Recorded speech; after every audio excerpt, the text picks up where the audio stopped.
convince anyone to become a wanderer.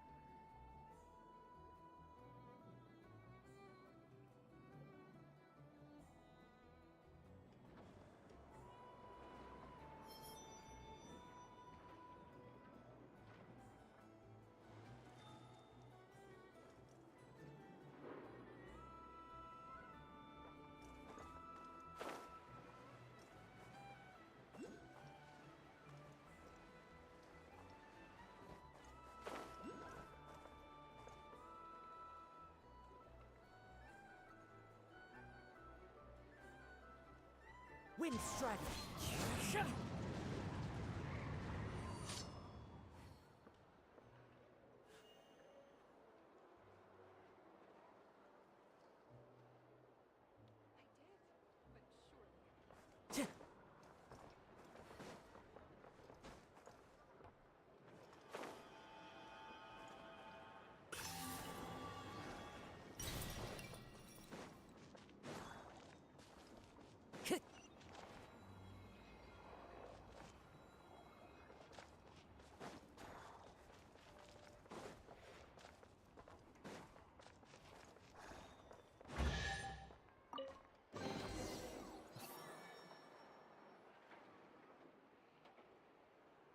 Is this a travel guide? Huh. It actually led us to something useful.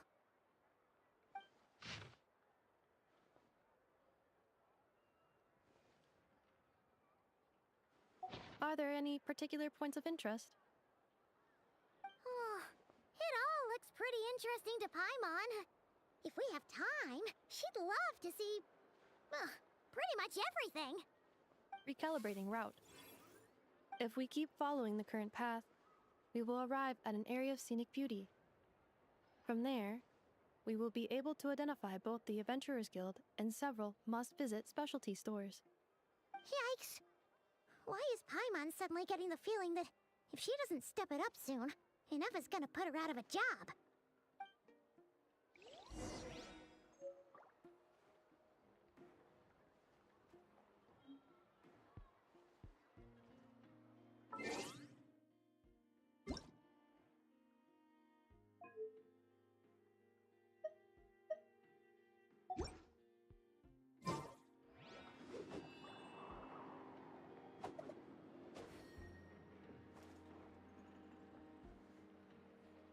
Wow, this place sure is different from Snezhnaya. Oh, there's no such thing as Time to go. lost treasure.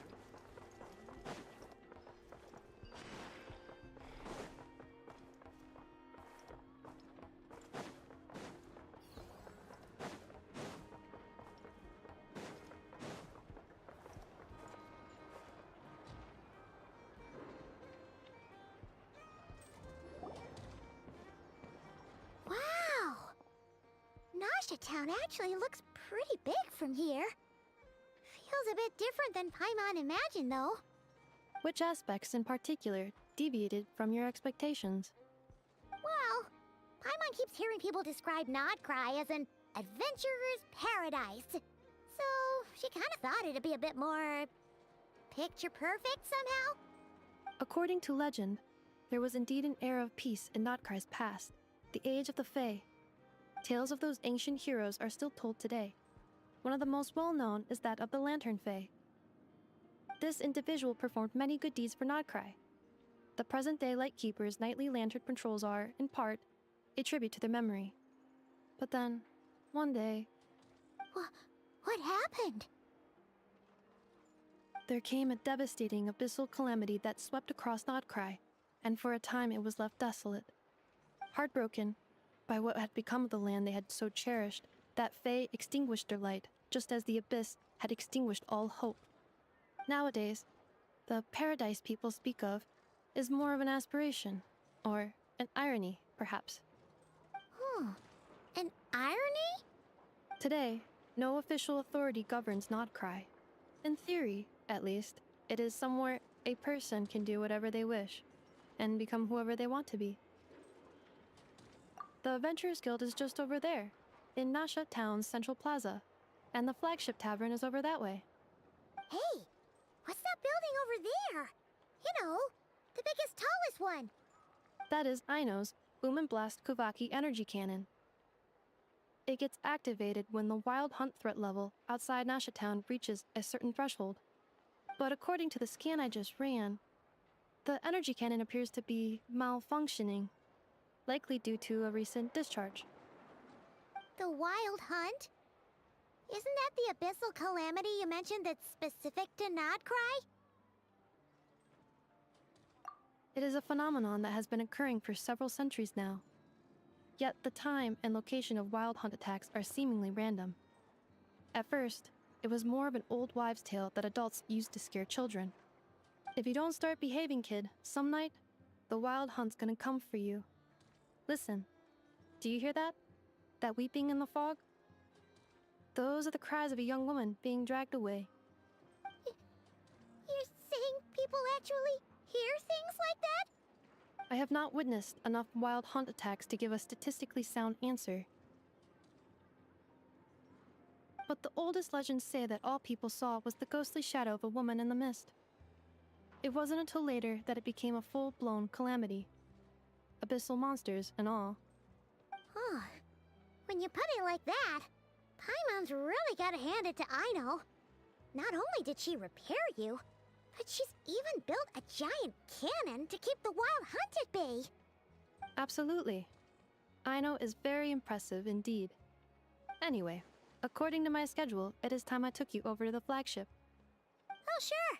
After all, we shouldn't keep Varka waiting. Well, Paimon's not sure if he'll actually show up at the bar this early. You're right about that.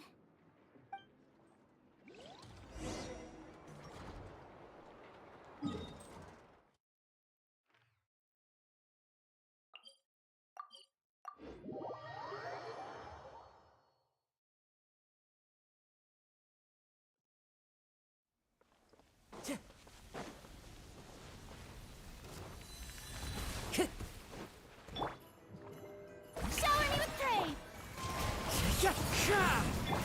On, reveal dice! Bow your head. Be sanctified.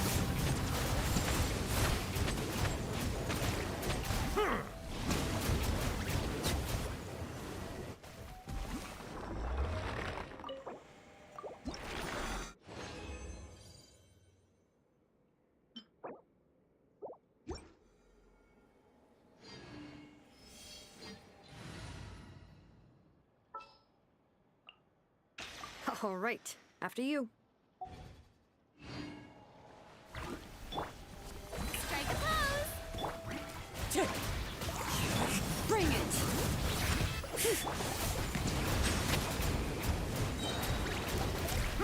Let the mighty be humbled.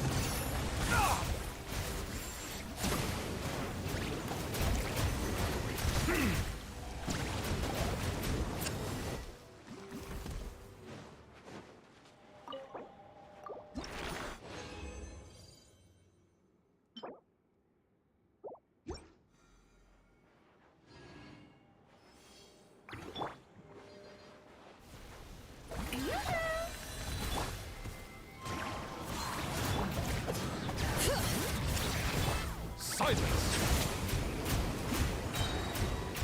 Be sanctified.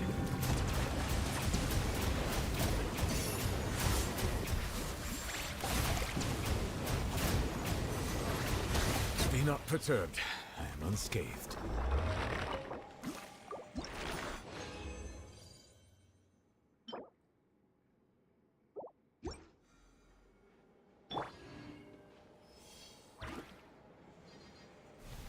Strike a pose! Let my name echo in song! Wind strike. Bring it! Settle down! The tides beckon.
Add Astro.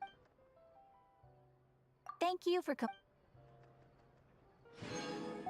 Add Astro.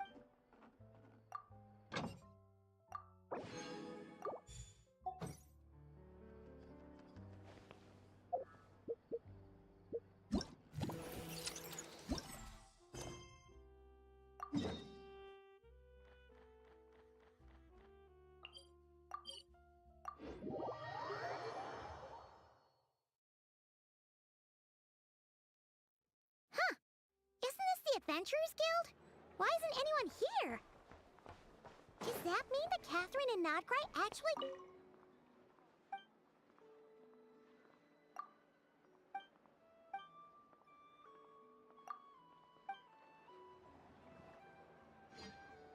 Anyway, let's come back later.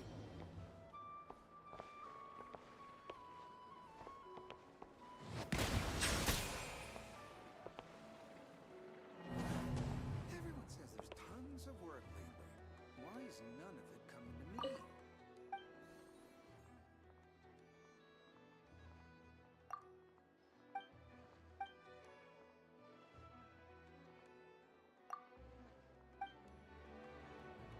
This research looks promising indeed.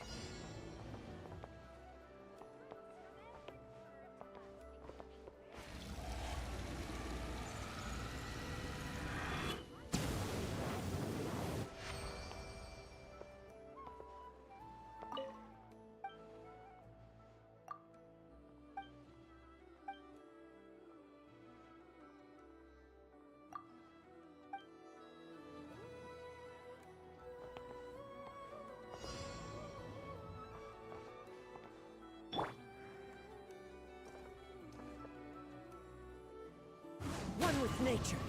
This research looks promising.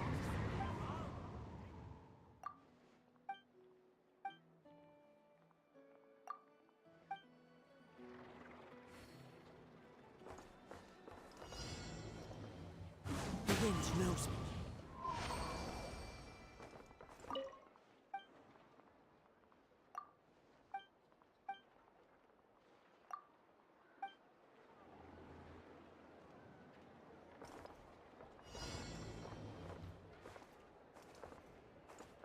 Into the wind.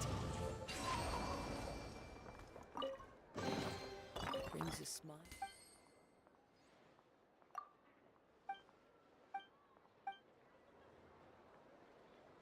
This research looks promising indeed. Everyone says there's tons of work lately. Why is none of it coming to me?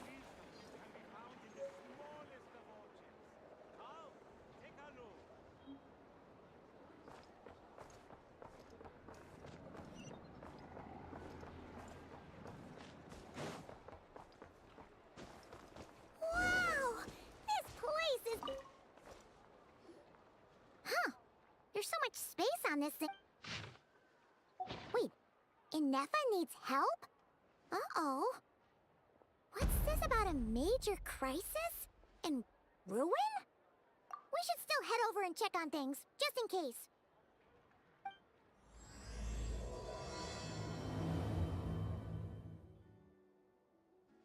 This research looks promising indeed.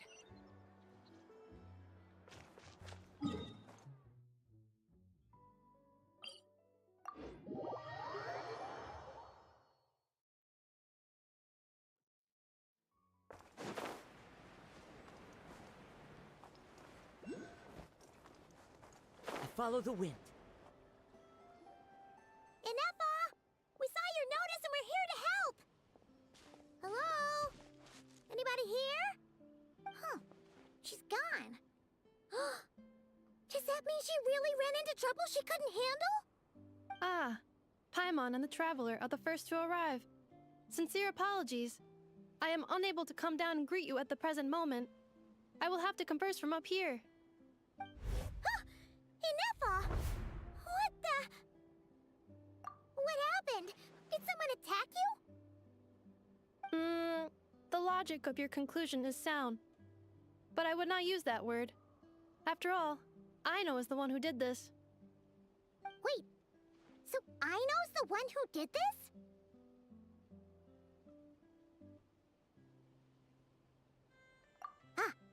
idea. Does this giant magnet have a switch or something? Request not feasible. Aino has locked down the control system. Analyzing further options. Conclusion.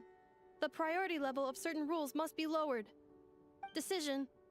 I will temporarily override one of Aino's rules and inform you about the hidden control system. But first, I must be certain you will keep it a secret. Okay. Paimon didn't really understand any of that.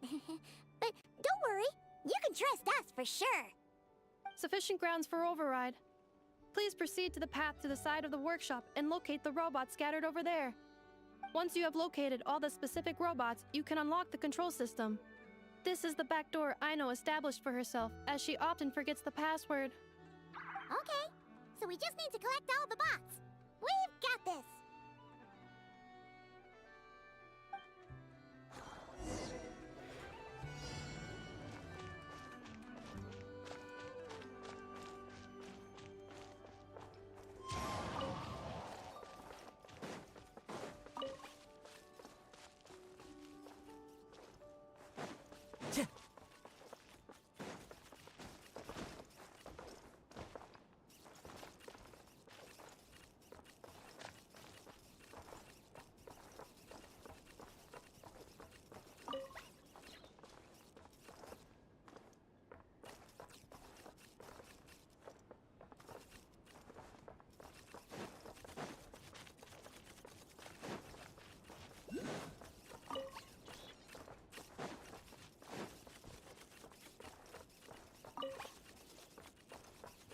Time to go.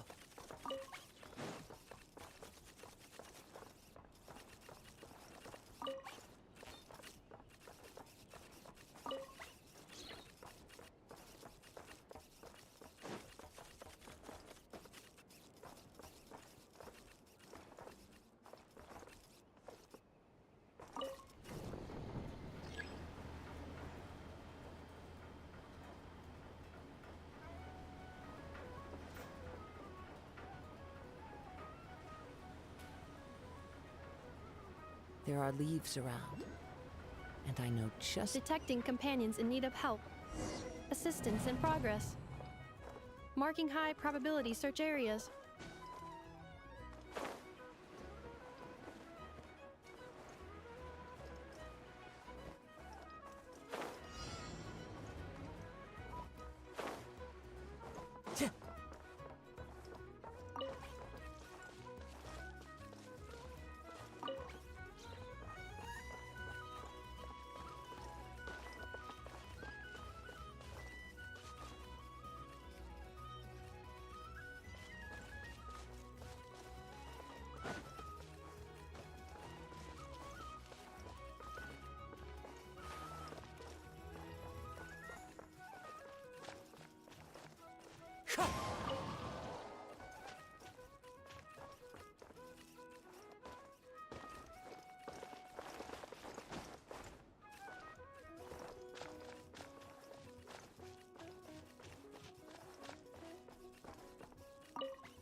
Detecting companions in need of help.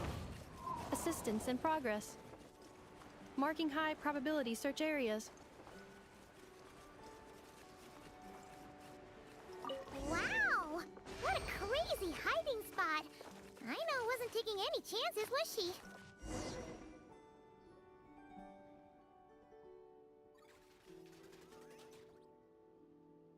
Zing Zap Mechanical Claw Backup Control System now online. Enter a command.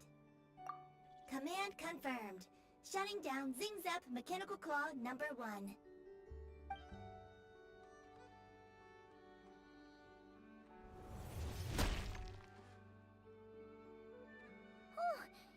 okay, Enougha? Inspection in progress.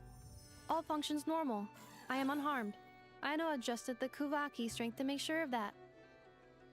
So, what exactly happened? Compiling relevant data. Simplification in progress. In short, Aino created a new robot companion not too long ago, but yesterday, someone stole it from the workshop. Oh, that explains it. I used that term because Aino intends to unleash the force of her entire fleet of combat robots against those suspected of the theft. What? If Aino manages to use her genius for destructive purposes, all of Nodcry will be facing a crisis the likes of which has never been seen before. When I attempted to stop her, she trapped me with that device. Fortunately, I was prepared for that possibility and was able to post a request for help in advance. Oh, you mean that notice board in the middle of the square? Correct. According to my calculations, posting that notice had a 94% chance of success, much higher than all other plans. Yeah, it was pretty hard to miss. Fortunately, you arrived just in time. Aino and her robot fleet should still be at the workshop. Please follow me. You got it! Lead the way!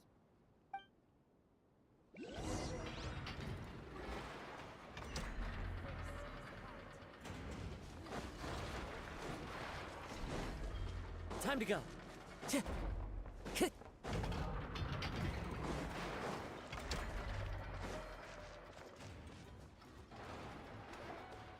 Clink Clank Legion, it's time to move out!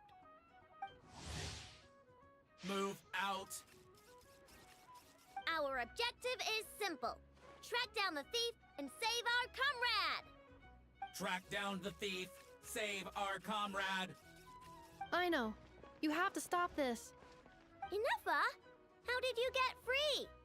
I thought the Kuvaki would be more than strong enough. You can't do this, Aino! Aha! So you had help. Well, don't even think of trying to stop me. I don't care if I have to search all of Notcry. I will find the person who did this. And I have to go now, or Crumbclank's 70% suite will get dismantled and sold for parts. Clink Clank Legion, move out! Move out. What do we do? It's not like we can resort to physical force. I know sugar intake has already exceeded normal levels this month, but given the present situation, are either of you carrying anything sweet with you? Desserts are the only thing that can get Aino to calm down, and I have already used up the allotment I had prepared. Okay, what's with the staring? Paimon's not one to leave leftovers, you know. Fine. Paimon does have some she was saving for later. I know. Why don't you calm down for a second and have some dessert? Oh, still treating me like a kid, huh? At least it worked.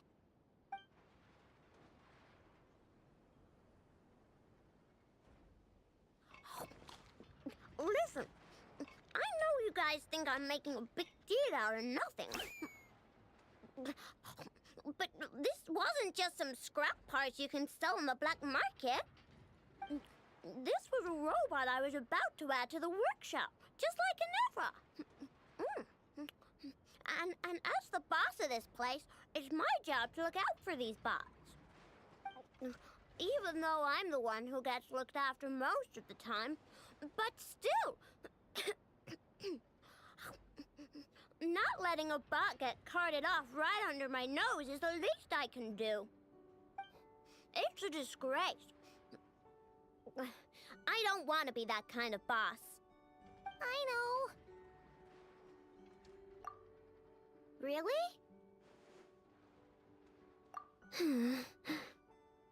We can come up with a plan together. We'll help you get Crumbclink's 70% suite back safe and sound. Thanks. And, about earlier? I'm sorry, Enougha. Phew. Looks like the military escapade's on hold for now. Let's go back to the workshop.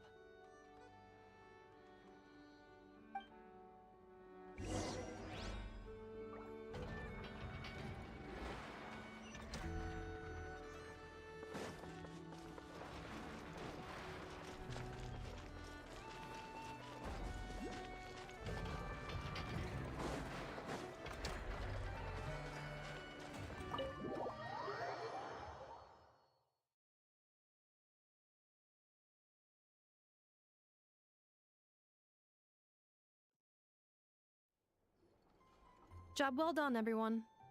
Please enjoy some tea and dessert while we devise a plan of action.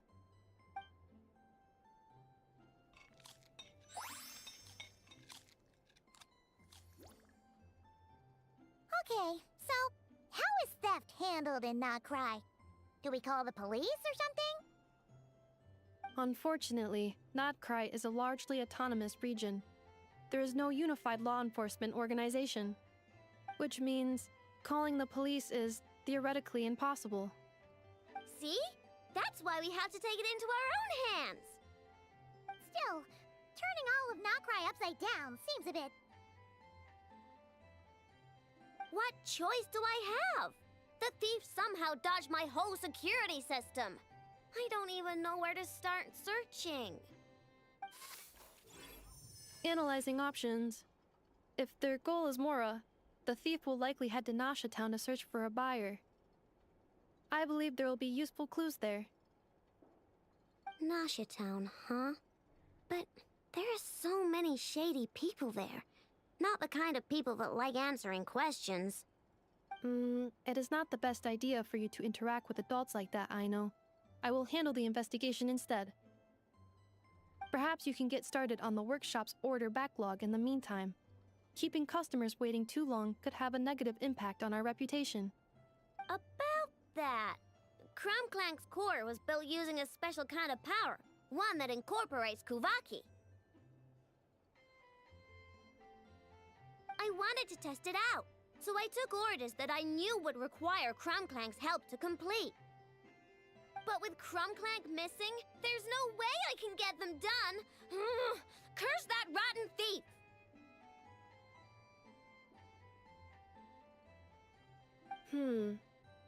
Analyzing other solutions. All foreseeable results are anticipated to have a negative effect on the workshop. Kuvaki? Wait! The Traveler can use that too! What? How is that possible? Calculations complete. Adequate solution identified. Traveler, I would like to enlist your services to help Aino clear the workshop's backlog. You will, of course, be generously compensated for your labor. Come on, no need for that. We're all friends here, right? We'd be more than happy to help. Besides, it might give us a chance to learn more about Notcry. Much appreciated. Then, in the meantime, I will take care of the investigation in Nasha Town. Nope, I'm gonna do that too. With the Traveler's help, I'm confident I can do both. I know. I need you here, Inefa. Someone needs to watch over the workshop and make sure nothing else gets stolen. You're the only one I trust to do that. Besides, rescuing our stolen comrade is a job for the boss of this place, and that happens to be me. Then I will defer to you, boss. All right. Clink Clank Legion, move out.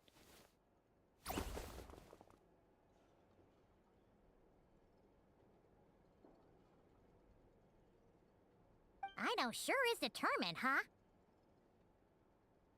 Well, she is the boss of the workshop, and a capable one at that. Please have faith in her abilities and look out for her if she needs help. No problem. Just leave it to us.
Here we are, the flagship.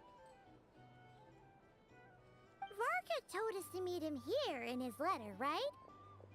Let's see. Varka? Varka!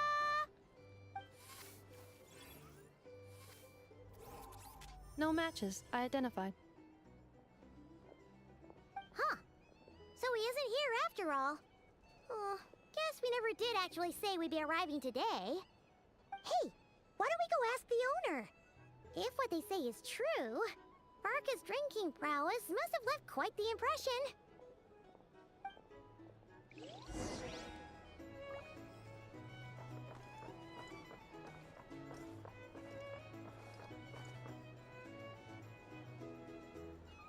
Huh? Well, well. If it isn't the ineffable Ineffa. Hello there, Demyon. You know each other? Of course! Ineffa's a regular here at the flagship.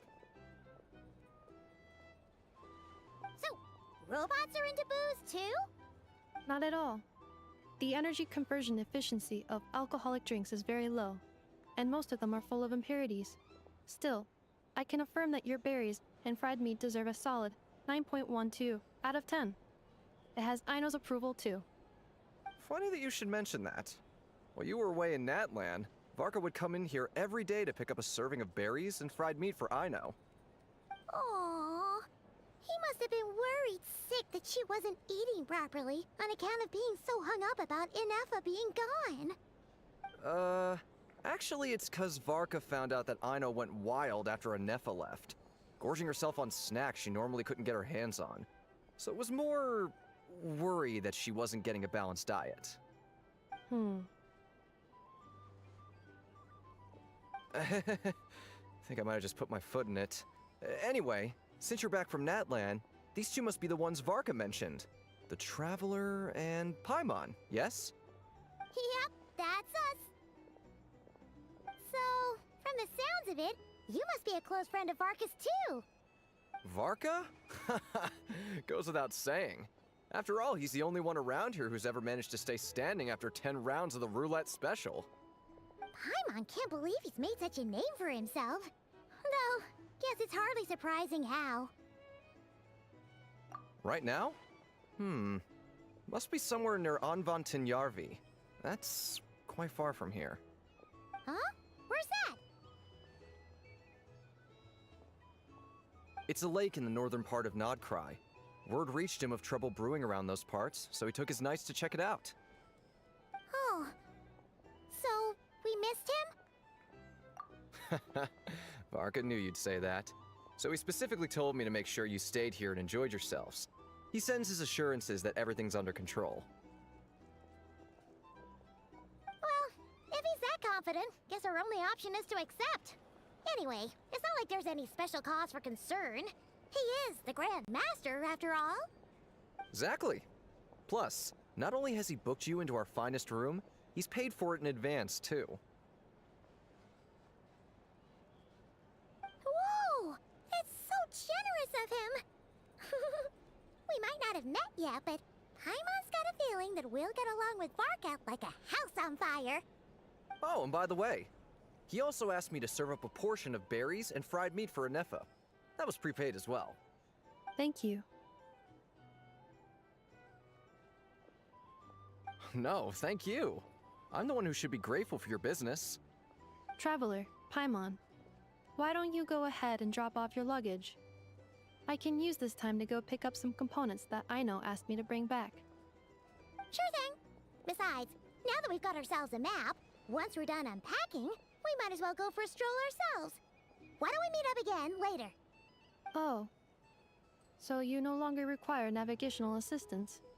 No worries, we should be fine. We've got a rough idea of our way around town, so Paimon's reasonably confident we shouldn't get too lost. Thank you. This translates into an approximate time saving of 30%, meaning I will be able to see Aino about 45 minutes earlier than previously projected. Oh, right. You must miss her a lot, too. In that case, we better get a move on.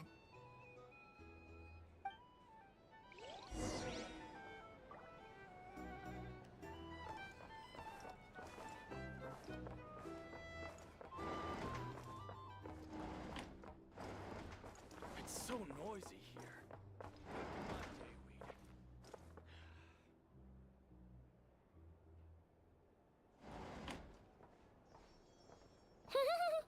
Feels pretty nice having someone sort out our food and lodging for us, huh? But is this really the flagship's best room? It's pretty big, make no mistake, but it looks a little worn out, right? Though, to be perfectly honest, that feels right at home with everything else we've seen of Nasha Town. You mean it's got something to do with Notcry's history? Oh, that makes sense. But what exactly was this calamity?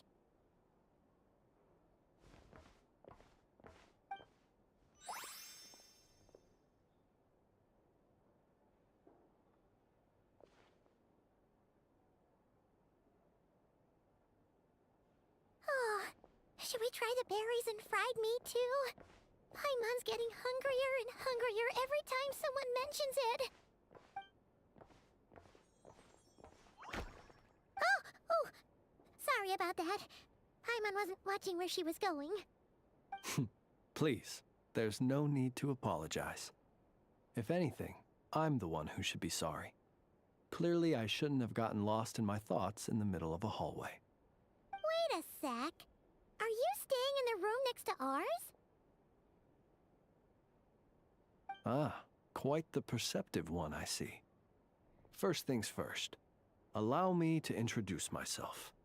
My name is Kirill Chudamirovich Flintz, but please, just call me Flintz.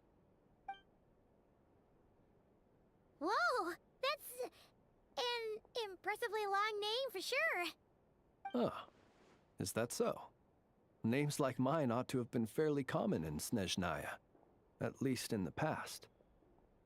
Would I be correct then to assume that the two of you are travelers in this land? Yep, you sure would be. Paimon is Paimon, and this is the Traveler. We've been to a bunch of nations already, but we only just arrived in Notcry today. What a rare honor it is to meet such worldly travelers.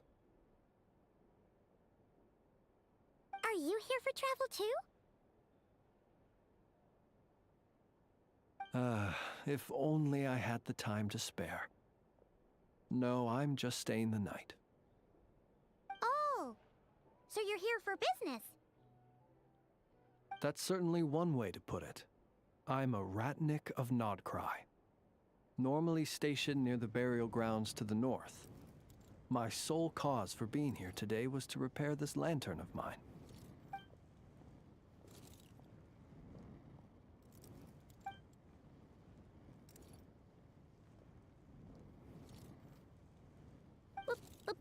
Burial grounds? Your surprise is entirely understandable. Most people cannot even begin to fathom the idea of a life surrounded by tombstones and decay. But if you've heard of the calamitous abomination that is the Wild Hunt, you'll know that in their wake they bring a host of souls tainted by abyssal filth.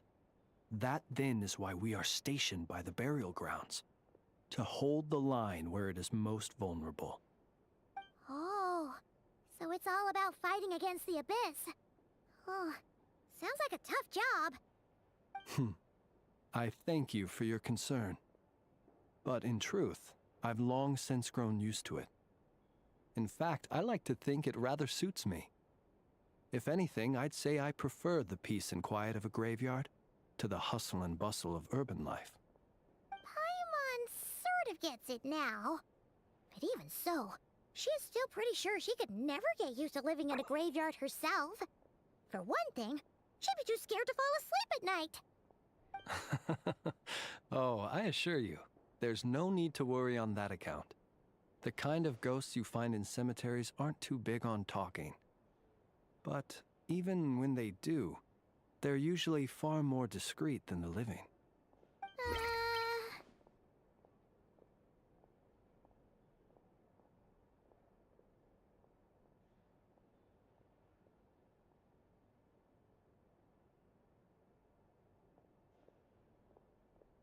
Well, would you look at that?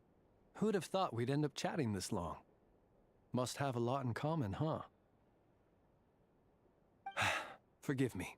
but I must excuse myself, for the time of my appointment draws near. And in terms I'm sure you'll understand, a lanternless Ratnik is like a mapless traveler. A serious conundrum indeed. Oh, sure. In that case, you go right ahead. We won't keep you any longer. Not at all. Should the opportunity present itself, I'd gladly continue our conversation another time. You're always welcome to come visit my grave. I mean, the grave I stand watch over. Your visit would bring much needed light to that place of final rest. Right. Well, if we get the chance. Then allow me to wish you a traditional Ratnik's farewell. See you by the graveside. Ugh. Jeez. What a weirdo. Not to badmouth him at all. In fact, he seemed pretty cultured, but at the same time, kinda spooky? Must be all that time he spent around graveyards. His lantern? No, not really. You mean, 'cause it was broken? Huh. Guess you've always had a nose for stuff like this. If you're worried, you can always ask him the next time we cross paths. Hey, don't you start spouting all that weird stuff too.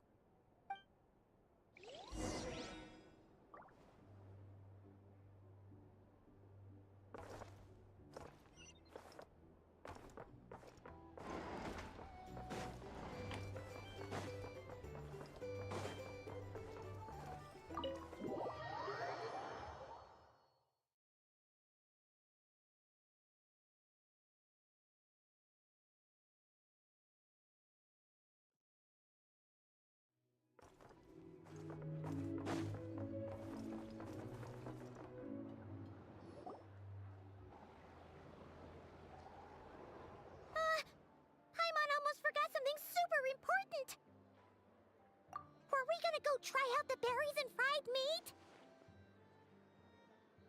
But now, heading all the way back to the flagship feels like such a waste. Please, accept today's boon. Come night or day, may the blessings of the moon goddess shine down upon you. Huh? What's going on over there? Wait, free food? Wow, the people here are so nice! Quick, let's grab some too. Paimon's super curious what their food tastes like. Moonlight illuminates the path before you, travelers from afar. Huh? How'd you know we were travelers? Just now were a song the birds in the sky, singing of your wanderings. You are no ordinary guests, it seems. The birds and the... what now? Forgive me. I should not have laid the words of others out as a welcome mat for our very first meeting. You, too, must be wondering who I am. I am Lauma, moon chanter of the Frost Moon Scions. Please, as do our followers and other passers-by, accept today's boon. Happy to oblige. Paimon's name is Paimon, and this here is the Traveler. Thanks so much for sharing your yummy food with us. We'll take one each. Think nothing of it. These fruits were the finest we found, delicacies gathered in the wake of the morning dew. It is my hope that partaking of them may lift your spirits to heights anew. The finest you found? Wow! That sure is kind of you, but wouldn't you want to keep those for yourselves? The first fruit of the harvest must be placed upon the moonlight altar, not as an offering to the gods, but as a spark for lost hunters. For it is the blade of the starving that darkness most easily corrupts. As perhaps you have already heard, we Frost Moon Scions revere and worship the moon goddess. We believe that together, virtue and compassion are the shining light that will lead us all out of the long, dark night. And now, with tides of haughty Fatui swarming into Nodcry, driven by greed and greed alone, more than ever before, we must all unite under the banner of virtue. Huh. Look who it is again. Those unsufferably kind-hearted Frostmoon scions. Got enough for us too? That's right! 2 servings each! We're starving over here! The Fatui! After what you've been doing to our sacred statues, how dare you even show your faces! Wilhelmina, bestow today's boon upon our guests. You hear that? No slacking now. We'll have the very best you got. But, my lady, they... Please, you two, accept this meal. But remember this. Kindness is the first lantern left to guide those who stumble in ignorance. Come again? Let me finish. But should they still refuse to follow the moonlit path, then by our frosted blades shall we show them its shadow. You! Hey, look who it is. Tch, whatever. Just you wait. We'll be coming for you next. Huh? Where's the meat? Who wants to eat this garbage? Those stooges really are the worst. Ever since they came to Nodcry with all their weird equipment and built that so-called experimental design bureau, our lives have been turned completely upside down. Judging from how they reacted just now, it seems the Fatui already know who you are. Well, we have gotten in their way in pretty much every nation we visited, so we're probably at the top of their blacklist by now. I see. Then, on behalf of the Frostmoon Scions, I thank you for the goodwill you have shown us. Because if they had gotten ahead of themselves just now, I'm sure you would have stepped in to help. Just as the birds and beasts put it, your arrival heralds joy to us all. Besides, for a weary traveler far from home, what better respite than to bathe in the moonlight? You will always be welcome at the Frostmoon Enclave, the place we call our home. May we meet again in the moon's gentle glow. These are delicious! So refreshingly fresh! Those 2 Fatui wouldn't know a good thing if it came up and bit them on the shoulder. Looks like Inefa isn't done with her shopping yet, and the Adventurers Guild is still empty. Where should we head next? Good idea! Wouldn't want to let the Kuhenki down, after all. Let's see... Okay, Paimon's got our route all figured out. So, all that's left to say is... don't fall behind! This is Nuts and Nuts. It's mostly a fruit shop, but there's a crafting bench, too. This is the Speranza, one of the travel guide's recommended restaurants. All the waiters here are kids. This is the Vesnitsi Prolecha greenhouse. Apparently, their flowers are all made of metal, so they'll never wilt away. And this is the Rossum Workshop. If you ever need a weapon made, this is the place to go. And over here, they've got a super tall observation deck. Whoa! Take a look at that! You can see really far out into the distance. That way's north, and that looks like something built by the Fatui? And then over there to the west, that must be the place Lauma mentioned, where the Frostmoon Scions live. So, what'd you think? Even if Inefa kinda stole her limelight earlier, this just goes to prove that Paimon's own tour guiding skills aren't too shabby either, right? Hey, come on! Would it kill you to compliment Paimon? Huh? Look! There must be someone at the Adventurers Guild now! There's already a line forming outside!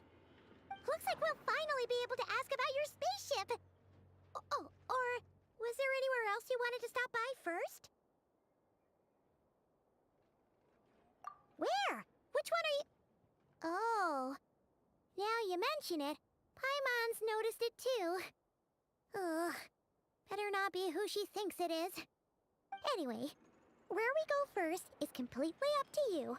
Either the Adventurers Guild, or that suspicious-looking shop. A word of warning, though. If we step into that shop, be sure to keep a very close eye on your Mora.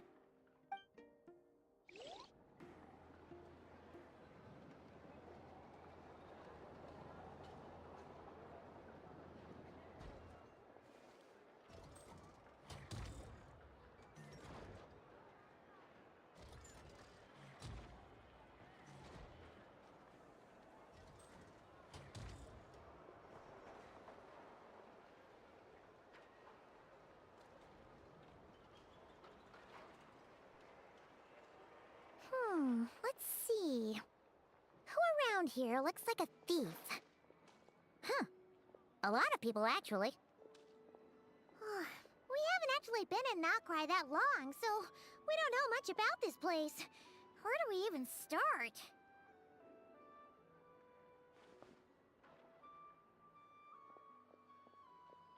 Yeah, you must know this place like the back of your hand. Got any ideas? We could yell out, "Which one of you is the rotten thief who stole from the Clink Clank Crumb-Cocky craft shop?" Then, we see who starts to sweat, and we grab him. Honestly, terrible idea.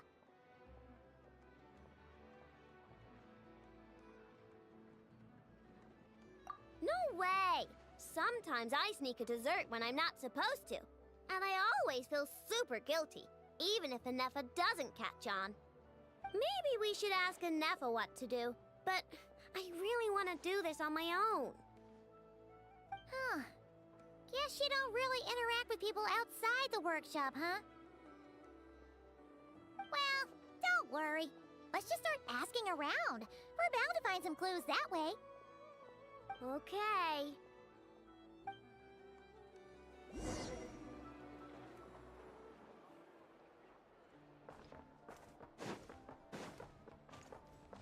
Time to go. Lucky us. The line seems to be gone now. Come on, let's go say hi to Catherine. Hey, Catherine.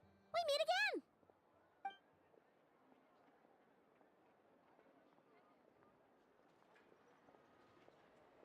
again. How ridiculous. Huh? They often say that mortals, shackled by their own flesh and blood, may fail to perceive the truth of this world, even when it is right beneath their very noses. Yet I had not expected to have the pleasure to witness such heights of absurdity firsthand. But Paimon must have gotten the wrong person. At second glance, you do seem a bit younger than Catherine, and you certainly sound a lot less friendly. A creator might forgive ignorance, but being mistaken for one of my own creations is beyond all pardon. Look very closely, for standing before you is none other than Marionette, 7th of the Fatui Harbingers. A harbinger?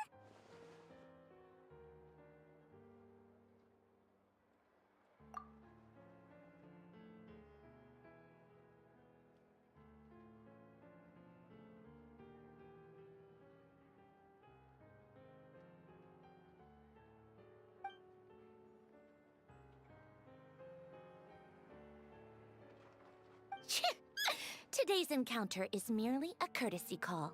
A friendly warning, if you will. You interfered with my work once before, with that little robot. I let it slide. After all, it was nothing more than a distraction, a side project at best. But we are in Notcry now, and as such, I strongly advise you not to stand in the Fatui's way. Otherwise, the next time we meet, I might just have to drop all this meaningless etiquette. Oh, please. You've got some nerve coming out with barely veiled threats like that. You're the one stirring things up here. Oh, perhaps you have misunderstood. Just because Nod Cry lacks a ruler at present, that does not mean it should not be ruled. We Fatui are simply establishing a new order. Yeah, right. More like shady experiments, judging by your massive creepy research facility. I've said what I came to say. What you do next, only you can decide.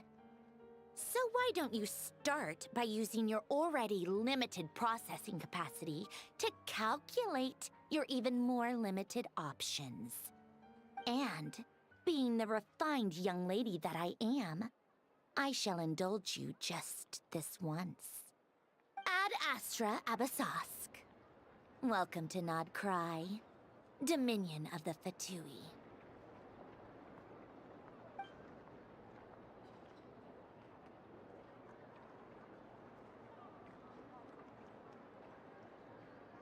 Ugh! Paimon's so mad right now! How can anyone so obviously evil be so annoyingly self-righteous? But if a Fatui Harbinger is here to greet us in person, that can only mean one thing. We'll have to be extra careful from here on out. Paimon hates feeling like she's being watched. Hey! The real Catherine's back! Ad Astra Abysosk. Welcome to the Adventurers Guild. How may I help? I will do everything I can to assist you. You're so much nicer to talk to, Catherine. Please don't leave us again, okay?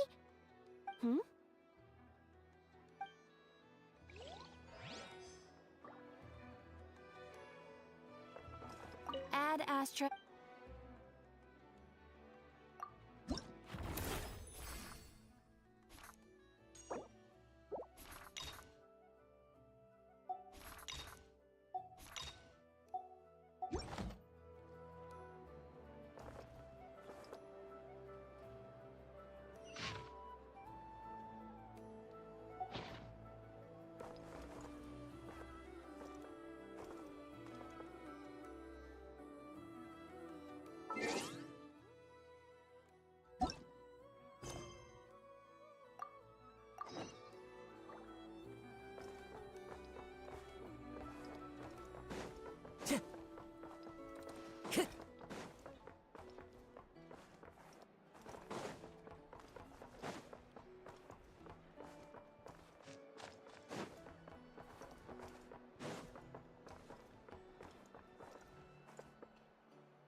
Please, here you go. And if you ever need anything else, don't forget to make the great Lord Sangama Bay your first port of call. Oh dear. So it is the real deal. Of course it's the real deal. Everything you'll find here is 110% real, meaning every one of my deals is as real as a deal can... Wait a minute. Well, if it isn't my two most valued clients! And with no small thanks to your munificent patronage. Come. How could you just sneak into Not Cry like this without telling your dear Lord Sangama Bay? If I'd known earlier, I would have made an absolute pulled out all the stops to ensure that your boat ride over was as comfortable as humanly possible. Thank the Archons we didn't tell you. Oh, come now! You know as well as anyone how impeccably and conscientiously above board I am when it comes to doing business. Well, regardless of whether that's true or not, the main issue here is that we had no idea you had a branch in Not Cry. A clever merchant always has a backup plan, or two, or three up their sleeves. As the saying goes, a rabbit with many burrows fears not the hunter's arrows. A merchant with stores galore hears no debtors at the door. Since you're both here in Nod Cry, would you care for some of my finest local souvenirs? Whatever you're looking for, I have it. Or if it's Sumeru you're missing, I've got that covered too. We literally just arrived. Do we look like we're on the hunt for tourist trinkets to take back for our friends? My, your high-minded tastes never cease to impress. In that case, I know just the thing. You must be on the hunt for something like this? What's that? Your hat? Information, of course. Information about Notcry, locked securely in the otherwise impenetrable vaults of the Lord Sangamabe's brilliant mind. I knew it! I just knew you'd appreciate the value of my wares. On the back of all our pleasant dealings in the past, I'll even take a hit by throwing in some insider info for free. Wow. You sure are feeling uncharacteristically generous today. What do you mean by uncharacteristically? I am the most generous person. Forget it. Anyway, the long and the short of it is this. The moment I set up shop in Nodcry, it struck me how many different factions there were, all competing against each other for power and influence. Well, as they say, there's no time for business like a crisis. Things got even more turbulent after the Fatui pulled down 2 ancient moons' remnants. People began to catch a whiff of the coming chaos. And the more troubled the waters, the greater the potential profit. Not at all sorry to interrupt, but we're not here for Mora. Oh, really? But surely it was the tales of an adventurer's paradise that brought you here. The chance to take your very own slice of all the latest and greatest business opportunities? In that case, what would you like to know about? The Frost Moon Scions? You mean the people who believe in the Moon Goddess? They're not a bad bunch. It's just, well, they have such simple tastes. No luxuries, no indulgences, no nothing. Trying to earn a little Mora from that lot is like trying to squeeze blood from a stone. Still, things between them and the Fatui have gotten pretty tense. It's only a matter of time before the powder keg goes boom. And when that happens, that's when business will start to boom too. Everyone knows they're here for the Ancient Moon's remnants, but no one's sure why they pulled them down in Nodcry of all places. Anyway, they've been acting mysterious enough, but if you ask me, that Kuvaki Experimental Design Bureau of theirs up north hides secrets wilder still. That bunch of booze-loving monstatters? Ugh, don't even get me started. As fellow Outlanders, I thought they'd be easy pickings, but somehow, every single one of our business negotiations wound up at the flagship. I've done plenty of deals with heavy drinkers before, but those guys? I never once made it to the contract signing before blacking out. I'm getting flashbacks of the hangovers just thinking about it.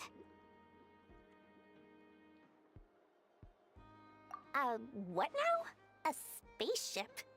Nope, never heard of anything like that. Don't you two get involved in any big business here without so much as a heads up, you hear me? At the very least, consider letting me in as a key investor. Oh, I almost forgot to mention.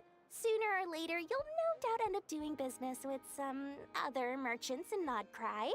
And someone's bound to mention a place called the Curatorium of Secrets. Listen to my advice. Do not, under any circumstances, go there, no matter how much trouble you're in. The Curatorium of Secrets? What do they get up to there? Just a place that handles all kinds of disputes. But the owner will charge you an absolute fortune, and she has a temper to match. Nothing like your friendly neighborhood, Lord Sangamabe. You're not just saying that to stop your competition from undercutting you, right? When did that little pipsqueak get so sharp? And after I gave them all that info for free just to win them over. What do you mean? Of course not. I'm only thinking about your wallets. I mean, on behalf of your wallets. You're really not convincing anyone, you know. All right. Business is a cutthroat business. I won't argue with that. But I'm not lying about that boss lady. Not only did she make it into my top 3 people not to mess with in Nodcry, she's also in my top 3 people most eager to trade in favors. Seriously? It feels like you're just bad-mouthing your rival now. Fine. If you don't believe me, go see for yourselves. We might both be from Sumeru, but compared to hers, my conscience is so large, why, you could fill 3 whole palaces of Alcazar's array. But when you realize what I'm saying is true, don't say that good old Lord Sangama Bay didn't warn you.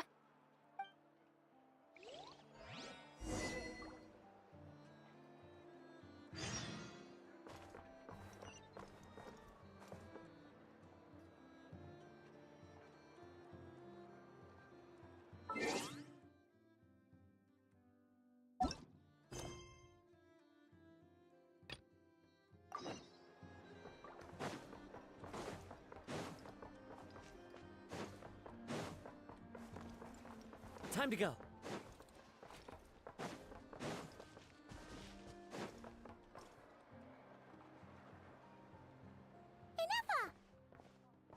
Hello. I was just about to start tracking your whereabouts. Did you manage to get everything Aino asked for? I did. What about you? Do you need me to navigate or introduce any more places around town? Not for now. We've seen most of it already. We probably need some time to process everything we've learned, though. Any progress with the spaceship? No. Catherine came back just now, so we asked her, but even she hasn't heard a thing. One possible explanation is the vast stretch of time that has elapsed. Additionally, given the limited resources available in Nodcry, it is entirely plausible that the wreck was scrapped for parts, or even mistaken for a pile of broken machinery. Aww. Understood. In that case, why don't we go ask Aino together? After all, she was the one who salvaged me, ancient dragon technology and all. If there really are any unusual parts floating around Nodcry, there's a high chance they've passed through her hands at some point or another. Good point. And since you keep mentioning her, we're curious to meet this whiz-kid mechanic too. Understood. Then I'll handle navigation as before. ETA at the Clink Clank Krumkake craft shop. 34 minutes ahead of schedule.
Trapped over there!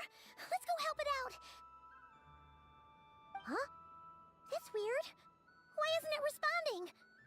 The tides of Kuvaki affect everything in Nodcry. So much so that many creatures have evolved a kind of dependency upon it, growing stronger or weaker as it waxes and wanes. This little animal must have been caught here unprepared. So you're saying we need to use Kuvaki? Paimon'll leave it to you guys then. Don't be scared! We'll get you out of there soon!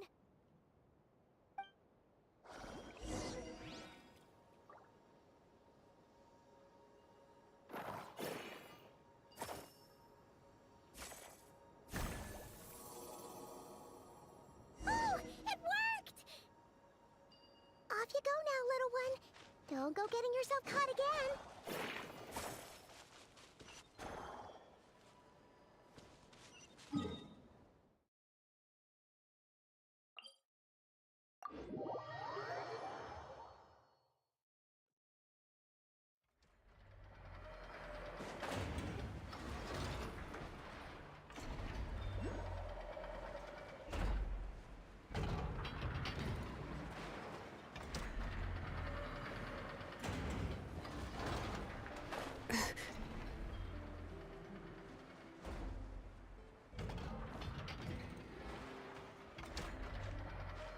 Here we are.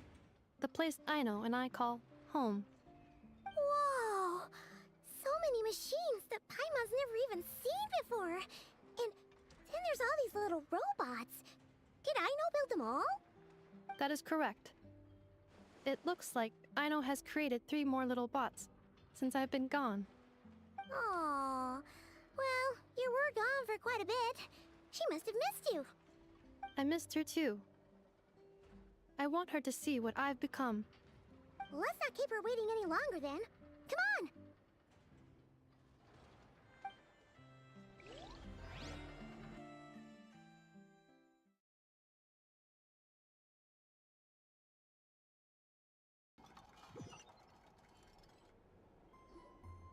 Aino, I'm back.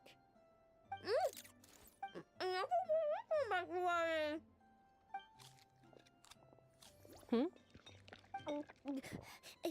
Ineffa? You're back significantly earlier than I expected. Like, a whole 30 minutes at least. Everything went very smoothly, which saved me quite a bit of time, so I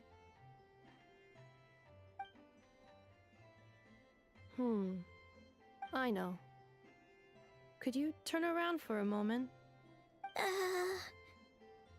I know. I've been on my best behavior the whole time you've been gone. She's got chocolate all over her mouth. I know. While I was away, did you strictly abide by my tailor-made snack intake schedule? Oh, of course I did. 1 whole cake, 1 crumb cake, and 1 pack of chocolates a day, right? It was either a cake or a crumb cake or a pack of chocolates per day. Oh, shoot. When did you finish the snack stash I left for you? Literally just earlier today. Let me just go run a scan on that. I meant today, a week ago. And then you restocked an entire week's worth on your own initiative? 2 weeks worth.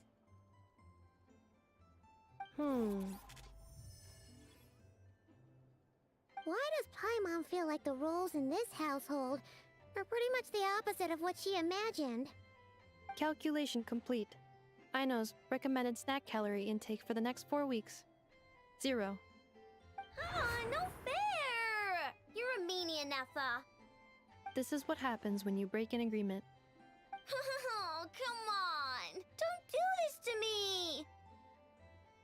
I only ate a teeny bit extra every day. Just a teensy bit extra. That is objectively not a teensy bit extra. Seriously? If you'd only arrived half an hour later, I would have had everything cleaned up and you wouldn't have noticed a thing. But now that I think about it, you even said you'd come back a bit earlier than you did, so I wouldn't have to worry. But then, you were away so long, and I was so worried about you. And that's the only reason I even... Oh. I know. I am very sorry to have kept you waiting. I'm back now. Welcome home. Oh. So, will I be able to keep eating snacks as usual now? Negative. Aww. Okay. Well, given that I am later than I initially projected, I'll let it slide. But just this once. Thanks, Ineffa! You're the best! I know. Allow me to introduce. It's the honorary knight and Paimon! I know. Uncle Varka talks about you guys all the time. Nice to meet you, Aino. Ineffa's told us all about you, too. Huh? Really? She actually said that about me? Well, she's not wrong. Oh yeah, so, you're here to see Uncle Varka, right? A couple of days ago, he suddenly said he had to head out on business, and that he might not be back for a while. He asked me to let you know if I saw you. Yeah, We heard about that at the flagship. Did he say what he was doing? Nope. Just told me to take good care of you guys and make sure you feel right at home. Oh, shoot. Please, take a seat.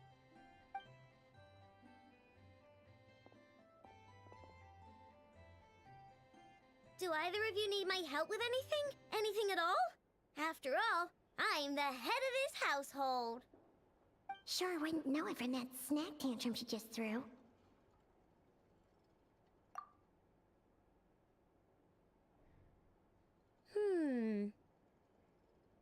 A spaceship, huh? From outside to that? Exactly. So, ring any bells? No. Oh, you sure? Nope means nope. Never seen the slightest trace of it. More specifically, by nope, I mean, I've never seen a single piece of tech in all of Notcry that might have come from out of this world. Not in any new machines or in any old ones either. Huh. What I know means is that your spaceship almost certainly has not been disassembled nor repurposed as parts for other machines. Oh, so that's what she was getting at. Yep. I've taken apart pretty much all the fun stuff in this city at one point or another, but I don't recall ever seeing any components that were anywhere near that special. So, either your spaceship crashed somewhere it's never been found, or someone did find it and then hid it really, really well. But who would even do something like that? Beats me. Maybe someone who thought they could stash it away for a rainy day. Just like how I sometimes hide snacks in the...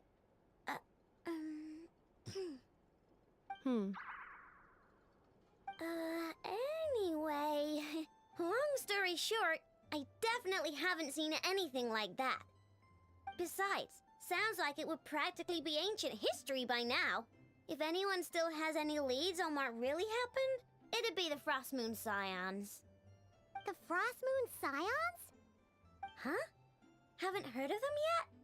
Didn't Inefa tell you about their rituals? There wasn't enough time to delve deeper into their history and traditions. What kind of rituals are we talking about? I've never actually seen them myself, just heard bits and pieces here and there. They say that each of their moon chanters has had access to an ancient relic that lets them see the true past. Not sure exactly how it's meant to work. I can't get my head around anything that can't be explained by either machines or science. And to tell you the truth, I don't like it much either. Looks like we'll have to try our luck with the Frost Moon Scions.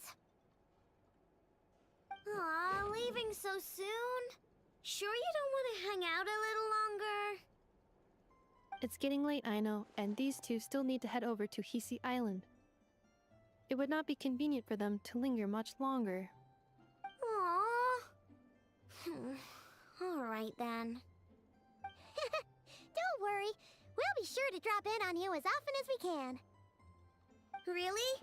You promise? Sounds like my type of visitors. You're welcome anytime. I'll be staying to look after Aino today, so I won't be going with you. Hey, don't sweat it. We'll find our way just fine. I'm glad to hear that. Also, I must admit, I have very much missed the charging bed that Aino made for me. Oh, are you here to play with me? My name's Aino, and I'm an inventor. Me and Anefa live together.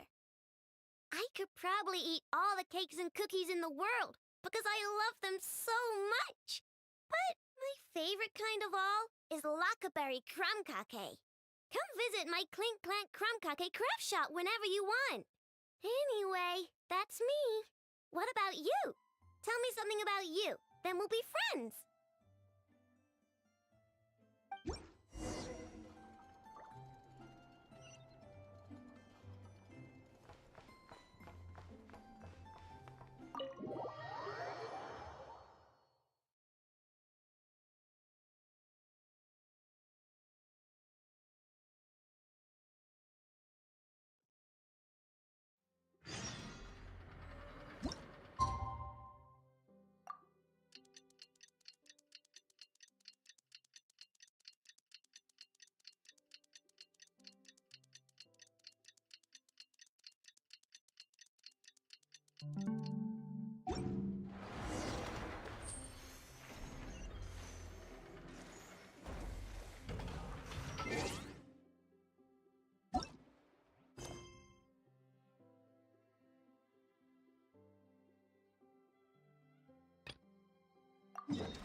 I stand against the long night and purge the darkness!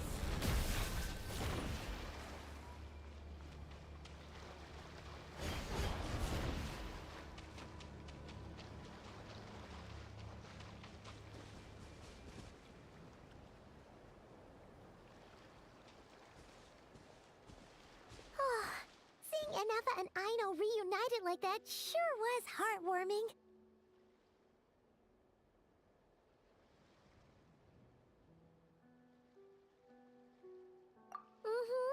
We should definitely hang out with them more in the future.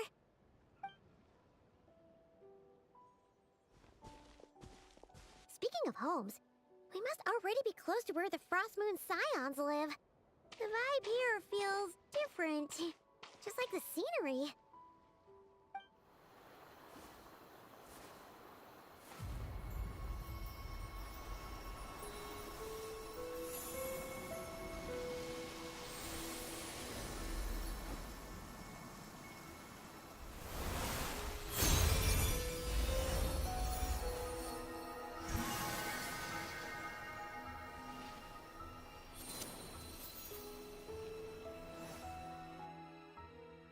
Hey, what was that? I feel like some sort of breeze blew by, and then the petals suddenly turned into...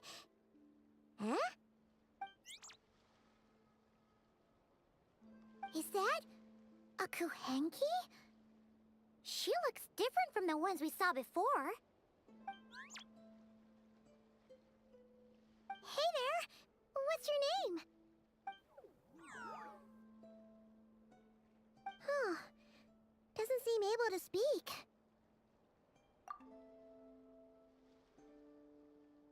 No idea what she wants.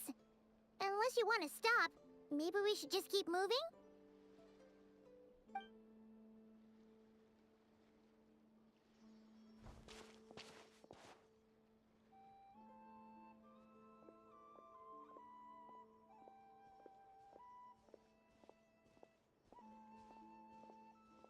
She's following us! Go on. Go on now. We've got stuff to do. Best you find someone else to hang out with.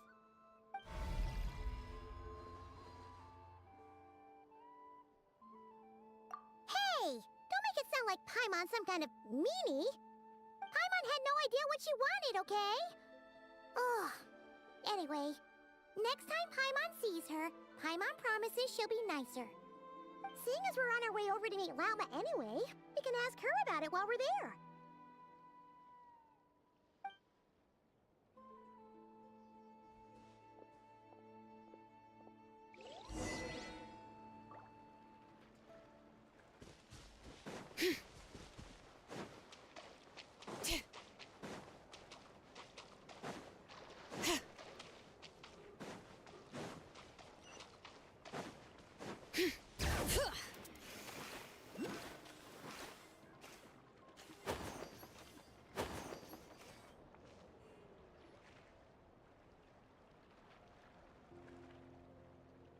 Huh? Hey, look! Isn't that Lauma? The moon chanter? Let me take a look at your wound. Ah, you must be more careful. Doesn't matter how much of a rush you're in, your safety always comes first. Oh, you're back too. How was your day? You what? Those two Fatui? The ones who were causing trouble in Nasha Town? You went to teach them a lesson? And you put that in their food? You naughty little thing! How could you do that? They didn't notice. That's not the point. You mustn't do that again, okay? Next time, at the very least, bring a few of your friends along too.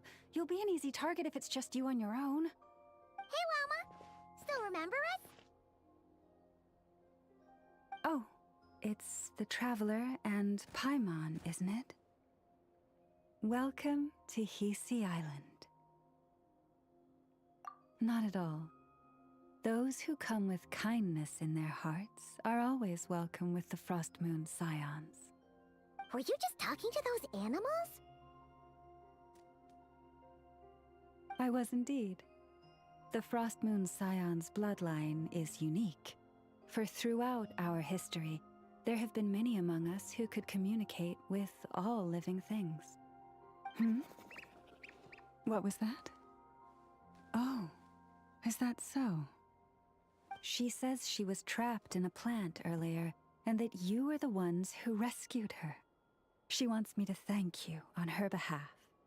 Oh, it was nothing. Barely lifted a finger. If you both are free, why don't you join us at the Frost Moon Enclave for dinner? Consider it a small token of thanks for your kindness. We'd love to! And actually, we had something we wanted to ask you anyway.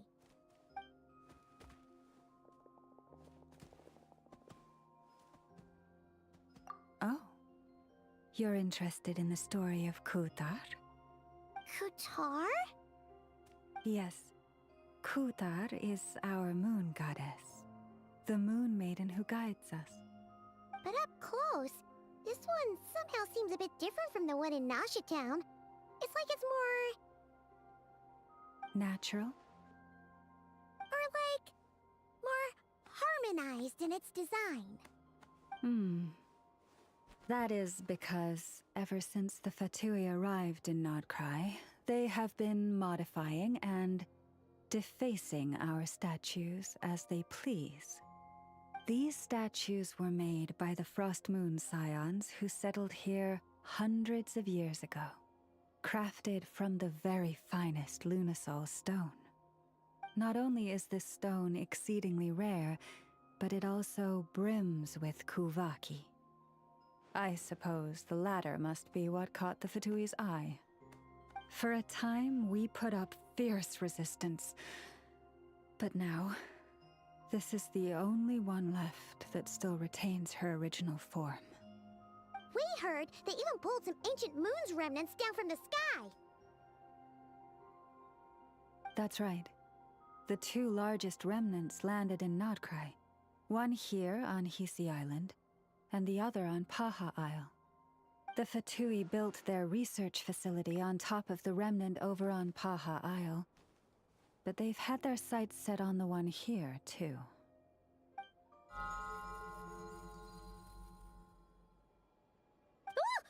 Oh! It's that little Kuhenki again! Surely that can't be. Hey! We've been wondering what was up with it, too. It just appeared out of some petals and hasn't stopped following us since. No, that is no ordinary Kuhenki. These we name Luonnotar, beings born from the moon goddess's blessing. Can you understand what it's saying?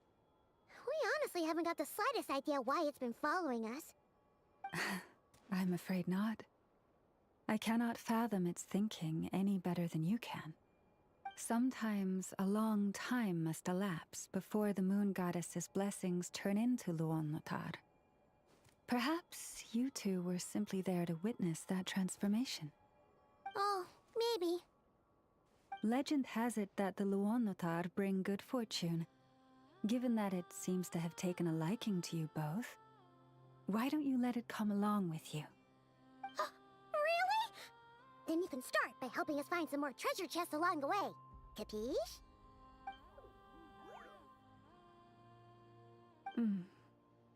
Twilight approaches. If you would hear more of the moon's story, then let us make our way to the Frost Moon Enclave. Beneath the gentle moonlight, I shall share this tale in full.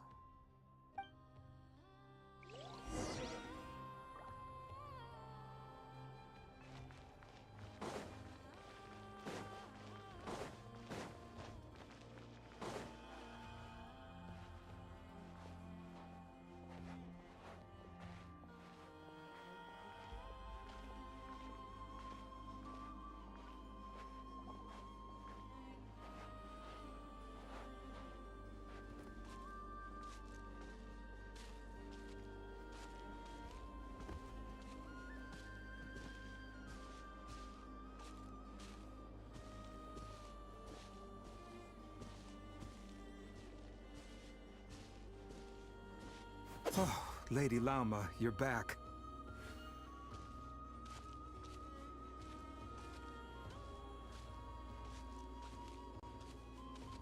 Come day or night, may the blessings of the Moon Goddess shine down upon you.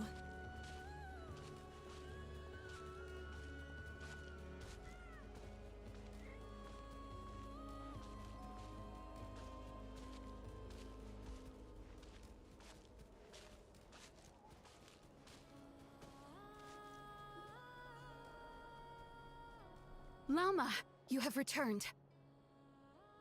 Wilhelmina, this is the Traveler and Paimon. Kindly arrange for 2 additional dinner settings for our honored guests. Of course, my lady.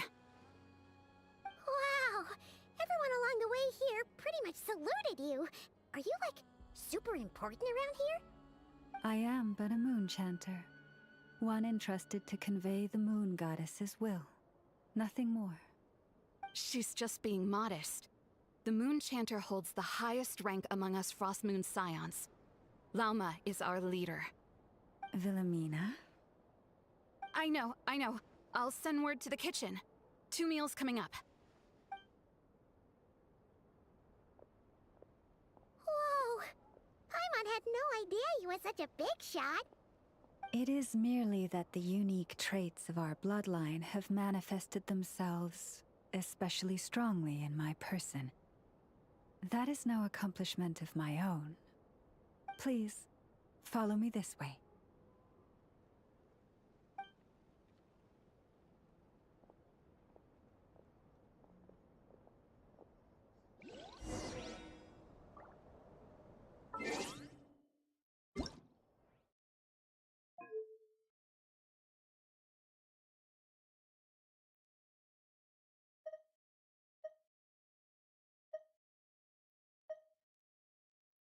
Paimon coming in! Paimon coming in! Is this level okay? Can you hear Paimon? Paimon coming in! Paimon coming in! Is this level okay? Can you hear Paimon? Hey, don't tell me I overdid it this time.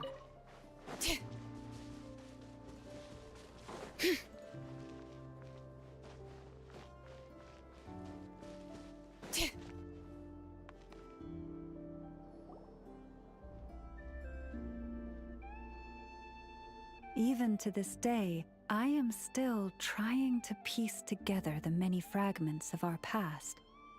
It is a story not only of the Frost Moon Scions, but also of the moons themselves. A story of the moons? Yes. We Frost Moon Scions are the last descendants of the ancient golden realm of Hyperborea. Its former glory may have faded, but what remains is a memory uniquely ours. In the distant past, Teyvat had not just one moon, but 3. It is said that they were created by the primordial master of this world, cast into the firmament to keep peace in the land below. Firstborn was the eternal moon, largest of the 3. Legend has it that it was her immense kuvaki that gave rise to the ocean tides. Next was the frost moon. Smaller than her big sister, yet brightest in radiance. Her glow became the cold, undying lantern of the night.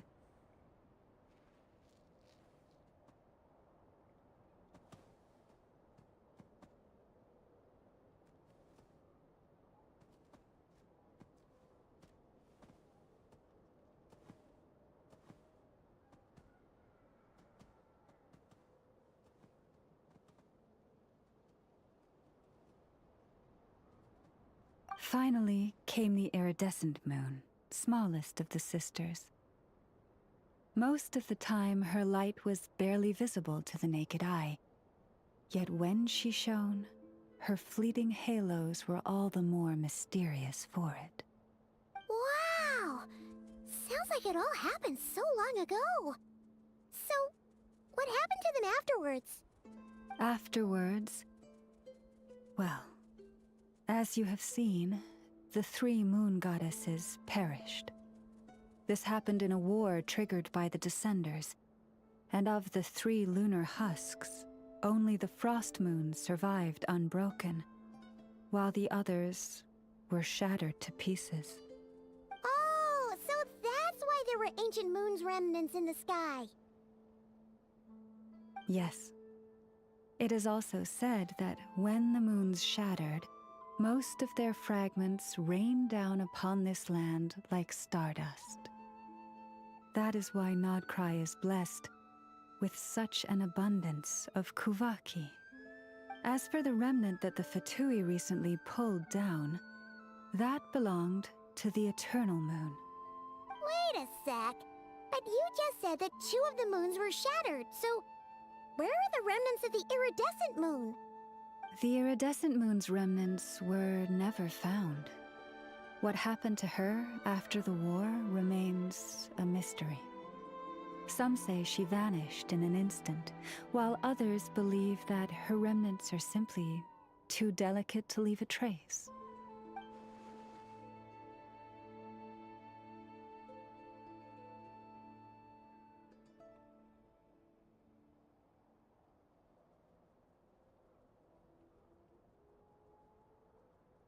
Yet, though the era of the 3 moons has long since faded into legend, successive generations of Frost Moon Scions have always passed down a prophecy that one day the Moon Goddess would return.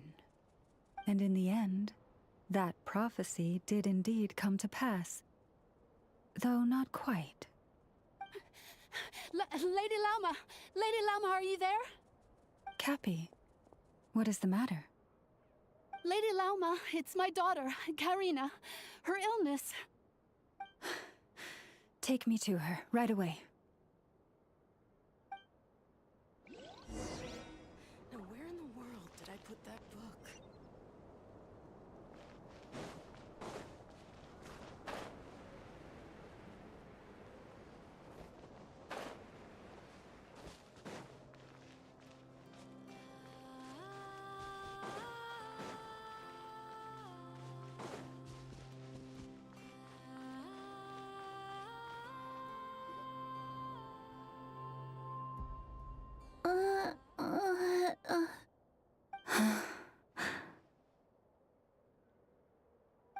Her sensitivity to Kuvaki is flaring up again.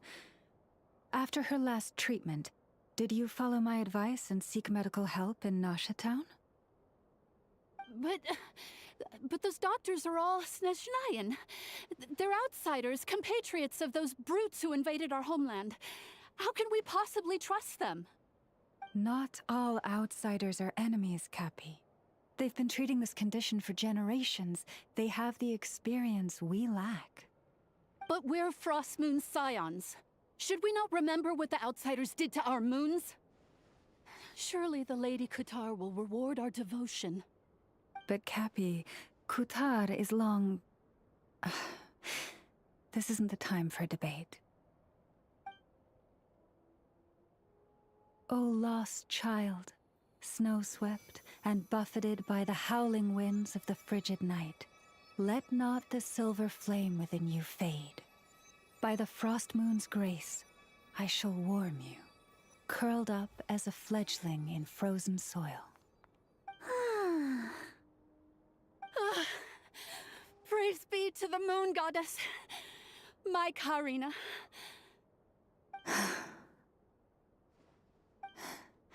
Remember, she must take powdered laka berries daily.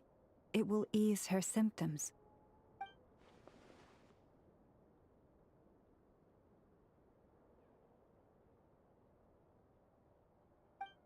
Llama? Philomena, what is it? Dinner is ready. I see. Cappy, let her rest here for the night. I'll have someone bring her a blanket. All right. Thank you so much, Lady Lauma.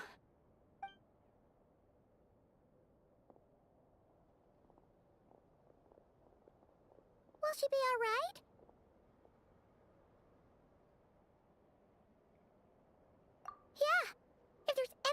all we can do. Please don't hesitate to ask. Thank you for your kindness. For now, though, Karina should be fine. She'll be feeling a lot better tomorrow.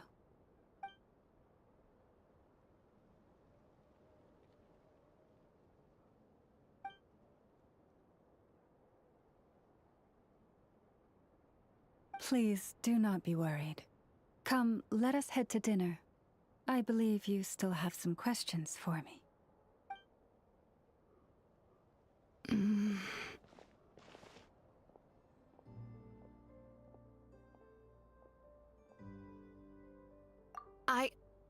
Oh, sorry. Yes, I'll be coming too. I was just thinking about something. Oh?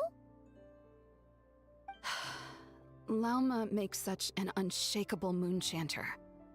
Calm, capable, someone we can count on. Deep down, though, I know she's been quietly carrying the burden for the rest of us. Traveler, Paimon. Believe me when I say that as a fellow Frostmoon Scion, I do worry about Lauma. It's just that sometimes it's hard to say it to her face. Could I ask you to look out for her? I can tell she really trusts you. I fear that would stress her out even more. Sometimes I really admire her strength, but at the same time, I can't help feeling powerless myself.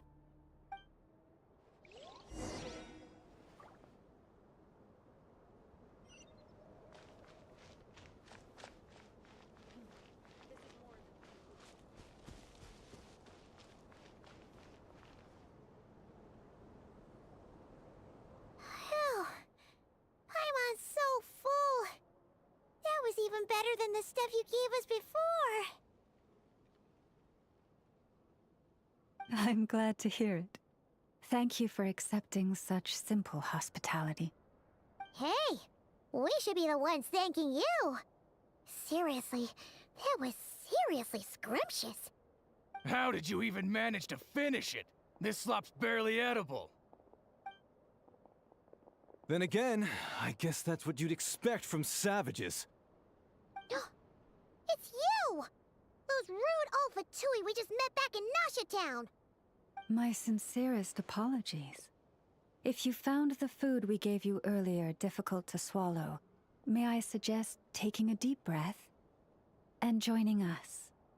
These delicacies might change your mind.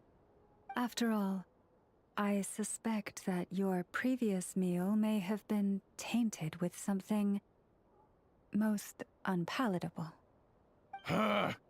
What do you mean? Tainted with what exactly? With the bitter snobbery of those who call themselves civilized. Why, you...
Looking for a fight? Sure, I'd be more than... Hold it! We're not here to brawl. Yet. We're here on official business. Orders from above. We're here to deliver the Frostmoon Scions a warning. Or rather, a final ultimatum. You have 3 days to hand over the relic and reveal the whereabouts of your so-called Kutar. If you fail to do so, the Fatui will immediately begin the cleansing of Hisi Island.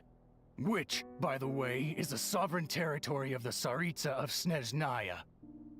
What insolence! Your demands are outrageous! For generations, this land has belonged to the... Dear guests, allow me to save you both time and trouble with a speedy reply. The Frostmoon Scions will never hand over anything to the Fatui. And to those who set foot on our land with ill intent, I say this. With your blood, we shall draw an inviolable line in the snow. That applies to you, too. Stubborn savages, the lot of you! Better hold back this time. Yoo-hoo! Into the wind.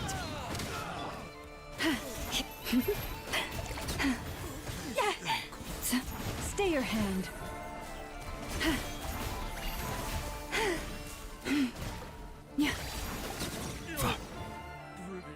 Sharp. You'll pay for this. Mark my words.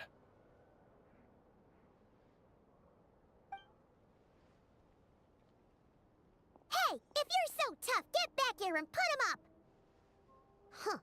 Guess all they're good for is running away. I'm so sorry. You've had to put up with far too much unpleasantness today. Come on, it's not your fault. We don't like bullies like them either. But still, they mentioned a relic in Kutar. What exactly could they be after?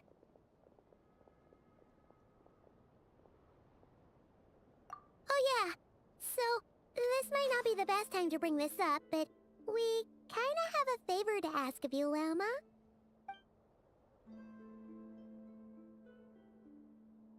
I see. So your questions concern the sacred relic too. Please, do not hesitate to speak your mind. Unlike those insolent intruders, you walk in the moonlight with open hearts. You stood by us when we needed your help, so it's only right that I return the favor. But let us continue this conversation somewhere more fitting. As it happens, there's something I'd like to show you, too.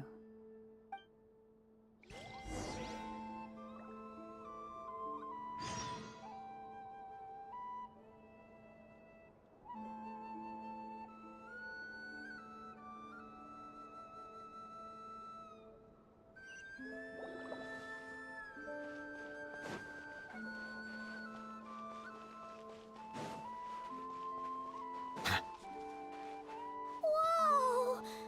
Now that's one huge statue. This is the statue of our goddess, the Moon Maiden Kutar.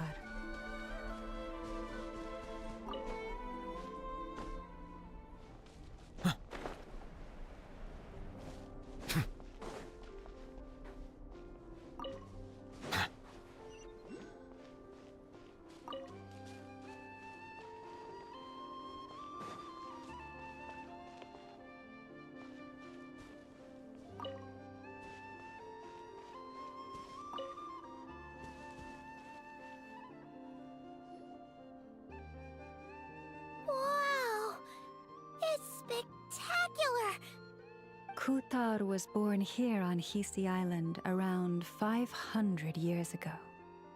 As it just so happened, a priestess of the Frostmoon Scions witnessed the moment of her birth.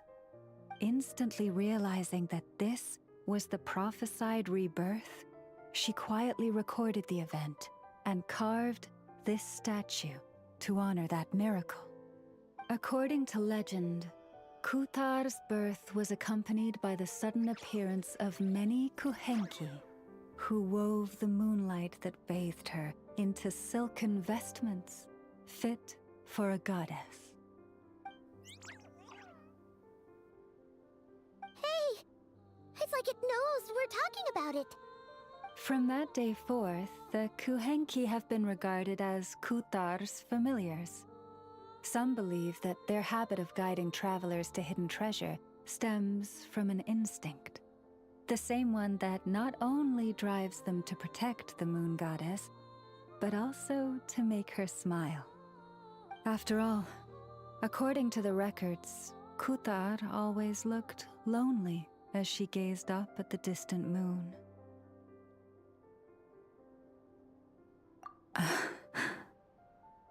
Kutar left Hisi Island before I was even born. According to the previous moon chanter, the goddess was angered by our people's greed, and that is why she left us. Where did she go? No one knows what happened after she left. But just a few months ago, after those 2 ancient moon's remnants fell from the sky, she was spotted on Hisi Island once more. And the Fatui have been harassing and threatening us ever since.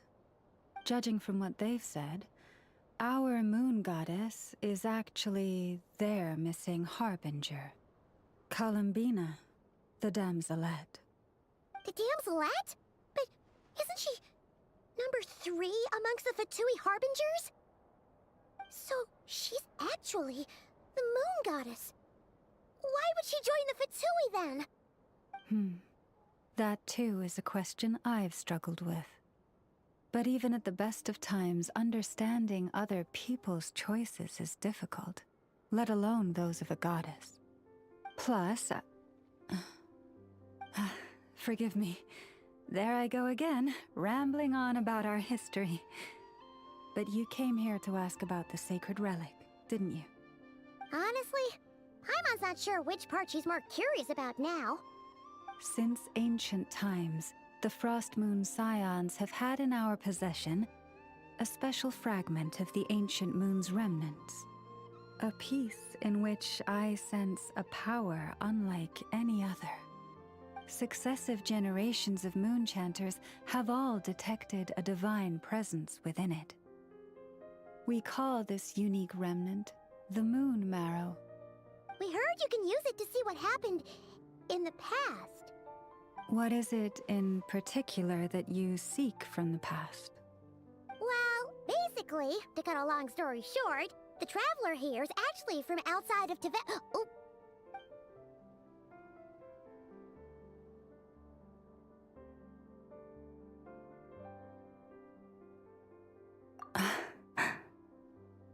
Thank you. Your honesty is a sign of your trust, both in me and the Frost Moon Scions. Unfortunately, though, I won't be able to use the Moon Marrow to shed light on your past just yet. Our people revere the Moon Marrow as a sacred relic. I'm only permitted to retrieve it from the secret chamber in which it is hidden once a year, on Moon Prayer Night. Oh, really? So, when's the next Moon Prayer Night? Judging from the tides this evening, a little less than 2 months. Huh? Does that mean the date changes every year? The ceremony is held on the night when the moon is closest to Tevat. This is also when Nodcry's Kuvaki reaches its peak. Only then can the seal on the secret chamber be lifted. Oh, guess we've got no choice but to wait. I am truly sorry that I cannot help you sooner. But, as the Moon Chanter, I swear that I will do everything I can to help you find the answers you seek. Think nothing of it. After all you've done for us, you deserve nothing less. Who'd have thought today was only our first day in Not Cry. Feels like so much has happened already. If I may be so bold, what does family mean to you?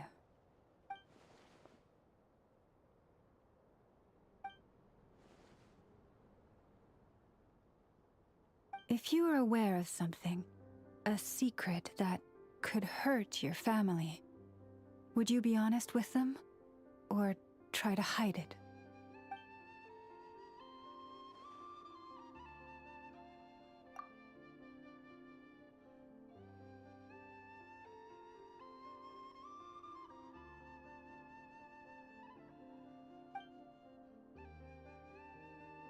Oh, I'm so sorry. That was a strange question. I didn't mean to put you on the spot. I guess I've just never met anyone with a story quite like yours before. I just suddenly had the urge to ask. It's getting late, and you two must be rather tired too. Would you like to stay the night here on Hisi Island? I can have someone prepare some lodgings. Oh, that's all right. We've already got a room back at the flagship as it happens. Speaking of which, if you ever need us, feel free to come knocking. Do you need me to show you the way back? No worries. It's quite a way, and you should get some rest too, Lauma. We'll make sure to be careful. Understood. Then I won't keep you. May your first night in Nodcry pass in stillness and peace.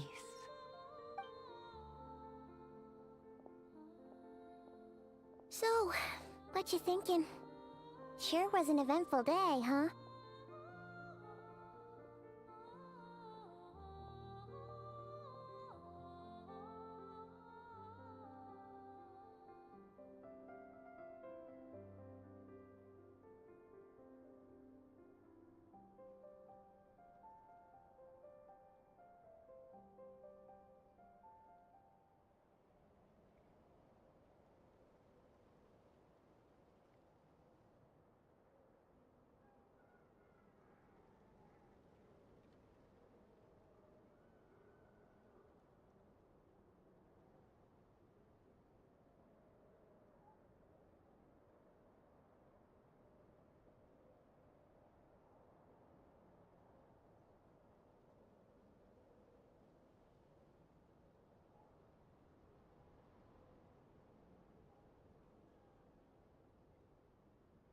The good news is, we're not at a dead end in the search for your spaceship yet.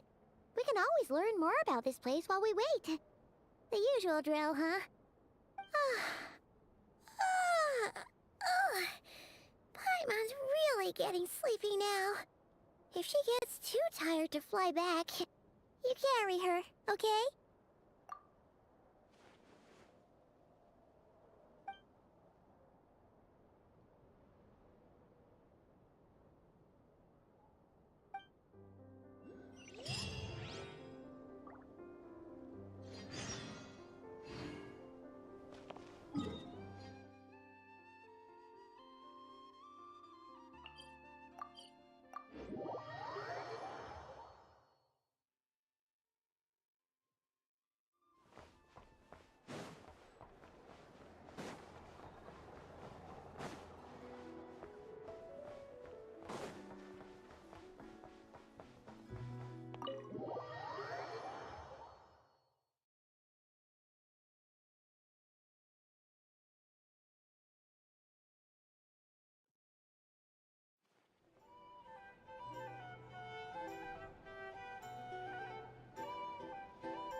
These are bounties. If you want to negotiate prices, Here's the thing. go find You a can't live life without a little spice. Our drink recommendations?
Hey, what are you doing here?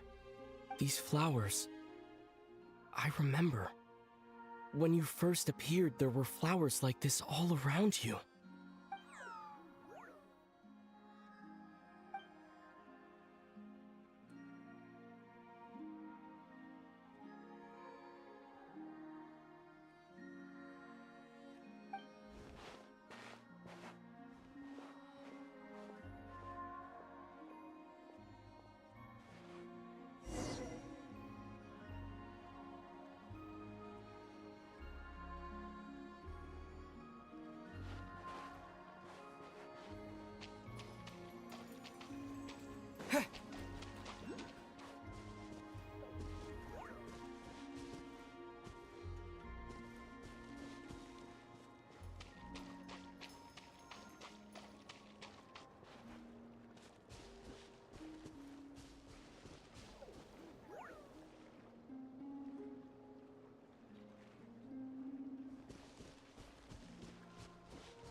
Who goes there?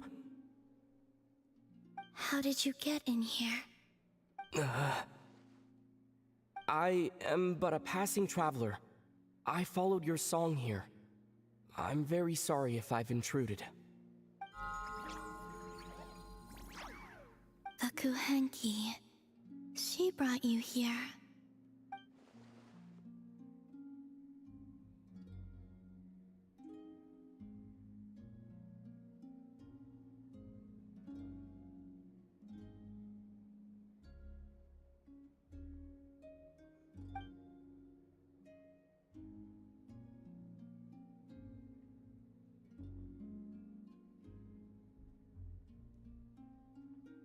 May I ask, are you the one they call Kutar?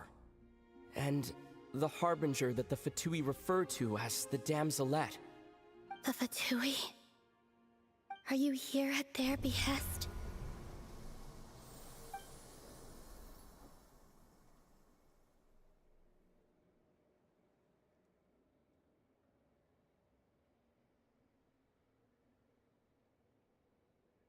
Please, don't get me wrong.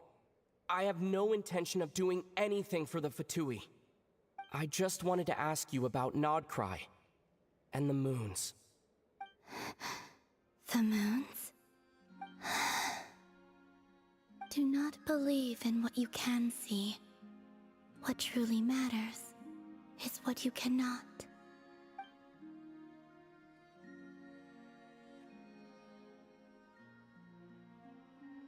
What do you mean?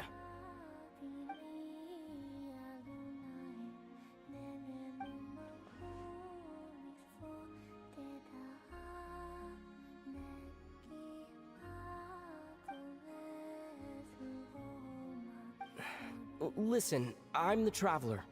I'm on a journey through the nations of Tavad. Hello.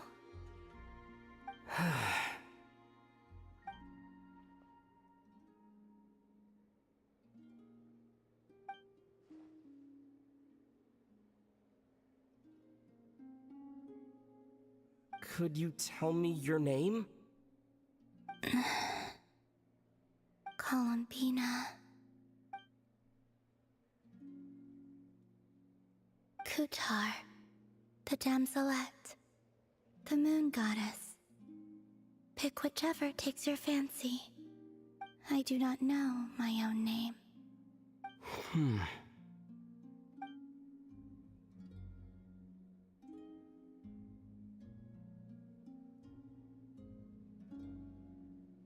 Then, Columbina.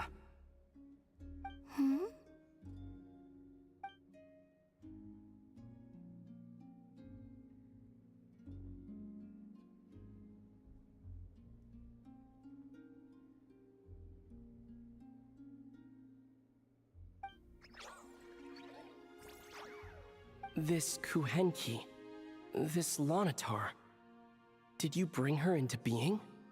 Come here, little one.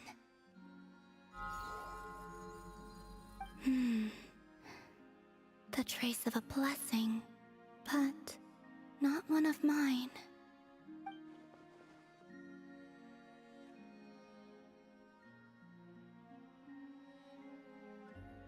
People always assume I can do many things. Assume I have done many things. But I haven't. All I ever wanted was to.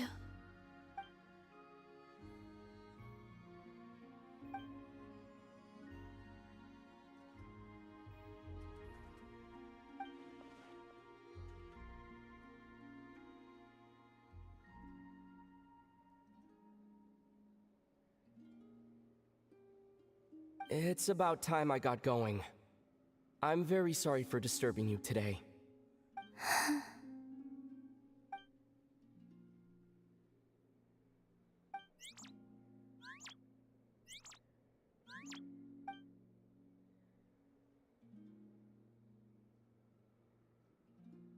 Columbina, that Kuhenki. Oh, you're leaving?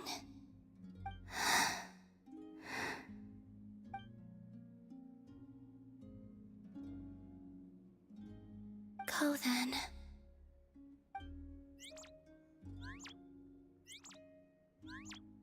Goodbye. Take care. The moon can be treacherous.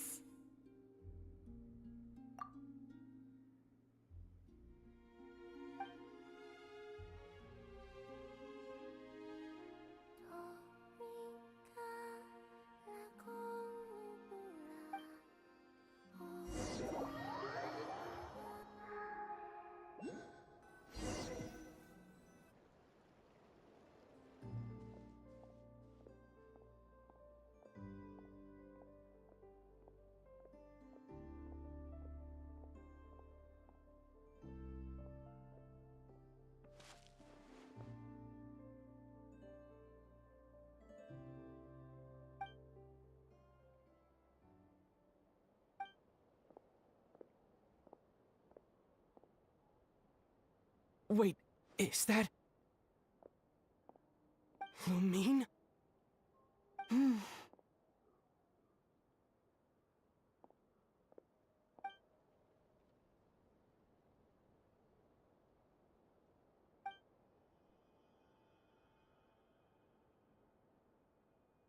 Lumine!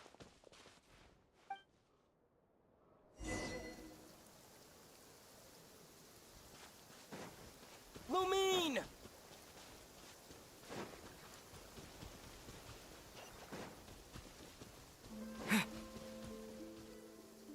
Lumine! Ether, it's you.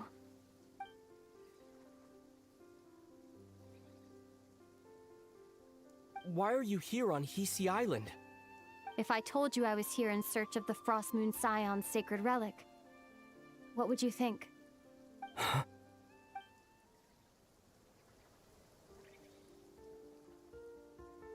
Are you also here to uncover the truth about our past? That's right. What happened to us in the past, how we came to Tevat, why our spaceship crashed here. There are things I want to know too. But I'm not about to sit around waiting for another 2 months to find out. Wait! Wait? But I still have unfinished business.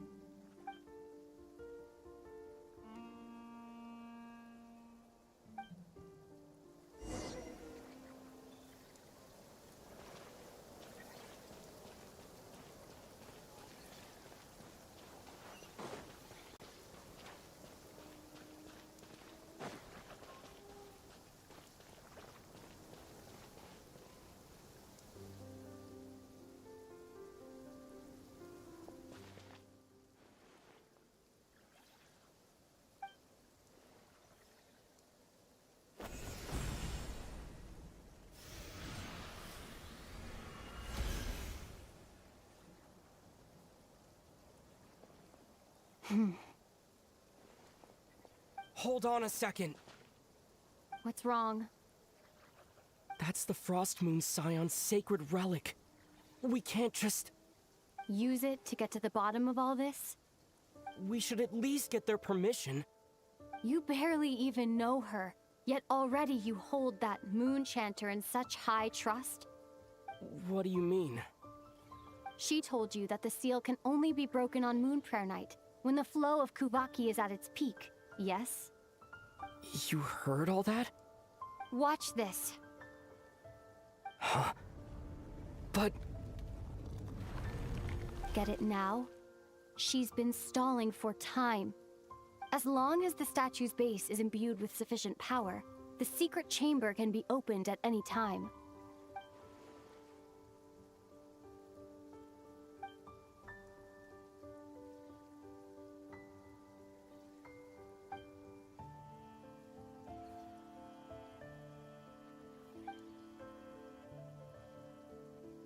Is it such a sin when I don't put all my cards on the table for you, but not when someone else is doing it? It's not like that. Is it? Lumine, you've got it all wrong. This whole time, I've wanted to ask you, what happened to make you like this? I admit, I've been having trouble accepting it. But after all this time apart, I've finally come to terms with who you are. Willful side and all. I trust you. I still do. Through all the worlds we've traveled, you've always been there by my side. If there are things you can't explain yet, I can wait while the journey goes on. I'll wait as long as it takes. Until the day you're ready to talk. Ether.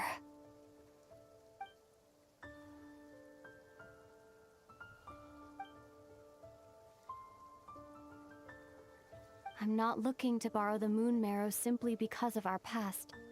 It holds answers about the very origins of Tevat. I've always believed that if you want the truth, you have to see the whole story for yourself. I'm not asking you to trust me, Ether. Just don't try and stop me. If this choice weighs on your heart, then let me go in alone. Forget this meeting ever took place. Bit late for that now. But maybe this is the chance I've been waiting for all along, even if it fades with the morning light. I want to go with you. You sure? Yeah. Then let's go. Lumine. It's been ages since we went on an adventure together. I can't wait. Really? You think I'd lie to my big bro?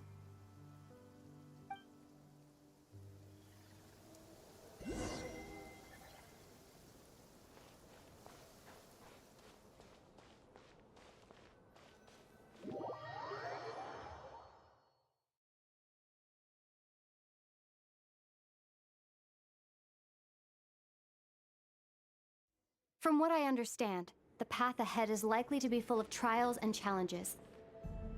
A deterrence against intruders, and a test for those who truly seek entrance. I doubt the two of us will have any problems. I agree. Still, if we get separated, things could get tricky. Best we move together and watch each other's backs. Even the sound of your footstep.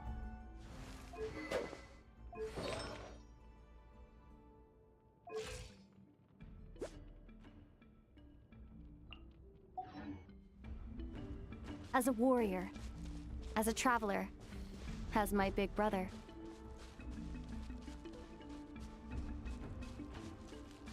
Looks like this is the first trial.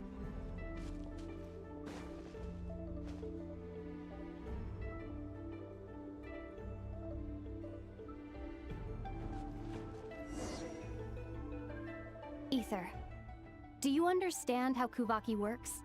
How it exacts force through push and pull? Okay, I'll leave it to you then.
This should help Lumine get across.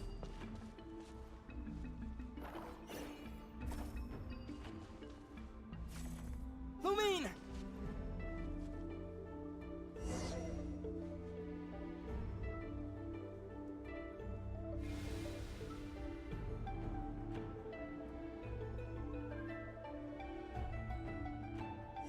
We make a pretty great team, huh?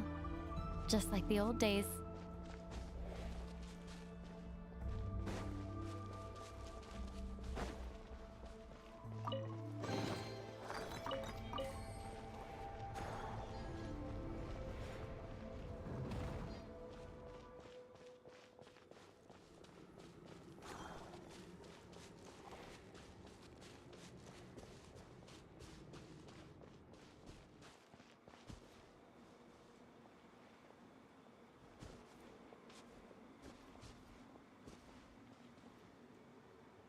A wide open space. Must be in for a fight.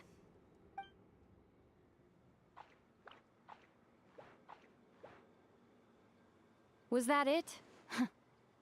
What a letdown.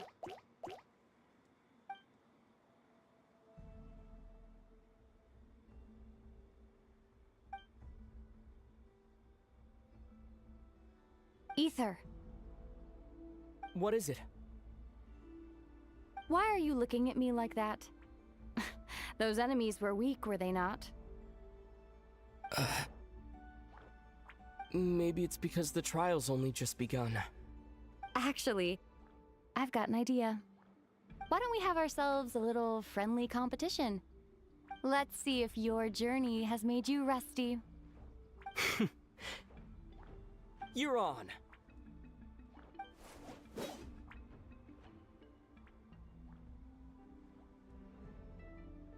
I won't lose to you, Lumine.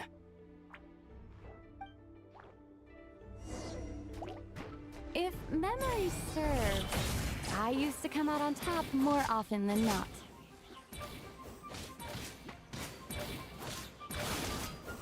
You sure you're alright? Seems your memory's slipping, Lumine. Save it. We'll know who's stronger soon enough. Let's see what you've got.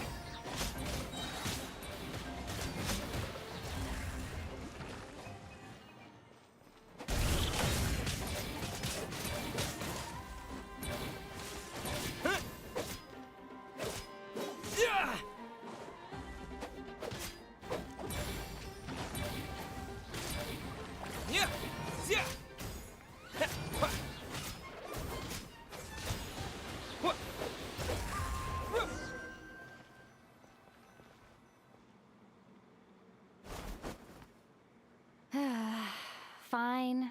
You win. Didn't feel like you really wanted it anyway. Going all out in a place like this sounds like overkill to me.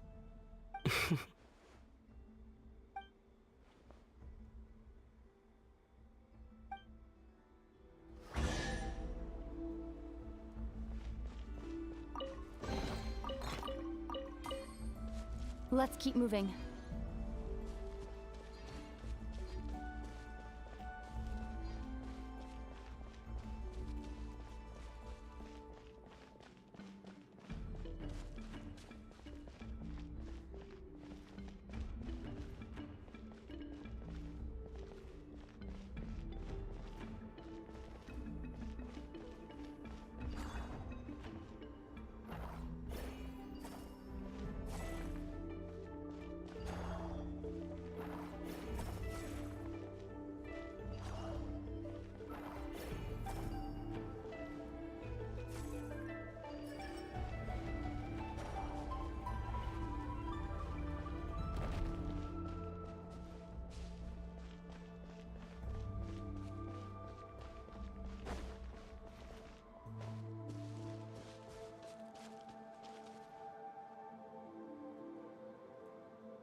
What is this place?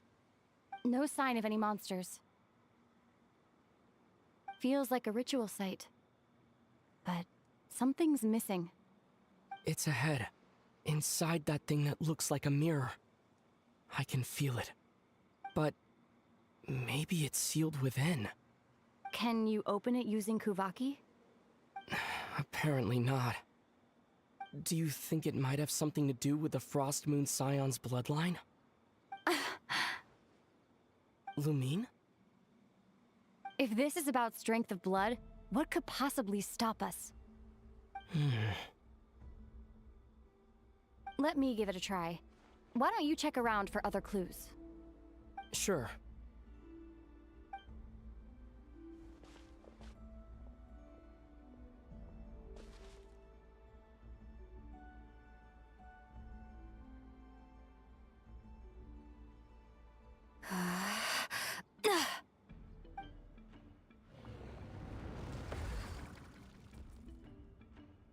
Found it. This should do the trick. Okay.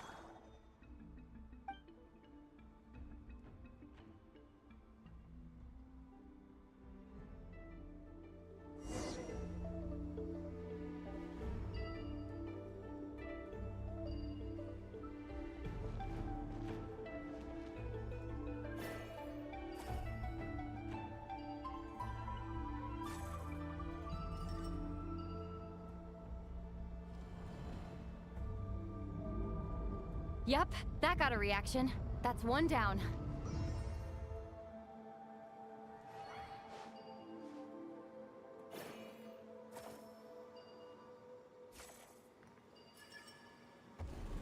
Nicely done.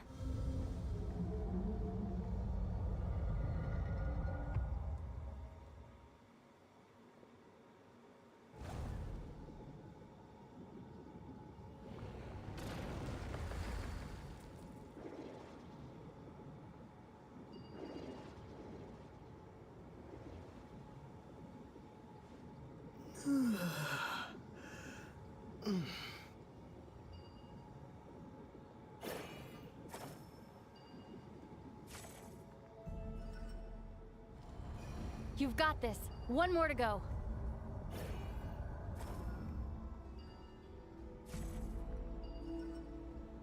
Good work, Ether.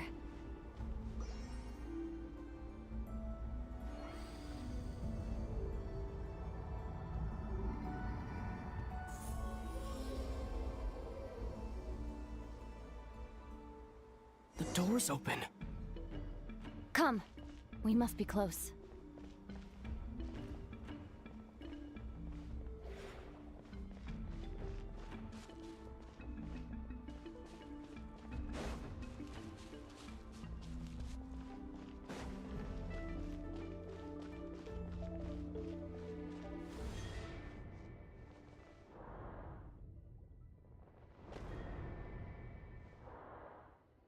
Stay on your toes now.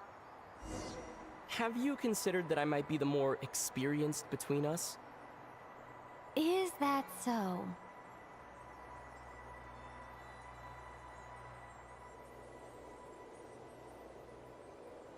So, will you be heading off again after we're done here? Maybe, maybe not. Another cryptic response. Don't worry about things that haven't happened yet.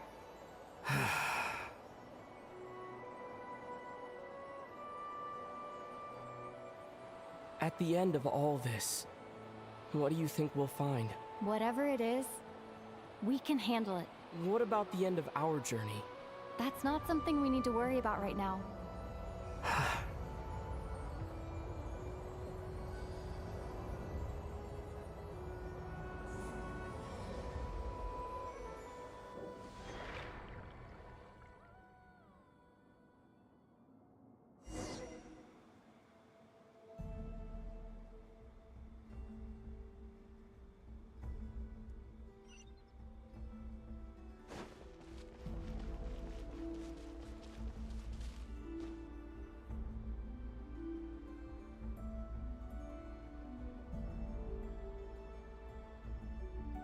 Looks like the final trial is just up ahead.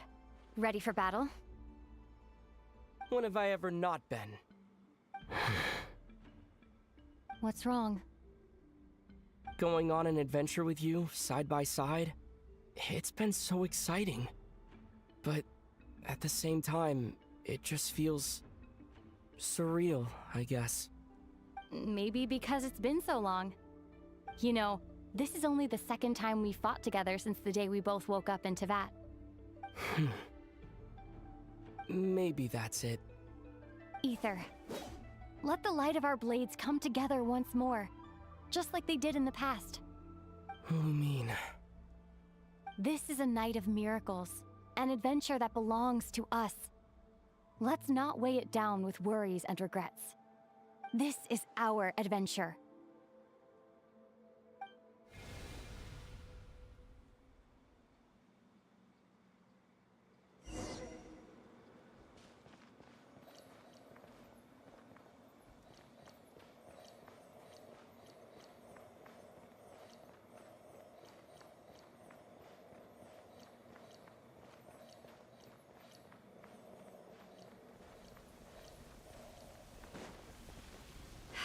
Here goes nothing.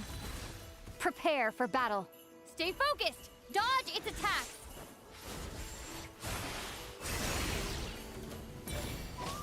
Don't forget to heal yourself! Now's our chance!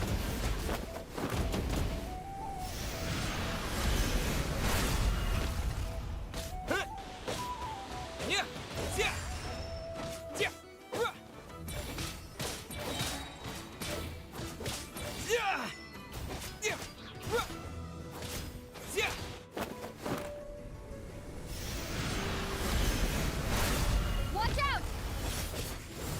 Time for the finishing blow.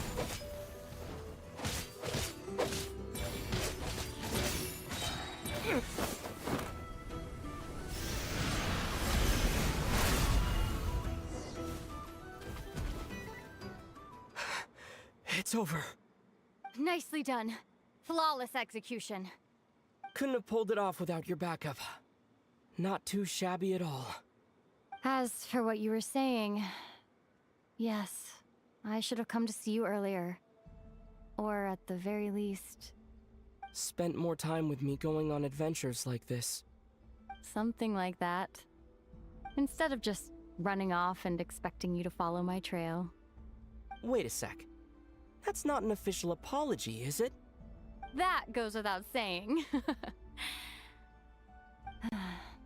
Come on. Time to claim the treasure we came for.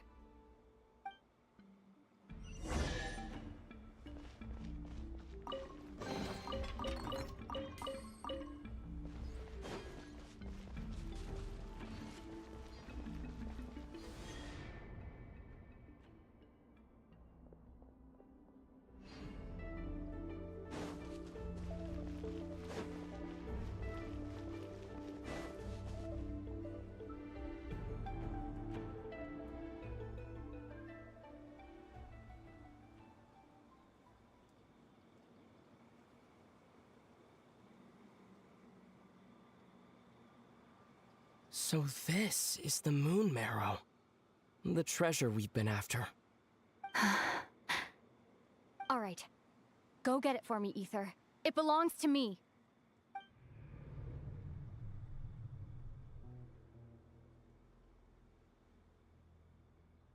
What's wrong, Ether? After everything we've just been through, you still don't trust me? Don't you want to know the truth too, just like I do? Rest assured, I'll share the truth with you afterwards. Now, go bring it to me.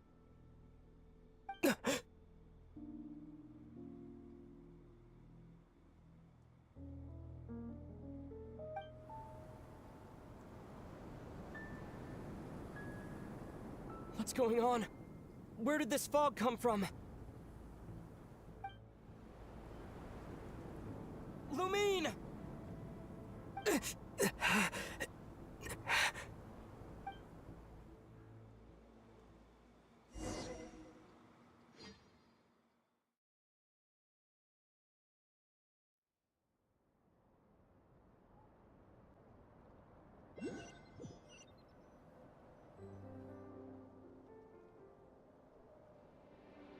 Lumine!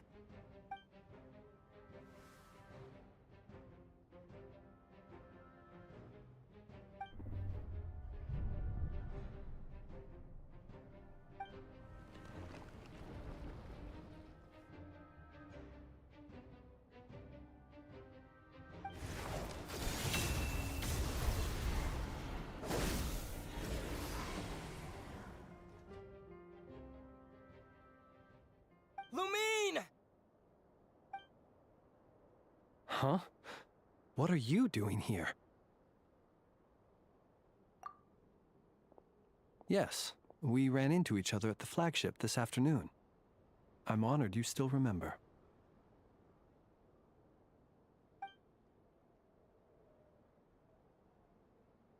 Are you looking for something here?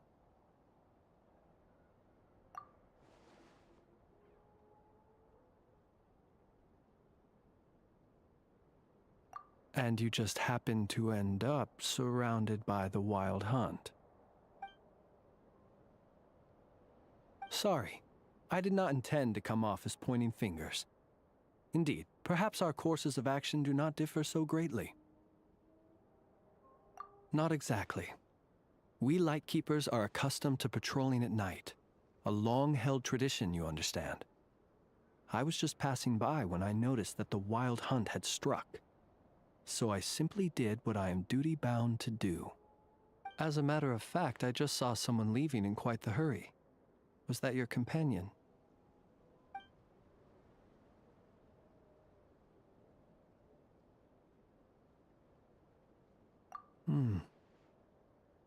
Perhaps I should take my leave now. After all, my patrol isn't over yet. Nodcry is a dangerous place to be at night. I'd advise that you head back soon as well.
woke up and saw you were gone, so she made you a cup of berry juice to help you sleep.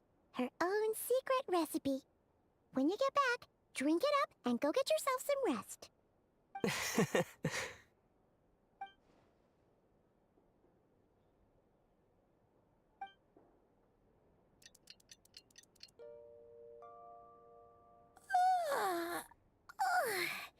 Good morning? If now still counts as morning. When did you get back last night? Did you sleep well? Good to hear. So, where'd you wander off to on your midnight stroll? Anything interesting to see and not cry at night?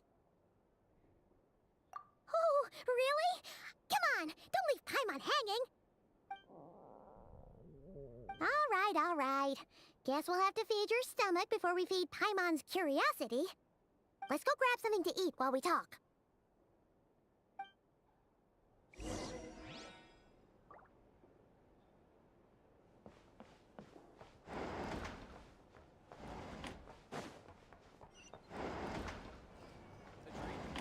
Our drink recommendations? Either way, for starters, I recommend you drink less.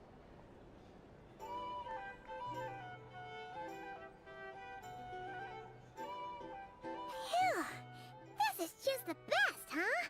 Free food, free lodgings. This bark is friend for life material, that's for sure. Hey, did you hear what happened? Hear about what? You know, all that commotion over at the Frost Moon Scions. Crazy, huh? Huh? What happened? See what I mean? Completely oblivious to what's going on around you. The sacred relic of theirs. It's been stolen. Hey, slow down! Paimon knows you're hungry, but you don't have to worry about her stealing your food. At least, not today. What? Was it those Fatui? No idea, but the news has already spread right through Nasha Town. What did their high priestess what do they call her again? The moon something? Anyway, what did she say about it? What could she say? She's the one who discovered it was missing. She was in Nasha Town first thing this morning, hoping to launch a joint investigation with the Voynich Guild. Whoa! Did you hear that? Lauma and the others, their sacred relic's been stolen! Who in Tivat would even have the nerve? Paimon bets it was that bunch of good-for-nothing, rule-breaking, troublemaking Fatui!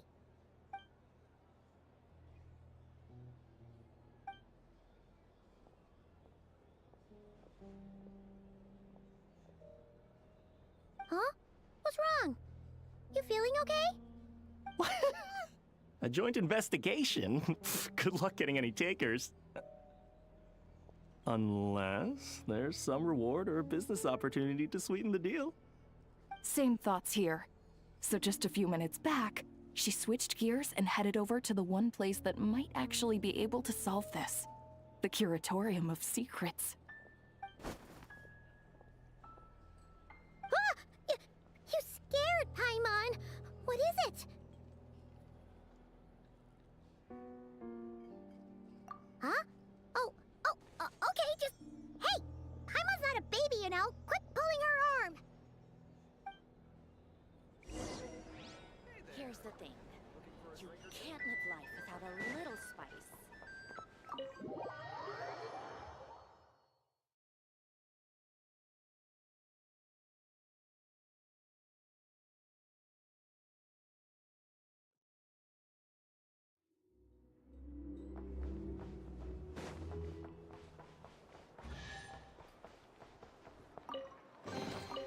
Abandoned property belongs to whoever finds it first. So, The Voynich Guild. If we want to see if a transaction took place, it couldn't hurt to ask around here, right?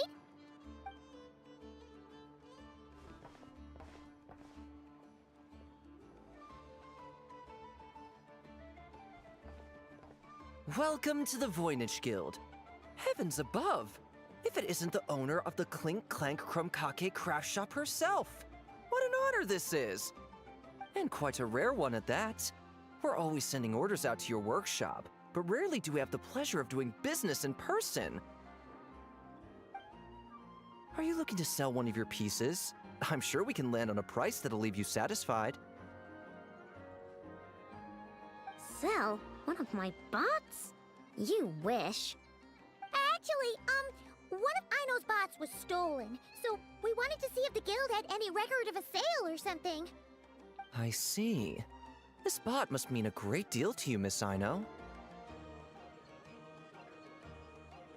Duh. I wish the Voynich Guild could offer you some sort of consolation, but I'm afraid I have no recollection of such a sale. Oh, okay. We'll get out of your hair then. Come on, let's keep asking around.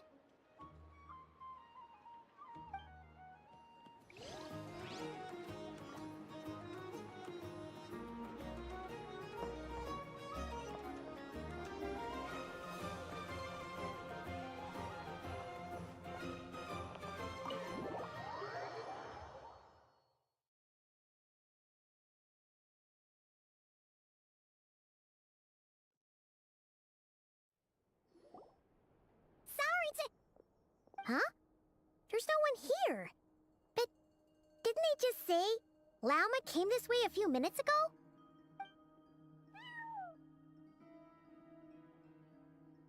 No one except for a cat watching over the front desk. Excuse meow? Are we supposed to check in here?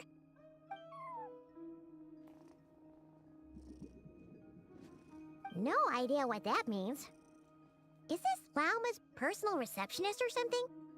Pretty sure she'd be the only person who could actually understand it.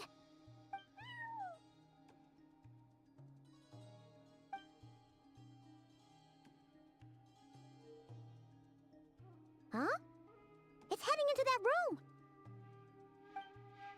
But why not? Like I told you already, that's just... Huh? Another client.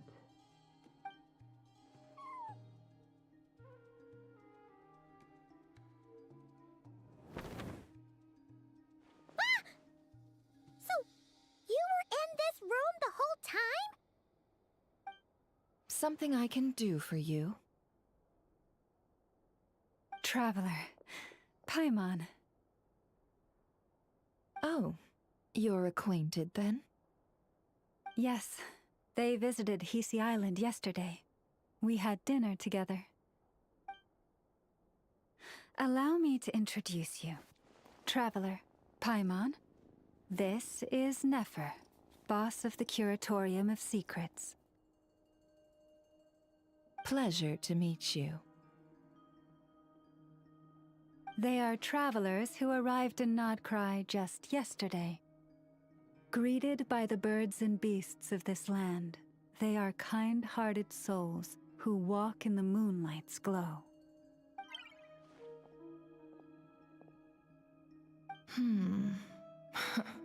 Interesting. Thank you, Lauma, but you need not have introduced them. They are great heroes, renowned throughout the nations beyond our borders. Oh, really?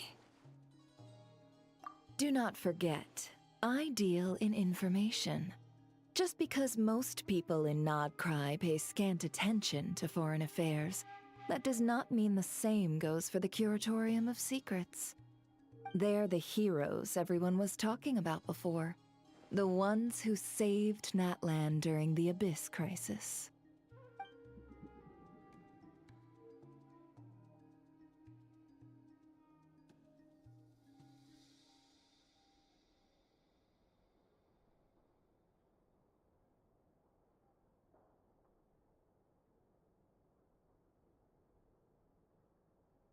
I see. We Frostmoon Scions seldom leave our domain, so I had not heard of your heroic deeds. Please, forgive my ignorance. It's no big deal. We were hoping to keep a low profile anyway. If we had to list all of our titles and good deeds, we'd be talking till sundown, and then some. Huh? What's wrong? Still not feeling great? So, what brings you both to the curatorium today? Oh, so basically, we were just eating when we overheard people talking about how the Frost Moon Scion's relic had been stolen, and then he dragged Paimon over here. I see. Ah, I see. So you came over here because you were worried about Lauma.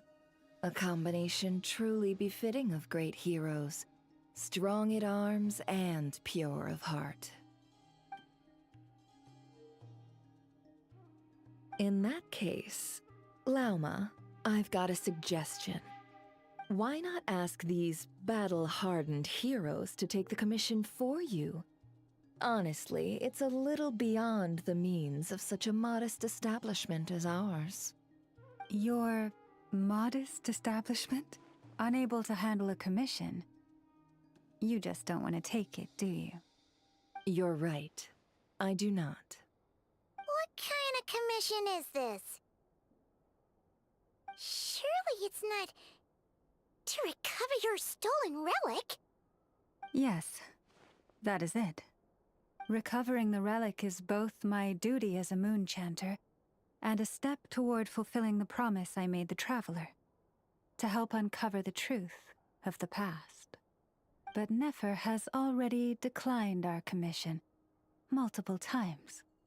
And yet, just as it always has, the moon will continue to illuminate the sky above the curatorium. Come night or day, may the moon goddess keep you. Enough of that.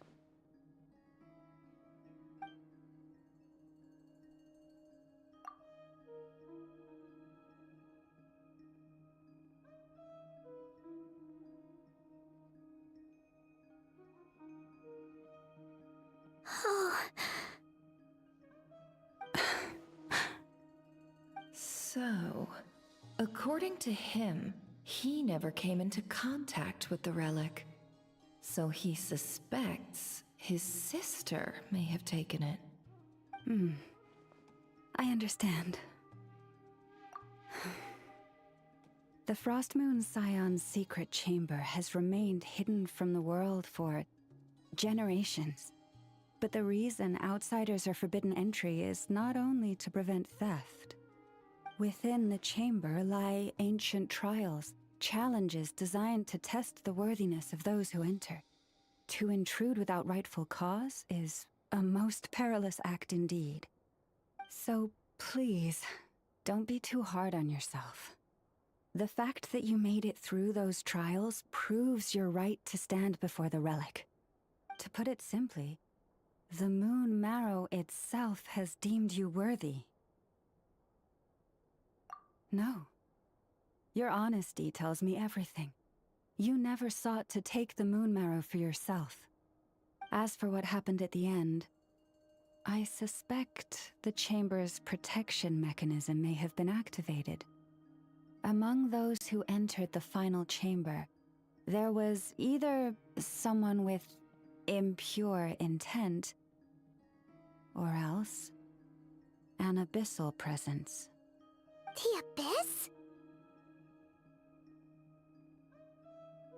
Perhaps that's why, then. Either way, the Moon Marrow was taken. And I believe you. So the problem remains the same. I need to recover our relic. See? Didn't I tell you it would all work out in the end? But before everyone starts celebrating, forgive me for asking just one more thing. Are you absolutely sure your sister took the relic? What do you mean? Weren't they the only ones inside at the time? Who knows? Think about it. After your sister broke the seal with abyssal power, what was to stop someone else from following you in there? In theory, nothing. And as it just so happens, I received a tip-off from one of my sources earlier this morning. Word is, today of all days, the Fatui suddenly called off their search for the relic. What? Huh? Why? Well, either they woke up this morning and suddenly decided they'd lost all interest, or... Exactly.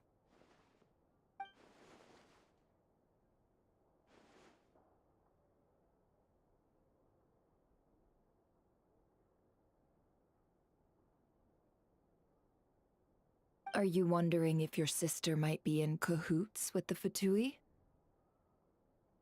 Which is why I asked, are you absolutely sure your sister took the relic? Or to put it another way, do you really know your sister?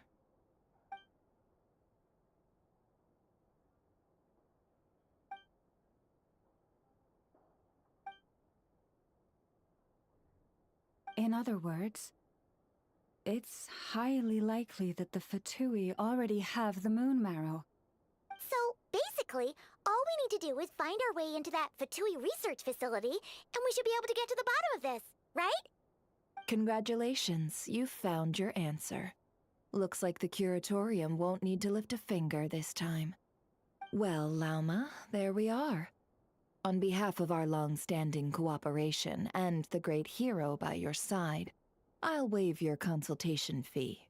But just this once. You're really not planning on helping us? I think I've helped more than enough already.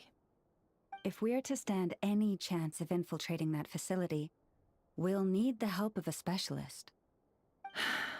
Just so you don't get the wrong idea, let me make myself crystal clear.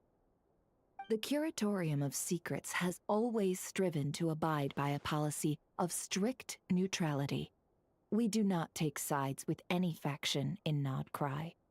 I cannot help the leader of the Frostmoon Scions sneak into a Fatui facility. That would make me their enemy. When one of their harbingers asked me to help them infiltrate your territory, I gave them the same answer. No. All right, I understand. But I do have one final request. I promise it's my last. It had better be. No matter who it is, I want you to help us persuade the next person who walks through that door to join us. What is she up to? You're that desperate for help? What if it's a member of the Fatui? It doesn't matter. You're welcome to tell them everything, even about our plans to infiltrate the Experimental Design Bureau. All I'm asking is for you to say one thing, just one thing to help persuade them. If you do that, I promise I won't ask you for anything else. Made up your mind? Fine. Fine, I'll play along with your little game. Besides, as long as I'm not personally involved, no one can accuse us of taking sides. Boss, I'm back!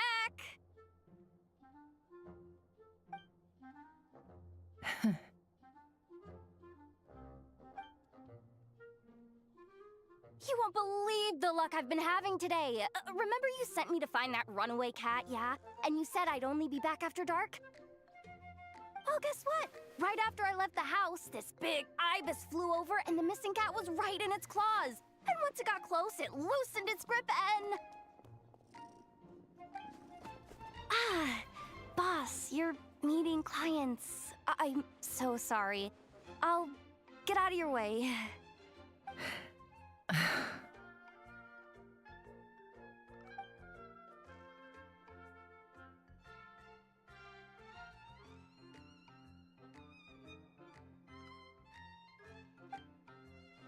Yehoda, dear, come here.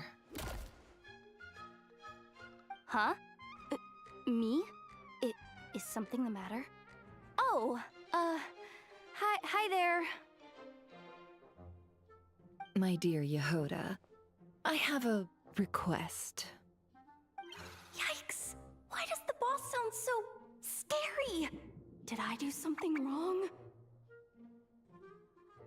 Would you be so kind as to accompany these 3 delightful clients of ours and help them infiltrate the Fatui's Kuvaki Experimental Design Bureau? What is going on here? Boss usually just says things like, hey, go do this, or you, go take care of that. Why is she being so scarily polite?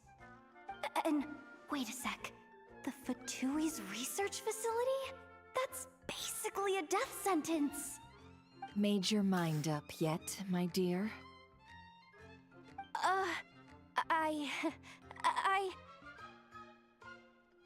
What is up with Boss today? Am I supposed to say yes to this? Or maybe it's because the mission's too risky, so she's actually looking out for me? Why is everyone looking at me like that? Is this some kind of test? I can't let the boss down. Can I? Have you made up your mind?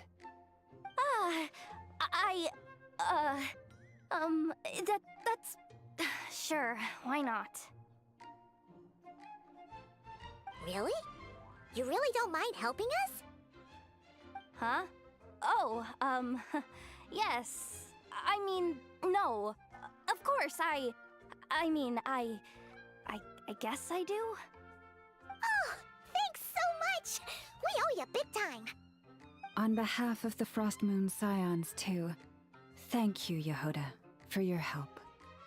What the? Seriously, what just happened? Why does the boss look so fed up? Oh no, was I supposed to turn them down? All that mentoring, time spent teaching her how to deal with different factions. In one ear and out the other. Never. You got what you wanted. You promised that was it. I know this goes against your principles. I won't forget the favor. Trying to get me to change my mind now? Of course not. I just wanted to say thank you. So, thank you. Oh. Yehoda, we'll leave the planning to you. Let's discuss the details elsewhere. Huh? Oh, okay. Oh, what have I gotten myself into? Oh, by the way, Yehoda, before you go... What is it, boss? You're fired. Huh? Effective immediately. As in, this exact moment. The curatorium will take you back, of course, but only once you've completed this commission for our 3 clients. What? Is there some issue? Well, here's the upside. Without me taking a cut from your commission, you'll earn more. Seriously? Can someone explain what's going on here?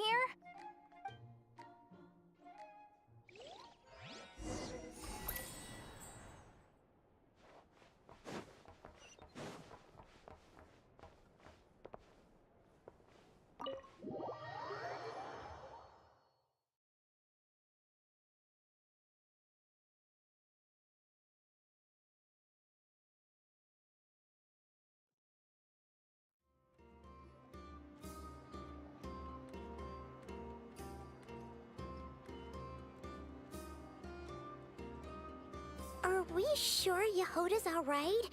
She looked totally crushed just now. She'll be fine. She's just in shock. But one thing's for sure.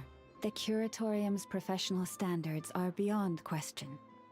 The fact that she only requested 1 day to prepare says it all. As an apology, I'll ask my animal friends to help her out more often in the future. Also, thank you for being honest with me. It means a lot. Was it really, though? As far as I see it, trusting your family is never wrong. In this case, let's call it a misjudgment. But the truth is, we all make mistakes every now and then. What matters is how we deal with the consequences. So, in return for your sincerity, there's something I'd like to share with the two of you as well. Oh? What is it? Perhaps it is something best said under the moon's gentle light. Would the two of you meet me on Hisi Island tonight? Oh, it does sound important. You're right. There's too many people here. Somewhere quieter makes a lot more sense. Thank you both for understanding. Then let us meet beneath the moonlight.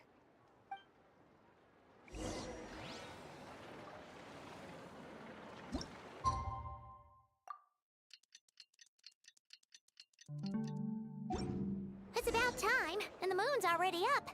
Let's head over to the place we agreed to meet Lauma.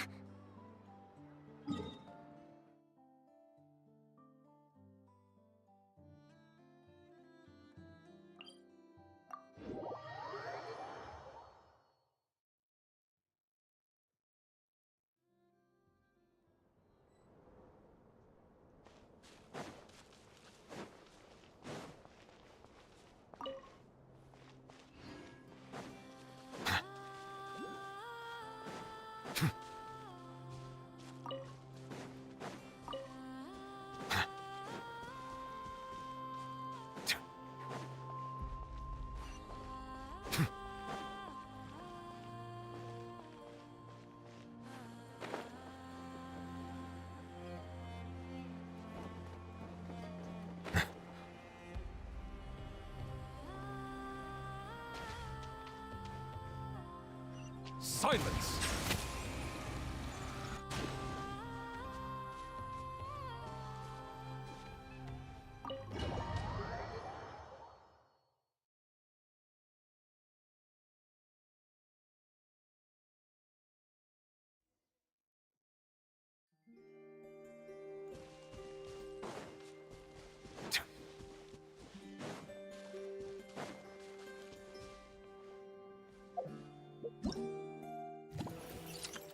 I know?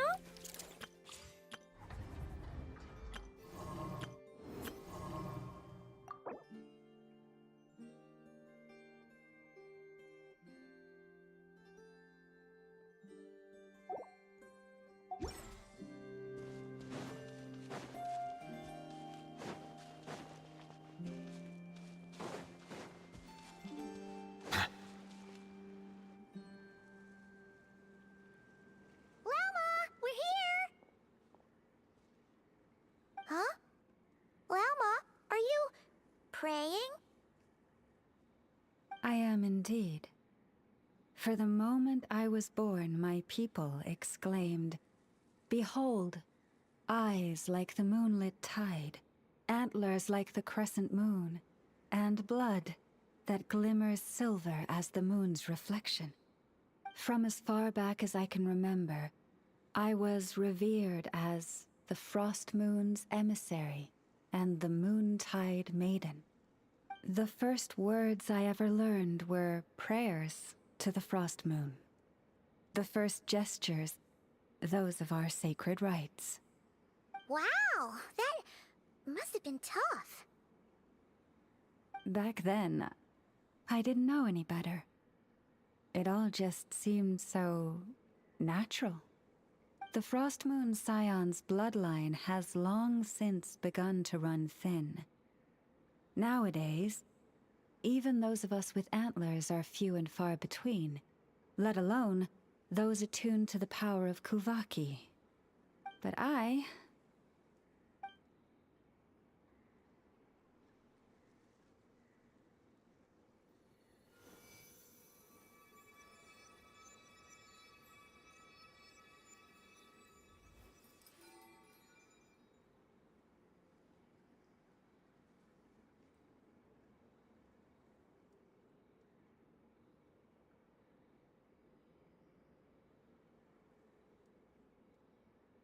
Whoa!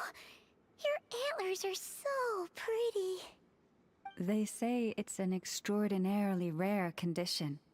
Once in a century, if that. I am unusually sensitive to the moonlight, as well as to the Kuvaki's ebb and flow. As a child, I could barely sleep because of it. Oh no! It was that serious? To others, fluctuations in Kuvaki are something you easily get used to, like a gentle tide lapping away at the shore.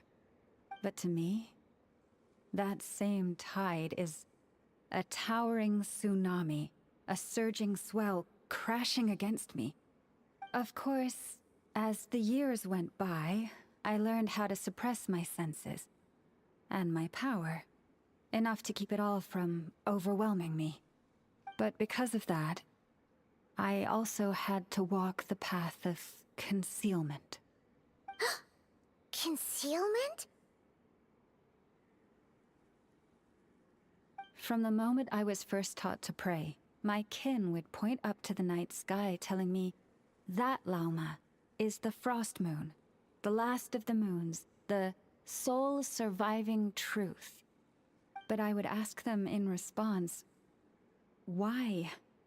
Why can't I feel anything from it at all? Later, I came to understand that they simply could not tell where the real tide was coming from. They couldn't sense it. The true moon beyond the sky's veil.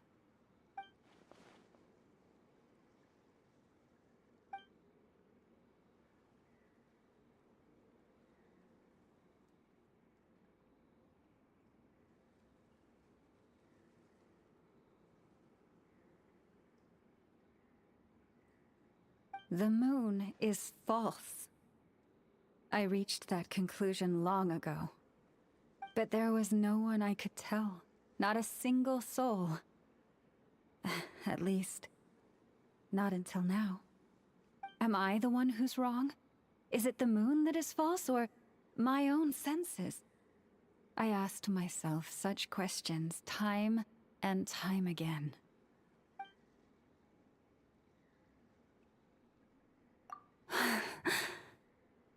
Thank you. When you called yourself a descender, I had a feeling you might be able to confirm what I had always suspected. And now that you have, it's exactly as I imagined. I feel relieved. Oh, Paimon kinda gets why you couldn't tell anyone now. It's not easy to change people's minds on something they've believed for hundreds of years.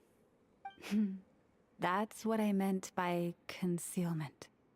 I knew too much, so I had no choice but to keep my people in the dark. Every prayer I offer feels like a lie to keep myself going.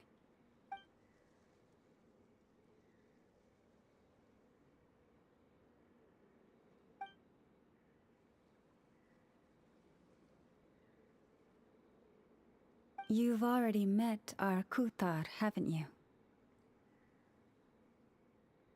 Huh? When was that?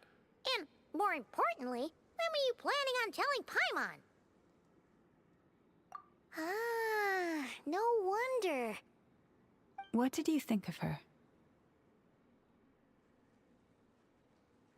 What exactly do you mean by up in the clouds? I understand what you mean. She is quite indifferent to the world outside herself. But I find it hard to hold that against her. Yes, it was shortly after the fall of the ancient moon's remnants. I asked her what the Frost Moon Scions meant to her, and why she left in the first place. Yeah? So, why did she? Perhaps it's better if you ask her yourselves. Things tend to get lost in translation when you speak on someone's behalf.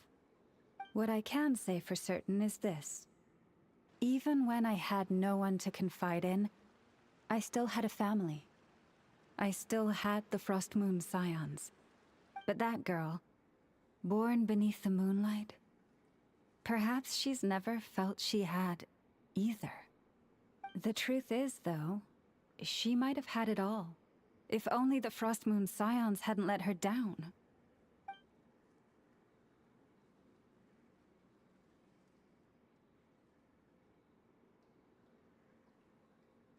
The Frost Moon Scions now walk a path of error.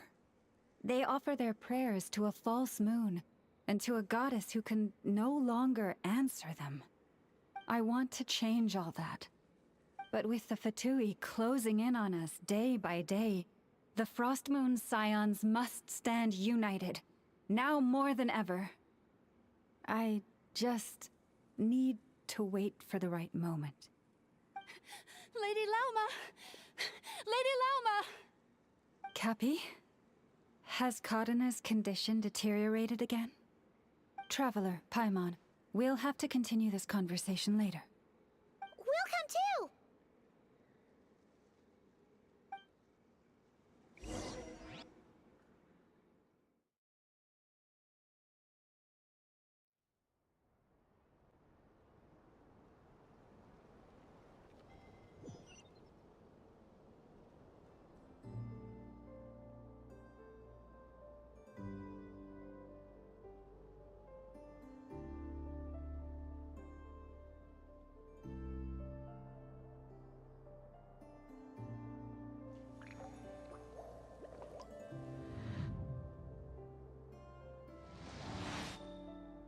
Prices like these are just outrageous. This is more than a fair price already.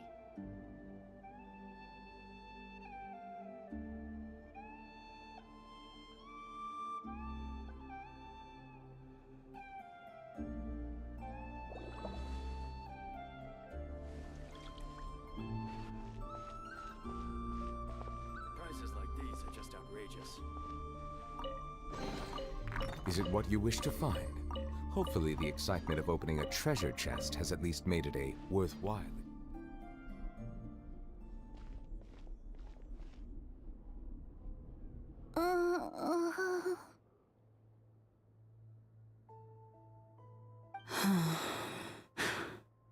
Why?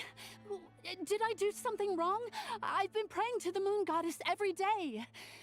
Why isn't she getting any better?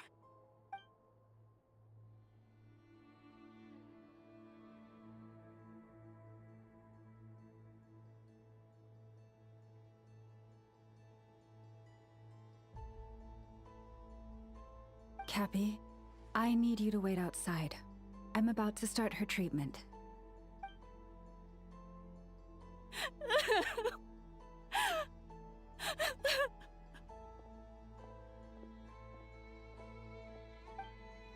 Is there anything we can do to help?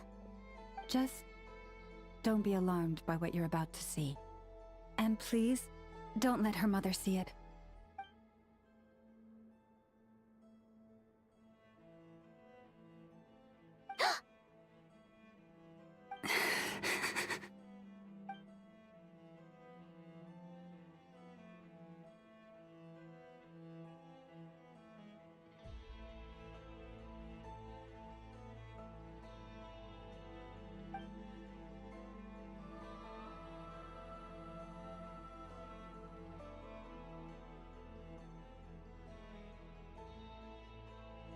Shh. Please. Help me keep this a secret. She looks much better now. But, Lauma, was that?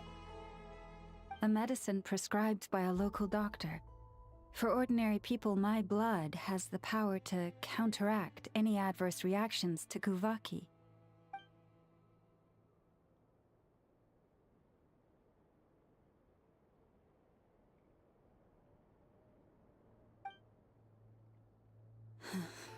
So, now you know another of my little secrets. I had hoped to guide the Scions out of error before Karina's illness reached this stage, but clearly, I was too late.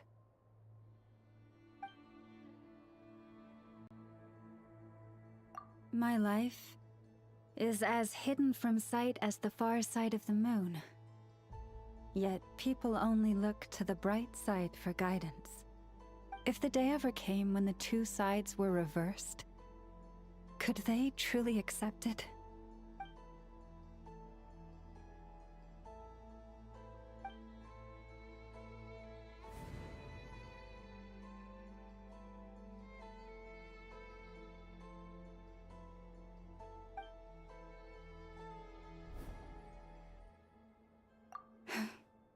Hearing you say that puts my heart at ease.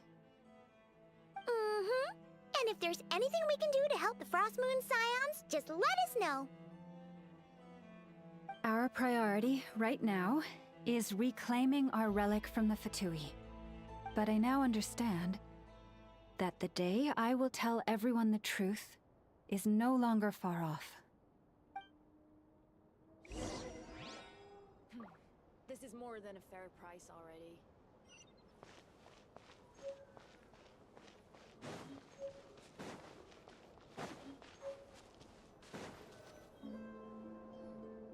Wow! Paimon would never have guessed Lauma had all that bottled up inside. Hey! Watch your step! Ah! What's wrong? Oh, you scared Paimon. You scared me there too. Almost stepped right into one of my traps. A trap? Why would you leave a trap somewhere like this?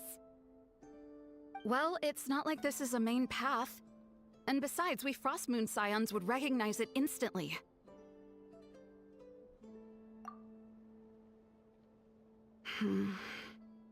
Alright. You don't seem like you're with the Fatui, so I guess there's no harm telling you. Lauma asked me to set up these traps to keep the Fatui at bay. Oh!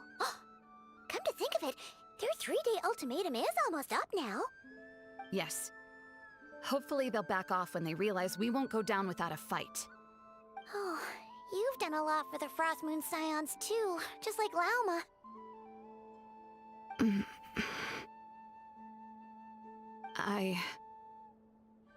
Philomena? It's nothing. I was just wondering if any of this is really worth it. What do you mean? Our people. So many are stubborn, stuck in their ways, clinging to a truth they refuse to even question. Do they really deserve everything Lama's doing for them? Well, yes, but even so, no. I shouldn't be saying this. Just forget it, okay? Bye. Huh? Why did I say all that? Or really, why am I still doing any of this?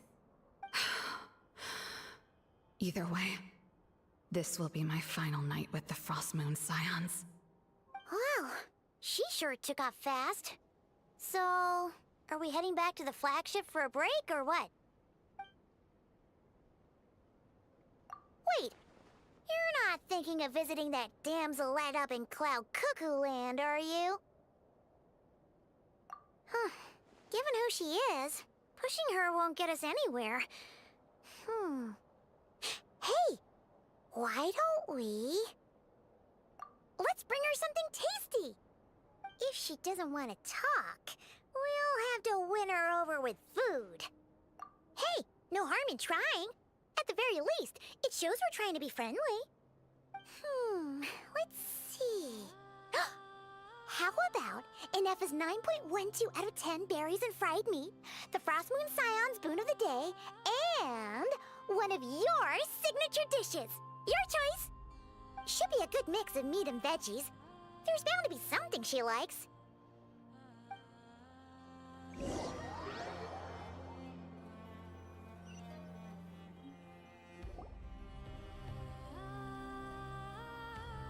Alright, food's packed and ready. This is the place, right? Why does it feel like we're going to visit a patient? Oh, no. Take this seriously, Paimon.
Remind me, who are you again?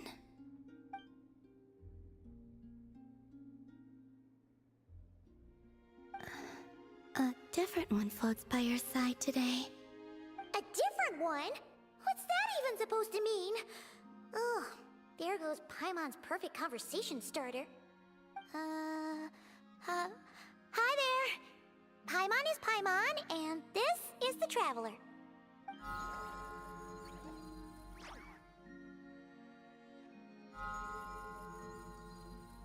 Oh, there you are.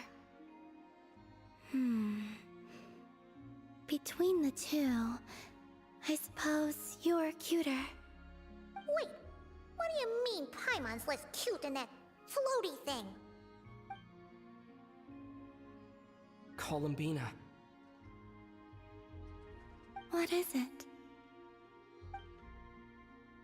What's your favorite kind of food?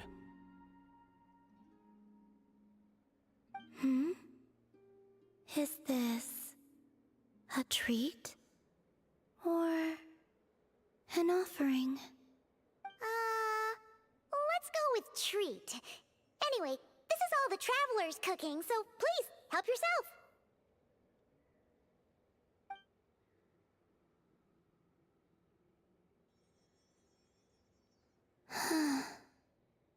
Oh, that wasn't exactly a yes, but she didn't turn it down either.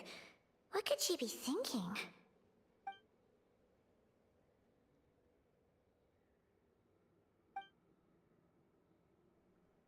So, what do you want to ask? Hey, she's actually playing along! Quick, now's our shot. You know the moon in the sky isn't real, don't you? I know there is only one moon in the sky. It is simply that some can see it, and some cannot. What does it mean to you?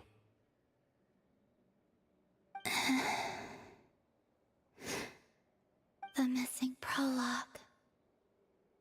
What?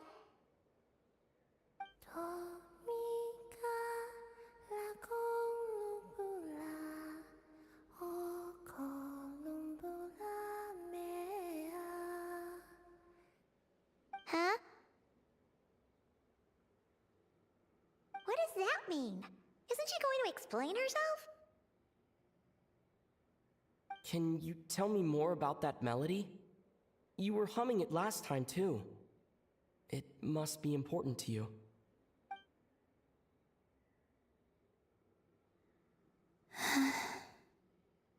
It is all I remember from the moment of my birth. A melody. A few lines of lyrics. Like a lullaby from a foggy dream. Oh, so who was singing it? I do not know. I have nothing else. Just that song. Huh? And the Frost Moon Scions who found me. They had nothing either, but hope. Before I even knew what was happening, they were already calling me their goddess. And I had no reason to decline. Like two lost infants unknowingly exchanged, I adopted their faith. And in return, they adopted me. But my adoption drops you into the story halfway through. What came before was scribbled onto the wrong pages, never even bound into the book.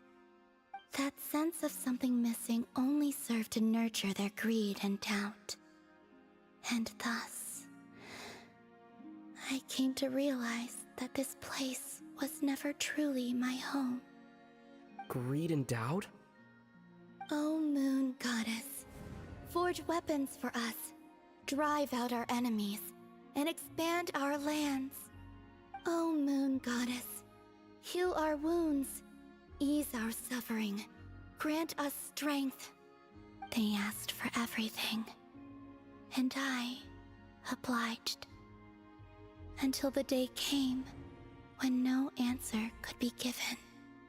If mortals can turn to the gods when they are powerless, then who do the gods turn to when they have nothing left to give?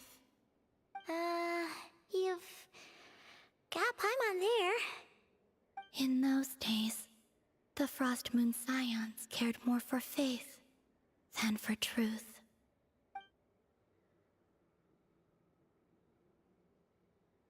Reality rewrote the sky in words I could not understand. I did not want to read a tampered version, so I simply stopped looking. The real beginning of my story lies up there, on the moon, forever beyond my reach. Like a message carved for blind hands, sealed away where no fingers can find it. Huh. So that's how it is.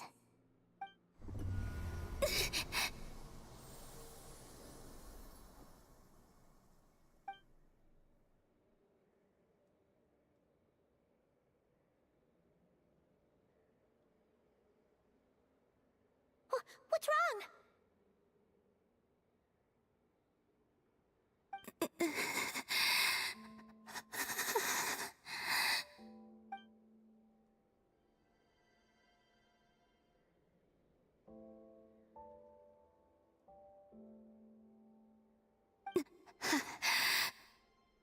You should go. What, now? But you really don't look well. Did something just happen? Is there anything we can do to help?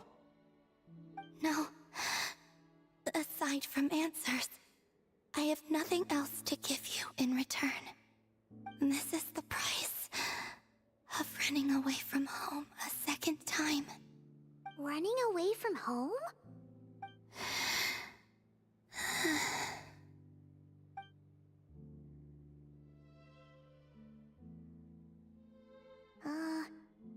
Is she heading towards the food? Did all of Paimon's questions make her hungry? Do you still have many questions? I know I should offer more in return for your kindness, but I'm feeling a little worn out. Oh, we're so sorry about that. The Tsaritsa was right. Freedom always comes with a price. She said I could treat the Fatui as a second family, a second home. But in the end, they were no different. All they wanted in truth was my power as the moon goddess. I'd rather not dwell on such unhappy memories.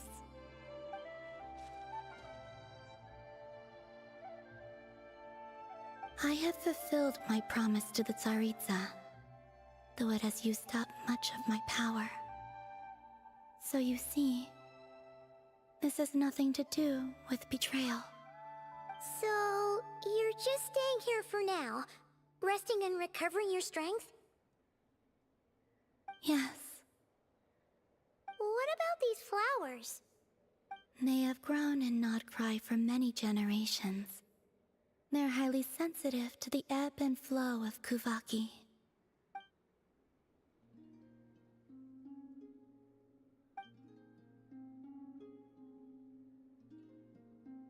At times, I thought about using that relic the Frost Moon Scions had hidden away. I could sense the power within it. But going out is such a hassle. People might see me, and I promised Lauma I wouldn't show myself to anyone. Besides, I know it's gone now anyway. Really? Lauma asked you to stay in hiding? Uh-oh, she's looking back at the food again. But Paimon still got some little crumb cookies here. You could have these for dessert if you wanted. Lauma said she wishes to change the Frost Moon Scions, which is why she asked me to stay out of sight. I don't really understand what she meant, and to be honest, it's not something that concerns me. But I wasn't planning to see anyone anyway. If they found their way here themselves, that's hardly my fault.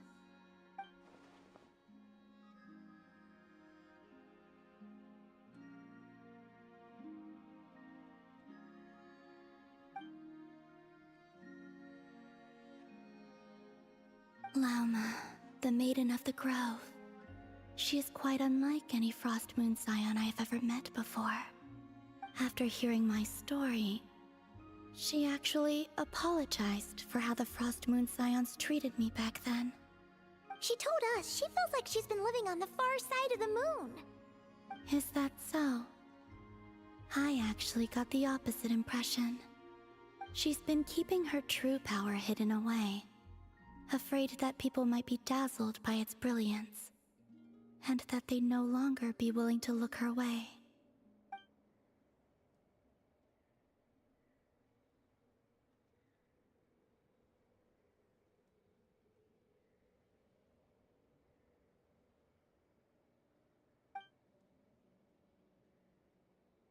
So what do you wish for now?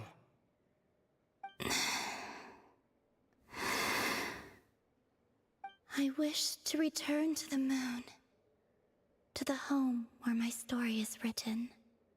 Right now, that is all I wish for.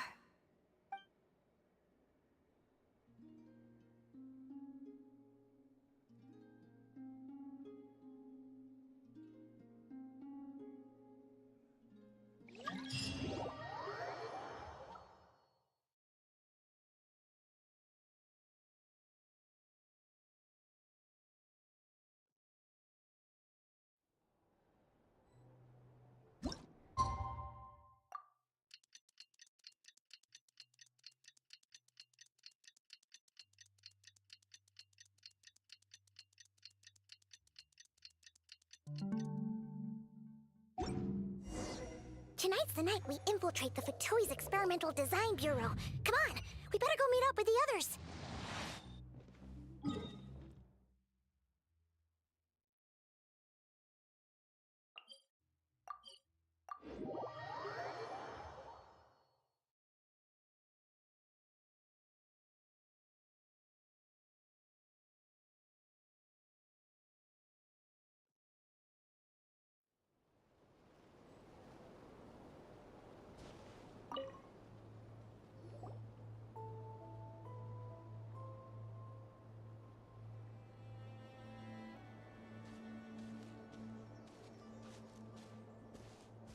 Huh? How come you're here by yourself, Lauma? Where's Yehoda? I haven't seen her. Seriously? Don't tell Paimon she's ditched us on our first mission together. I don't believe so. Nefer and I have our differences, but that shouldn't interfere with our shared objective. Recovering the relic is my duty. But as far as she's concerned, there's plenty to gain here too. In Nodcry, it's common knowledge that the Curatorium has a nose for profit and opportunity. The same way aphids flit from flower to flower in a never-ending quest to make honey. Huh. Sounds like you know her pretty well. Still, Yehoda sure is taking her sweet time.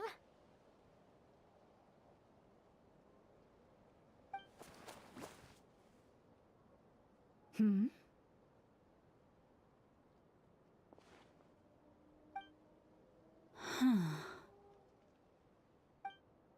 I believe we may have misjudged and underestimated Miss Yehoda. Huh? What do you mean? As a former employee of the Curatorium, I'm confident that she possesses both professionalism and integrity in ample measure. Huh? Ah! What was that noise? The sound of a wavering conscience, perhaps? Ah! Whoa! Something just fell down. Hello, everybody! What kind of an entrance is that? Wait a second. Have you been hiding nearby this whole time? Yeah. I was just, scouting things out from up high. Darn it. How did Jane Doe even notice me up there? I can't believe I'd only realized I'd run out of smoke bombs this morning. What if something goes wrong inside? How am I supposed to make a quick getaway now? Thought I could just hang back and wait for the clients to get cold feet. But nope. Turns out they're all completely fearless. Don't they know how scary the Fatui are? Really sorry, everyone. Truth is, just as I was heading out this morning, I discovered I'd run out of a super important, completely essential, absolutely indispensable piece of equipment. So, what are we gonna do? Well, as I see it, there are two options. Plan A is, we take a detour to Nasha Town to restock.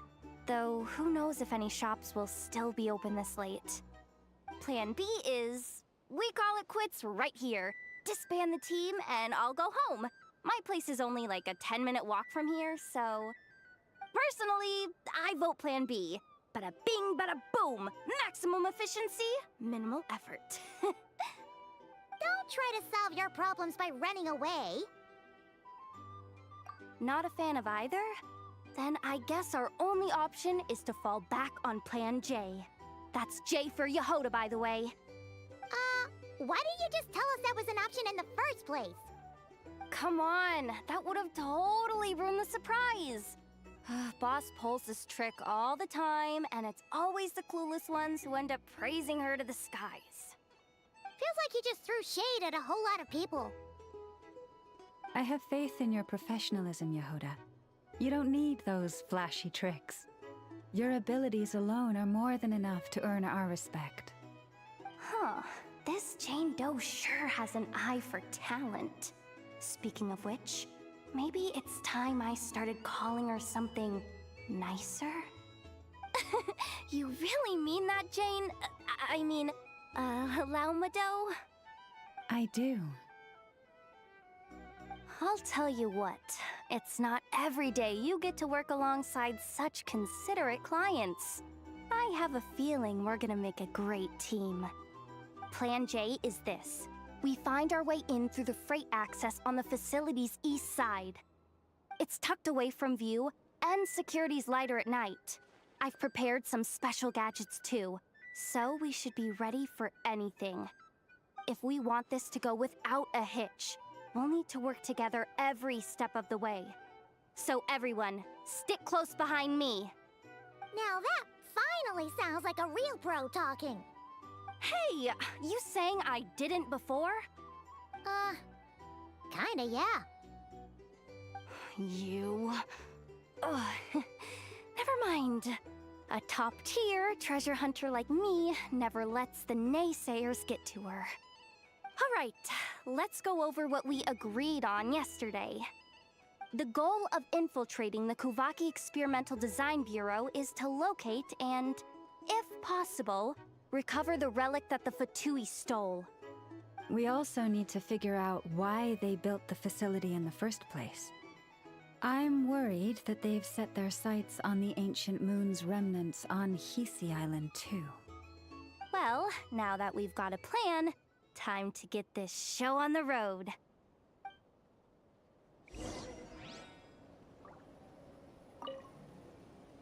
Everyone ready?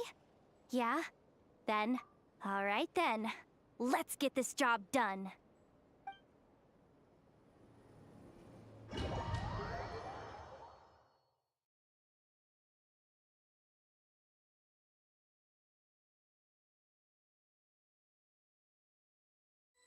Go, go, go!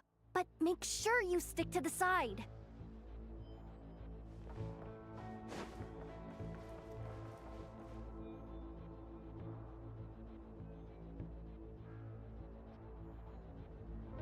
Just as I thought. There's a gate controlling access from the outside. Good thing I brought this keycard, huh? Well, technically I stole it. But no need to tell them that, right? Blame that chump who thought it was a good idea to get wasted at the flagship during work hours. Ooh, is it top-level clearance? Of course, that goes without saying. Let me read it out loud for you. Fatui Experimental Design Bureau number 183574, maximum clearance, maintenance intern. That doesn't sound very top-level to Paimon. Never underestimate interns. Even the most pockets, you know? Besides, if it wasn't for this person's selfless generosity, we wouldn't be able to just waltz in like this, would we? Feels like you're trying really hard to change the subject. Allow me to teach you the first rule of treasure hunting. First and foremost, use every resource at your disposal.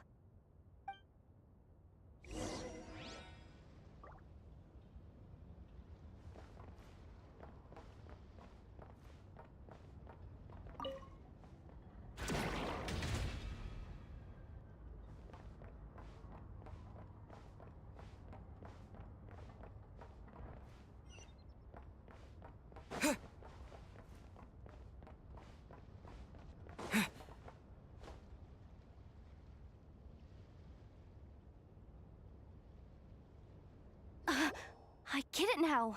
It's like a pair of light bulbs just lit up in my head. What did you just get?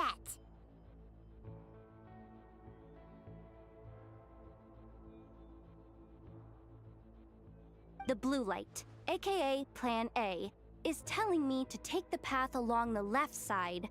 It'll be a lot stealthier, but that might mean a bit of a detour. The red light, aka Plan B, is saying, just charge straight in. But that'll mean dealing with, like, a dozen sentry bots already powering up. Although, I might be able to switch them to training mode. Their attacks will be weaker, but we'll still be in for a fight. Can't you just put them in sleep mode? Hey, I told you, I'm just a maintenance intern. Give the new recruits some time and space to blossom, will ya? We're still pretty close to the entrance. Surely they'll call the whole thing off once they see what these bots can do. Anyway, I say we go with Plan B. Either way, I won't be doing any of the fighting, so the shorter route sounds good to me. If we can avoid fighting at this stage, we should. Plan J is to call it a night so we can all make it back to bed before sunrise. After all, the deeper we go, the more dangerous this is gonna get. So we might as well give up while we still can. Okay, here are the bosses. Just don't forget, whatever you do, don't let those recon bots spot you. Let's see. No kidding. Nefa told me about something like this before. I can't believe that dumb robot actually helped me out for once. All you gotta do is this, and the recon bots will be reassigned to another position. That way, when it's time to move forward, the path will be clear. Which reminds me, it's about time I taught you the third rule of treasure hunting. Go with the flow. What about the second one? You skipped that one. Huh? Did I? Oh geez, must have gotten them muddled again. I mean, the second rule is exactly the same as the first. Guess that's what you meant by going with the flow, huh?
no chatting while we're sneaking in.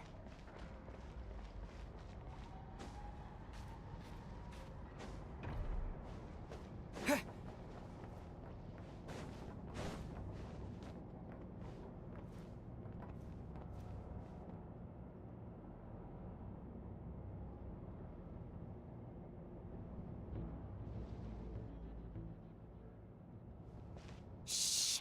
There's someone up ahead!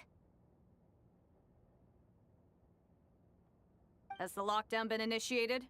Move it, soldier! The cargo has already been transferred. The lockdown procedure is complete, Commander.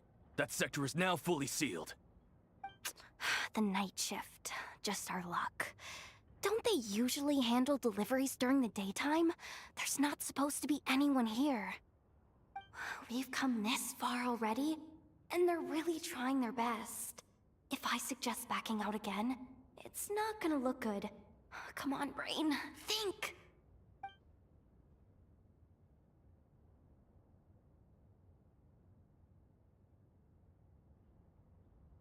Got it! The freight shaft to the upper levels.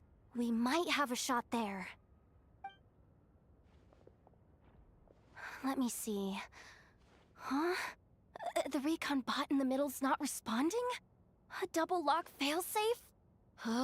We've been outfoxed! Stay calm. Stay calm.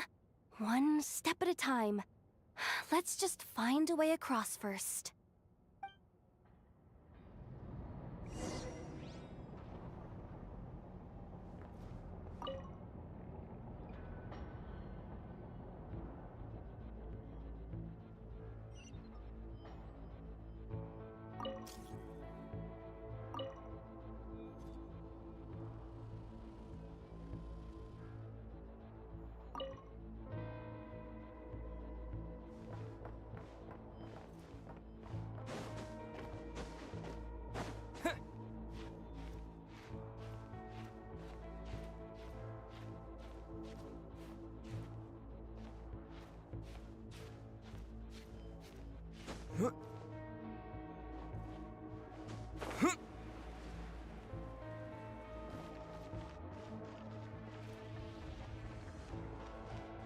Hey!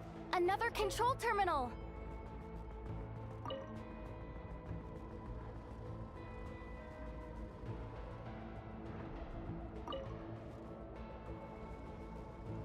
All set. Let's head down this way.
Water jet!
here too. Don't worry. Bots are way easier to deal with than people. At least their behavior is predictable. First, let's find a safe spot to land. Good. That spot shouldn't draw their attention. Let's go. Let me just try something. Maybe I can use the terminal to command them to move out of our way. Security verification? With 10 questions? Are you kidding me? You really trust me that much? Fine. I'll do my best. But just to be clear, if I can't answer a question, I'm backing straight out of the terminal. No way I'm risking triggering any sort of alarm. Come on, Yehoda. You can't give up now. Question 1. What is our motto? Oh, I know this one.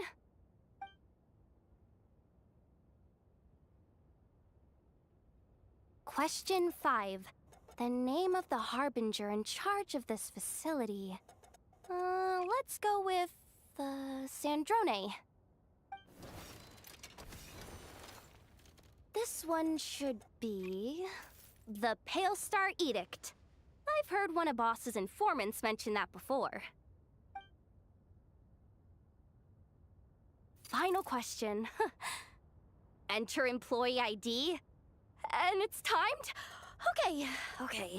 183574. Confirm. I actually got them all right? What a miracle. Not bad, Yehoda. Not bad at all. Guess you're an official maintenance intern now. Hey, that could be my personal plan B if I can't get my job back. Just kidding. The Fatui are awful. The bots have taken the command. They're moving off. Let's get going while the coast is clear.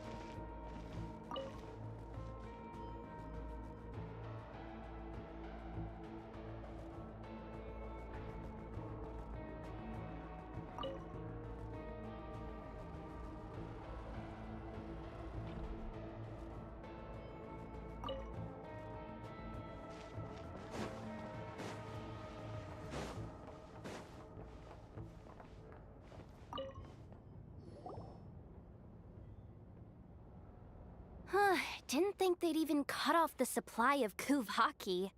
They're being really cautious.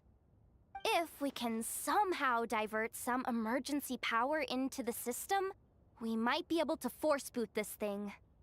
What do you mean by force boot? How do I explain this? It's like dumping a whole bucket of water into an empty pool, so that the little ducky gets to swim around again. You should probably just ask Aino instead.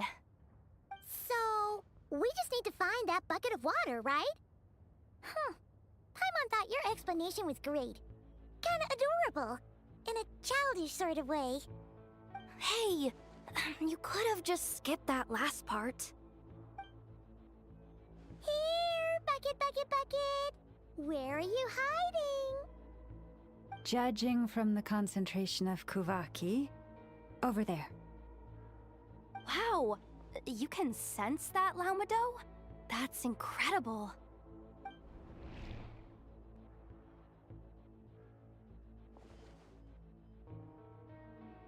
Let's move the recon bots above them out of the way first.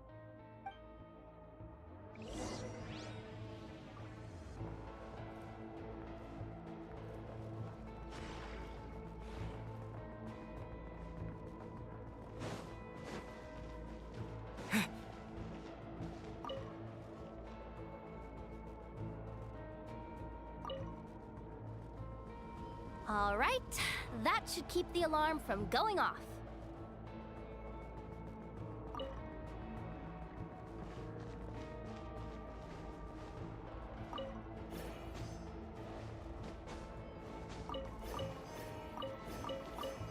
Time to plug in the charging component.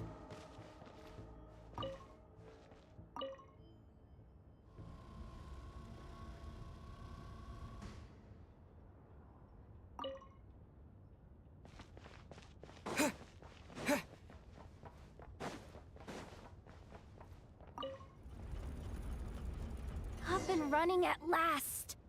Let's hope nothing else goes wrong. Please, everyone, step inside. Oh, it's so dark in here. Well, it is a cargo crate after all. No point in being picky about lighting at this point. Ah! Something sharp and pointy just poked me in the back! Sorry. That was probably just my antlers. It's pretty cramped in here, so I had to crouch down. Oh, having antlers must be inconvenient at times like these.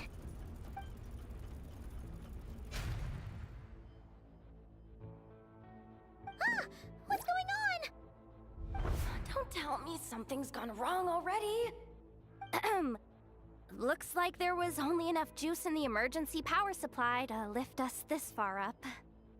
Ugh. Awkward. Am I gonna get docked for this? Based on the boss's policy of docking pay for every screw-up, No, wait a sec. I've already been fired. Doesn't look like it's moving again anytime soon. I think we can get through if we follow the ventilation duct along the outer wall. The entrance has gotta be somewhere. Don't worry, this was totally part of the plan.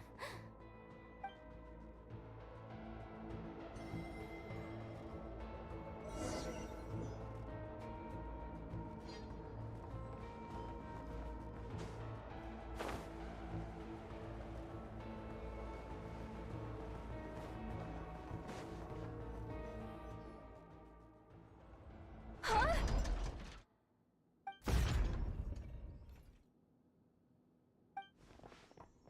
Yehoda? How'd you end up outside? Looks like she slipped out at the very last second, just before the gate shut. Impressive reflexes, I must say. Though I'd expect nothing less from a former employee of the Curatorium. I'm so sorry. That was pure survival instinct. I didn't mean to ditch you. Anyway, you guys just stay where you are. I'll figure something out.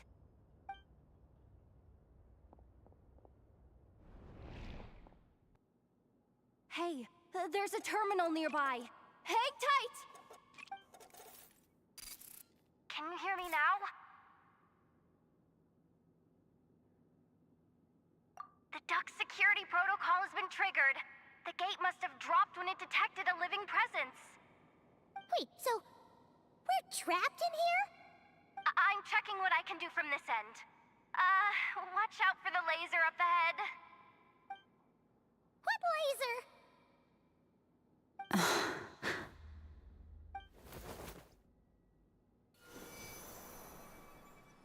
Oh, we see it now. Good thing we didn't move.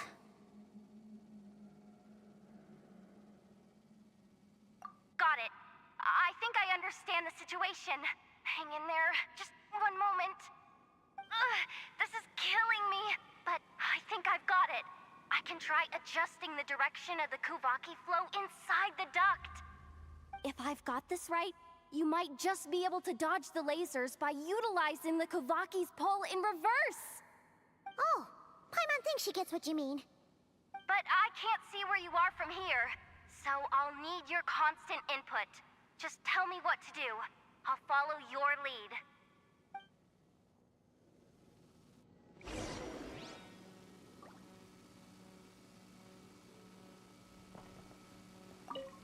Okay.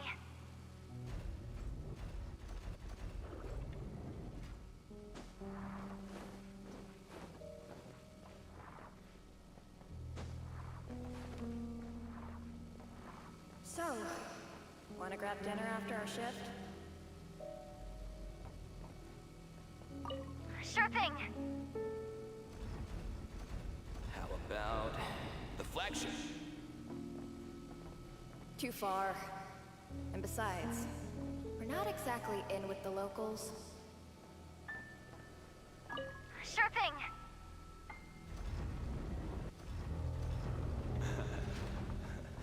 Then how about the staff cafeteria? Brimming with bright ideas, aren't we?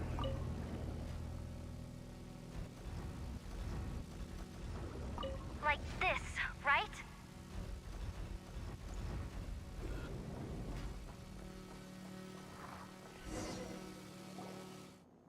Oh, we made it to the other side. And all thanks to Yehoda. Well, but the gate hasn't opened. How's she gonna meet up with us? Yehoda! No irregularities detected in the duct. Confirm. Confirm. Confirm. Ugh, just confirm the command already, you useless excuse for a terminal. You piece of robo-junk, you mindless pile of scrap! What the? Insufficient clearance? Of course, I don't have the clearance! You oversized... Ow!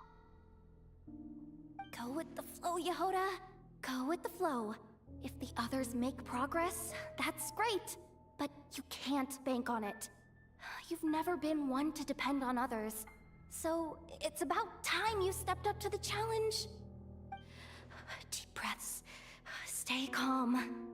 My priority right now is getting my hands on a high-level access card.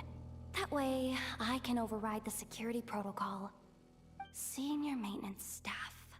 Only they can access the core sector. But hey, there's always someone careless enough to hide a spare key under the flower pot by the door. Which means there's a good chance there's a duplicate lying around somewhere in the control room. Even if I can't get into the control room myself, doesn't mean I can't rely on some external help. If I can take control of one of those guard bots, maybe I can use it to search for the access card. This is crazy, Yehoda! You're all alone. You've got nothing. And yet, you're charging ahead like fear's a foreign concept. Maybe that's exactly why. 'Cause I've got nothing left to lose! Confirm! Am I a genius? Whoa, this feed's super clear. This is gonna be a piece of cake. Wait a second. This thing's not a guard bot. It's a janitor bot.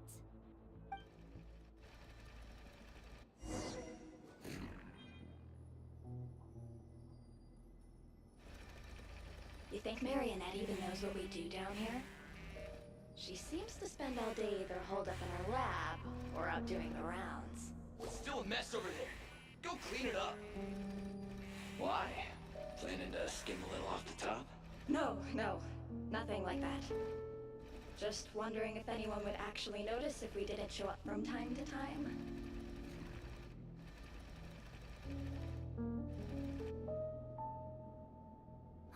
Let me see. There it is! Hey! Why'd you stop? You haven't finished sweeping that corner. But, I can see the card from here. Guess I have no choice but to swallow my pride and stay in character for now. Sweep up the crumbs by my feet. Yeah, good luck with that. What are you gonna do when they ask for a progress report?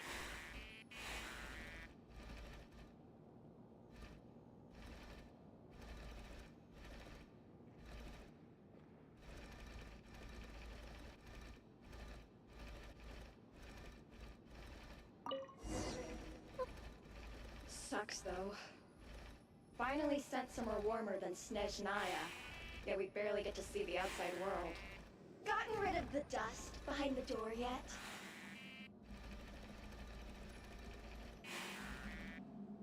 Clean this.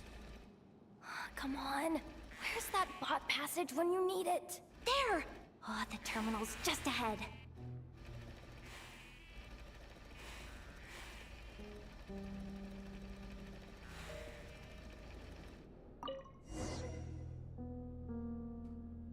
But will Yehoda be okay? Paimon? She said she'd use every resource at her disposal, so let's have some faith in her abilities. Besides, when it comes to surviving in Nodcry, she probably knows more than any of us. So, they really do believe in me. But how long are we gonna have to stay here? Paimon doesn't want to get caught by the Fatui either. Does Paimon mean the two Fatui in that room? Let me see if there's a way to distract them. Wait, did you hear that?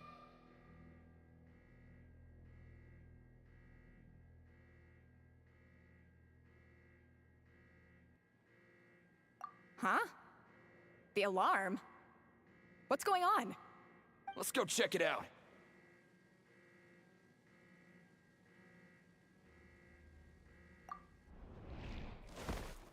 This looks like somewhere important, but there's nothing here. Hey guys! It's me! Yehoda, are you okay? I'm fine. I managed to swipe a high-level access card and triggered an alarm to draw the guards off. But we don't have much time.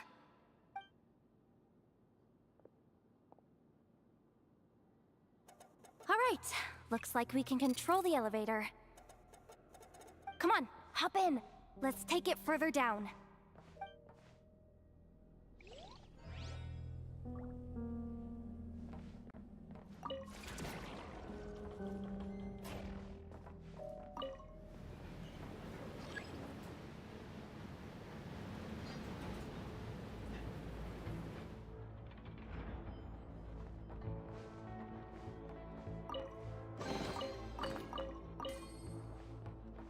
We should be able to use the terminal to move the drawbridge. Here's the access card. I'll keep watch while you handle the controls.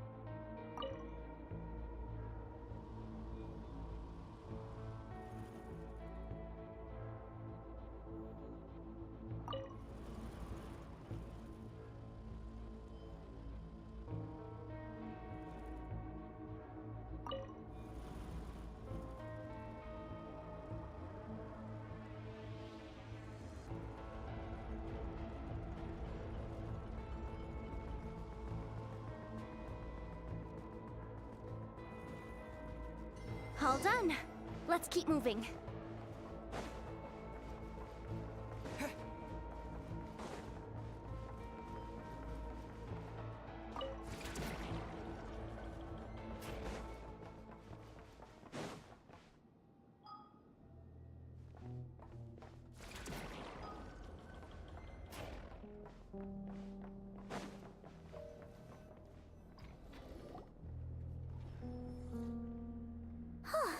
There's no one here! That's good news for us. Let's head inside.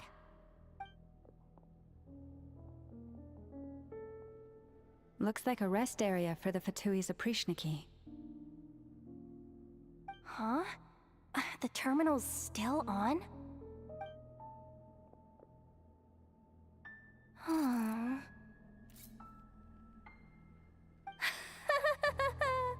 Looks like that good news is now half good news, half bad news. What do you mean? Well, it seems like that alarm I just triggered was so high level that even the guards in the rest area went to investigate. That's the good news, by the way. And what's the bad news? The bad news is that once they realize it was a false alarm, they're bound to circle back and check this floor. And then we're toast. So we've got to move fast here. If you need me to run a quick search, say the word.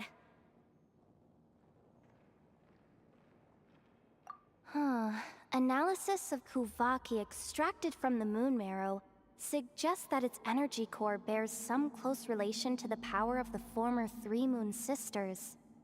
It is suspected that there's a link between the Frost Moon Scion's hidden relic and the shattered remnants of the Eternal Moon.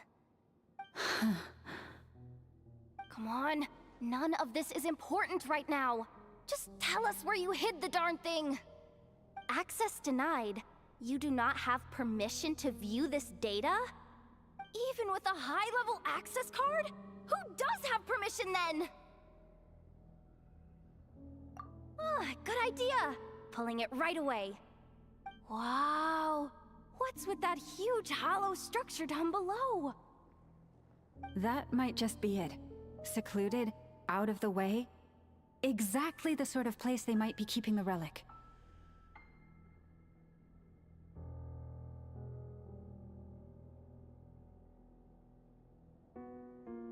Looks like that's about all our current clearance gives us access to. Based on what we know so far, it seems like the rest must be hidden inside that massive hollow beneath us. I could sense something beneath the water down there. Something unsettling. If they've gotten their hands on the moon marrow, odds are it's hidden down there too. And here I thought we were almost done. But nope, we're going deeper and deeper into the danger zone. Chin up, Yehoda. Once this job's done, you're buying yourself the biggest nod-crying hot dog in town. Deal's a deal.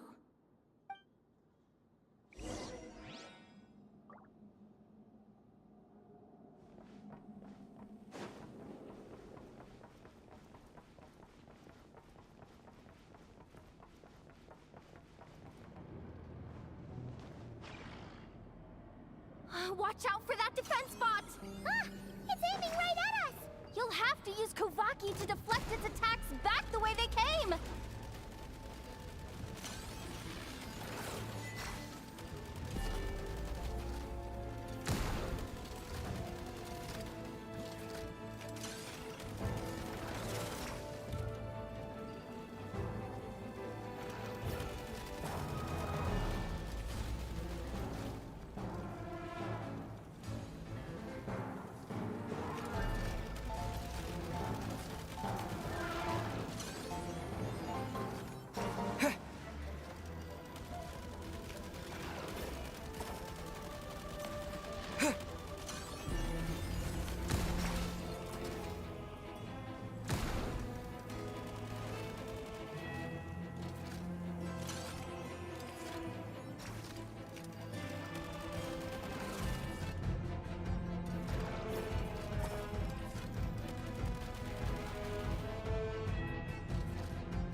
almost there. We're almost there.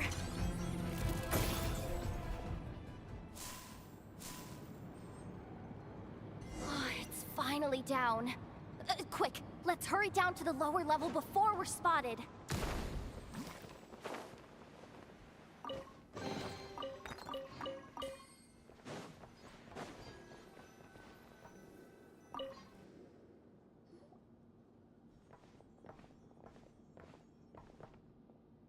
That switch looks suspiciously obvious.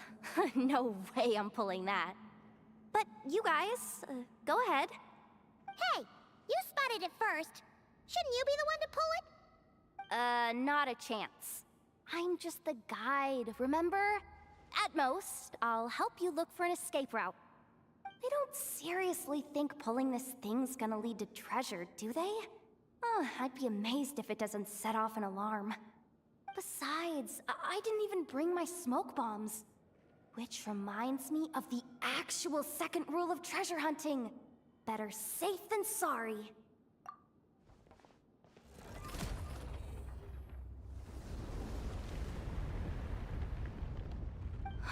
The ground, it's shaking.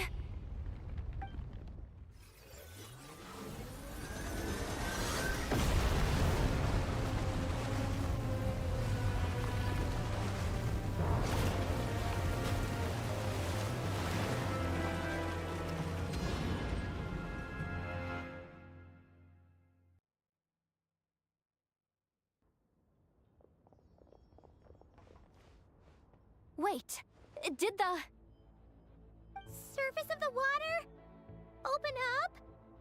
Oh, this is bad. This is really bad. I'm getting put on the Fatui's blacklist for sure. Don't worry, Yehoda. You've helped us so much. If they try anything, we'll protect you. Aww. Come on, I was just kidding. I'm tough, okay? Just haven't had the chance to show off my fighting skills yet. Me, afraid of the Fatui? Ugh, not a chance. I suspect the relic is hidden down below. Yehoda, your commission ends here. I am truly grateful for everything you've done for us. You don't need to put yourself in any further danger. I'm coming with you. This has nothing to do with the commission, or the danger, or whatever. This has already gotten way out of hand, so I'm coming too. End of story. Ah, she's blushing. Hey! Zip it! Why'd you keep staring? You looking for a knuckle sandwich or what? Oh, come on, move it already!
It's really deep down here. What is this place? We're standing on another fragment of the ancient moon's remnants. So this was the source of the Kuvaki I sensed earlier. Wait, what? So the Fatui had it hidden underwater this whole time? This gigantic thing?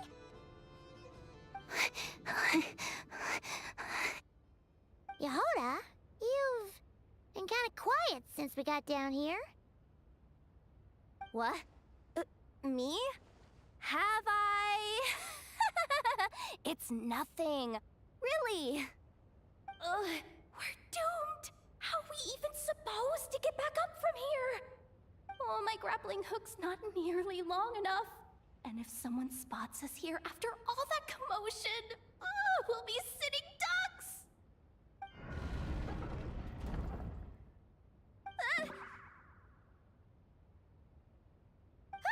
Oh no! That door's opening! Please don't say it's the Fatui! No, please, no! We finally made it here, and we're so close to getting the job done! I didn't risk my neck just to die before I've even had a chance to spend my reward!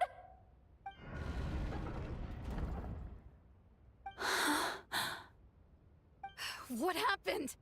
Why did the underwater barrier open? How could this be? Huh? Lauma? And... you guys... Wilhelmina? What's going on here? Looks like... there's no point trying to hide it anymore. What are you talking about? I thought you might come, but I didn't expect to see you here so soon. Forget it. The Moon Marrow isn't here. You... joined the Fatui? Yes. When? The day I could no longer bear to live a lie. At first, the Fatui wouldn't accept me. But then, one of their harbingers noticed me, and... said she'd give me a chance.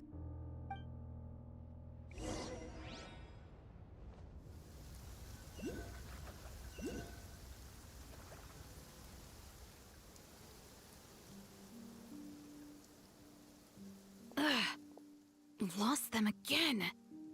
That harbinger told me to follow the blonde traveler who might visit the Frostmoon Scions. Easier said than done, though.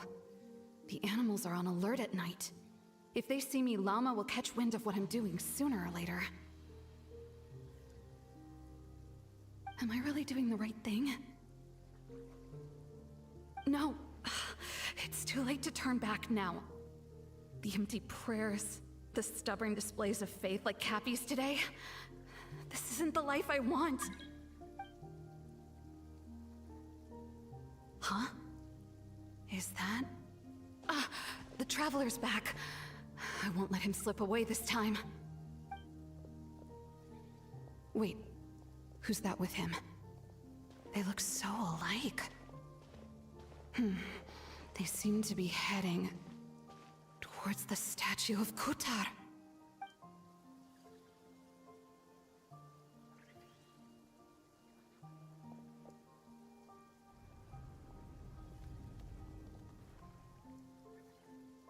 They've opened the secret chamber?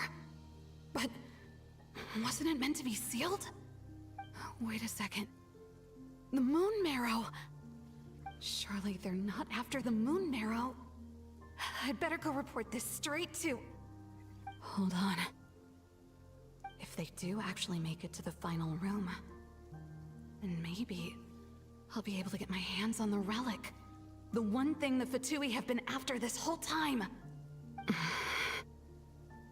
If someone's going to take it, it might as well be me. This could be my ticket to joining them.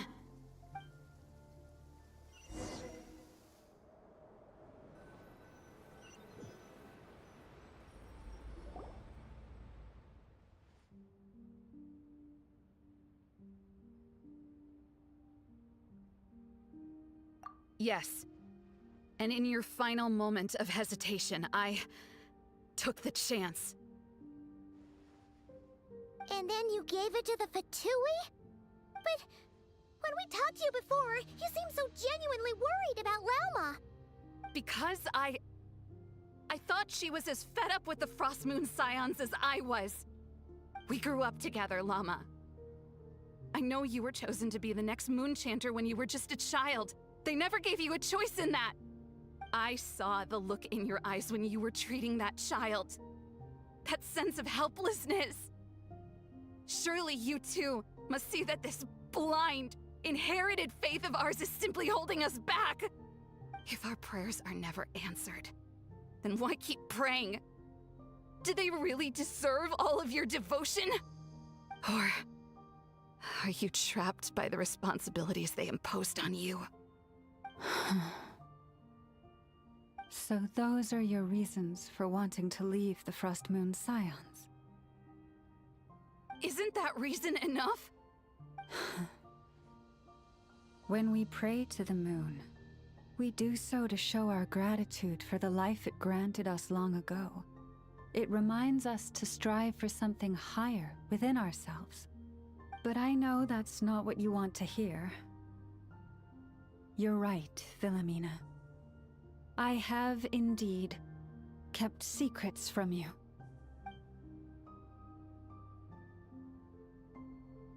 I knew it. You don't want to be the Moon Chanter, do you? No, that's not it. I'm talking about the fact that the moon in the sky isn't real. What? You're saying... Huh? I've completely lost the thread now. Oh, do we really have to do this here? What if a Harbinger shows up? Oh, I'm not cut out for fighting big bosses! The pain you sensed in me was the pain of hiding this truth. If what you're saying is true, then you already knew that the Frost Moon Scions wouldn't believe any of this. Why didn't you just leave like I did? You don't understand, do you? That's the difference between us, Philomena. I care about the Frost Moon Scions. They're family to me. It hurts because I care. And that's why I chose to hide the truth. But now I understand. That was a mistake. My family deserves to know the truth. I shouldn't have tried to hold it all together with empty prayers. Are you trying to say that I only ever cared about myself? There's nothing wrong with that in itself. No one would have tried to stop you from leaving. But you did not have to stab us in the back like this. We've been spotted! I knew it. I just knew it. Oh, what now? If a Harbinger shows up, I'm out of here. No darned relic is worth dying over. Looks like I misjudged you, Llama. I didn't think you had it in you to stand up to your fate. Turns out, you are a great Moon Chanter after all. But you were right about one thing. I haven't considered Hisi Island my home for a long time now. Bosses, time to go. I will change the Frost Moon Scions, Philomena, as soon as the new moon rises. Then I guess I won't be around to see it. Say, Lauma, what happens to those who betray the Frost Moon Scions? May their antlers be shorn with silver blades, and let them be cast into the long night of unknowing.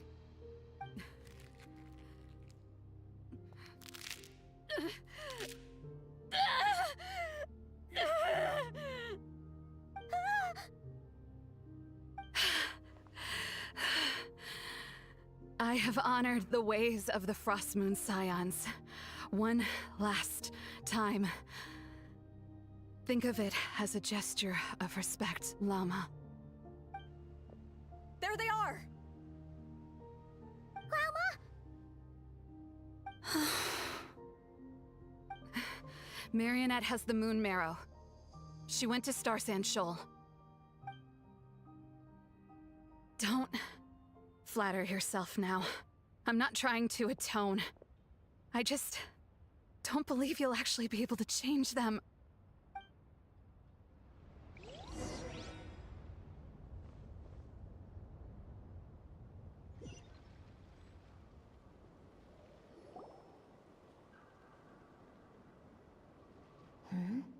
An alarm coming from the Experimental Design Bureau.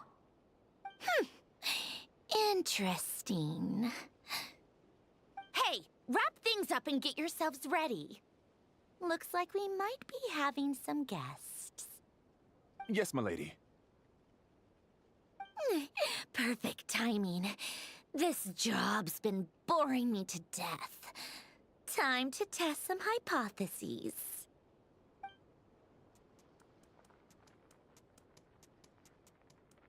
Bosses! I mean, esteemed clients. I mean, generous benefactors. Wait up! Come on! Sure you don't want to consider heading home first and coming back another day? Nasha Town's that way. You are aware that this is the way too. A little ahead of schedule, aren't you? Oh no, it really is a harbinger this time. Marionette. So you are here after all. Hand over that relic right now. It belongs to the Frost Moon Scions. Hmm? You mean that thing your antlered turncoat brought us? Huh. I have never much cared for trophies given up without a fight. But watching you tear each other apart over it? Priceless. I'm not in the mood for warnings today. Ooh, how frightening. Had I a Trimble function, I'd have rattled off at least a dozen screws by now. Or perhaps I've just set my sense of humor parameter too high. Were you trying to be funny just now? You don't honestly believe you're a match for me, do you? Go on then. Let's serve our guests a little appetizer.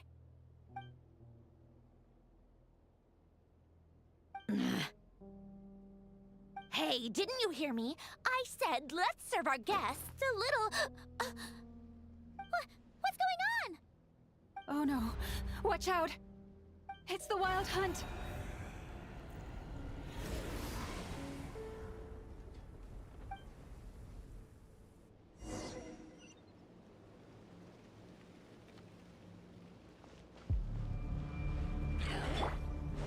Strike a pose!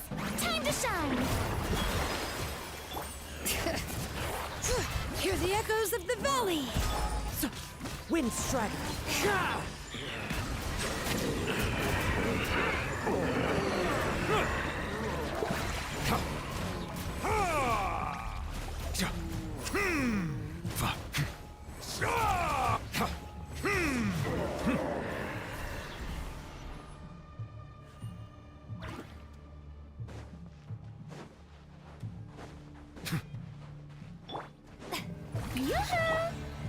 The wind knows me.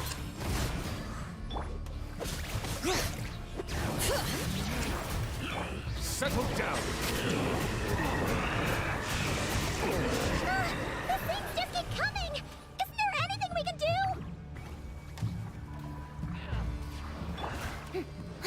Shower me with praise! Let my name echo in song! Clouds high. The birds... Letting brave names echo! Be sanctified. Bow your head.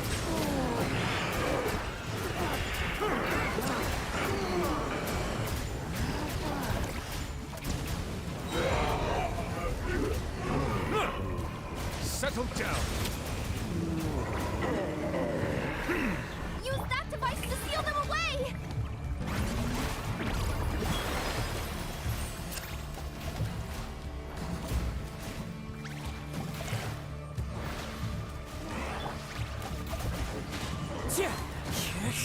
Silence. Is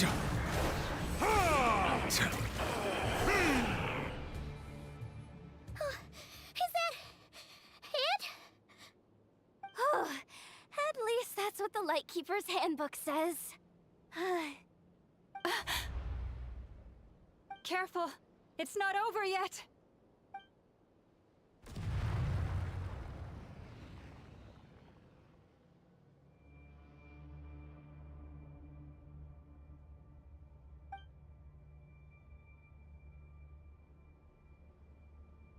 Paimon, Lauma!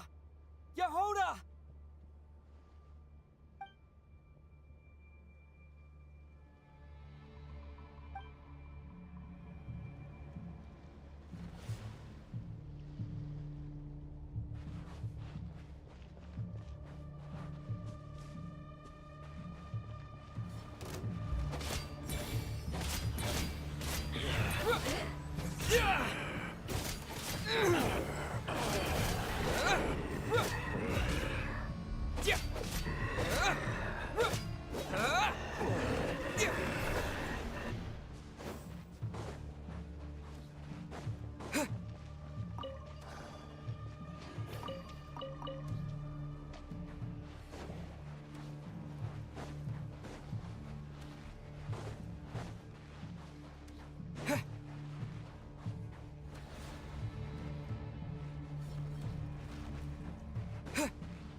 Lumine! Quick, grab my hand.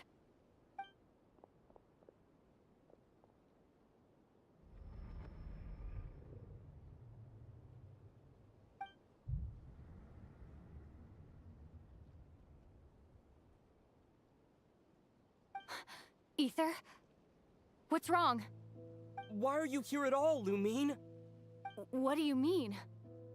If I may be so bold, what does family mean to you? Why were you after the Moon Marrow that night, Lumine? Among those who entered the final chamber, there was either someone with impure intent, or else an abyssal presence. We can talk about that later.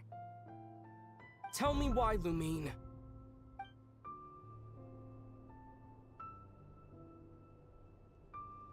You know, this is only the second time we fought together since the day we both woke up in Tevat. No. Ether? But when I found you, you were still in hibernation. Even the key to the chamber was still secure on your person. We didn't wake up together. What are you talking about? We don't have time for this, Ether. Look at me, Ether. Don't you want to explore this world with me?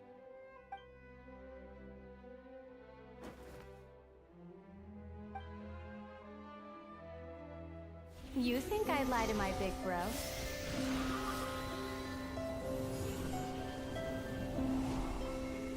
What a letdown.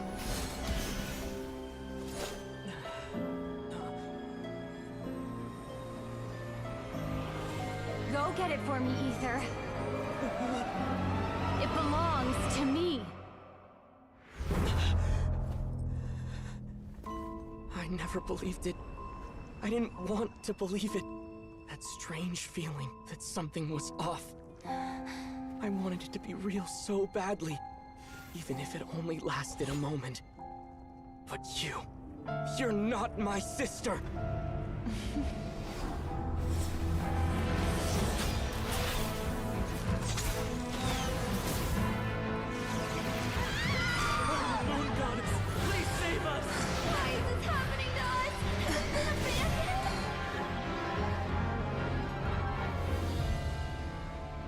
The cold night should be our blessing, yet only confusion and sorrow remain.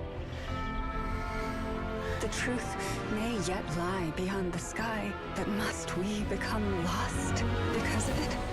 Standing before you, as the scion of Hyperborea and the Frost Moon's emissary, I say this.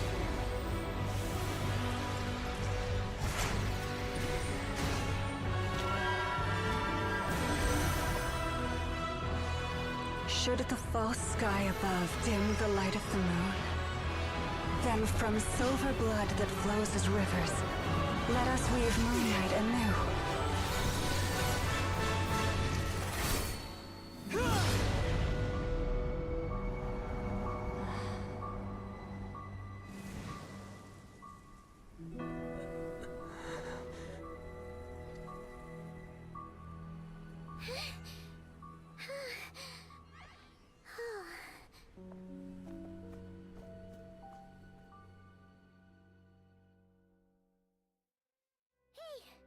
Is everyone okay? Think I saw my life flash before my eyes there. Oh, good thing Laumado was there to save the day. Are you all right, Traveler?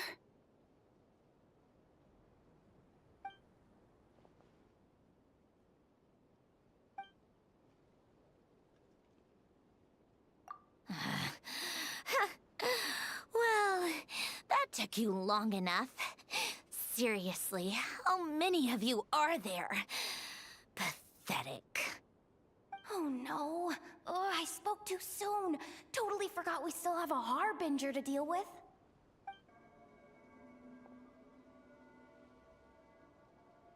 Hey, is that the moon marrow? It was hidden inside that big robot of hers all along. But that robot... Ugh, that's Polonia to you, not just some robot. Take it and get lost. Huh? You're just giving it to us? Well, I wasn't the one who put out the order to find this thing in the first place. So if someone wants it, they can help themselves. Maybe even choke on it. See if I care.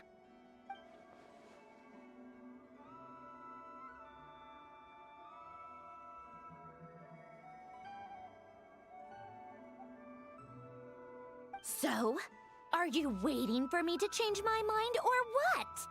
I'd be more than happy to pick up where we just left off. But I should warn you, I'm in a bad mood right now.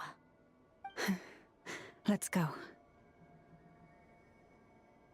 Fine by me. Totally, completely, absolutely on board with that.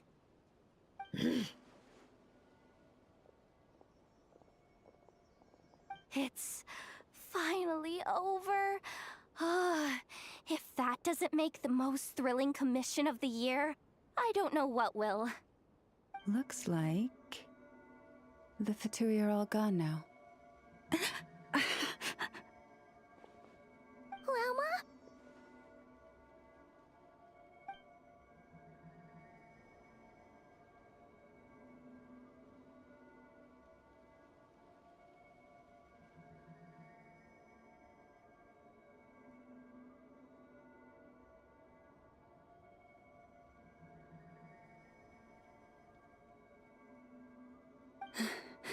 I'm all right.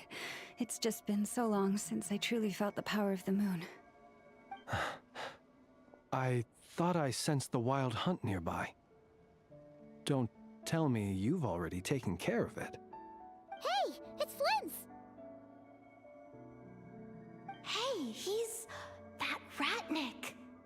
Unless I am mistaken, you are the Moonchanter of the Frost Moon Scions, are you not? May I ask, what is that in your hand? Please, don't get me wrong. I've been tracking the wild hunt lately, and I've come to suspect that its actions aren't as aimless as they might seem. When I saw what you were holding, I could not help but start connecting the dots.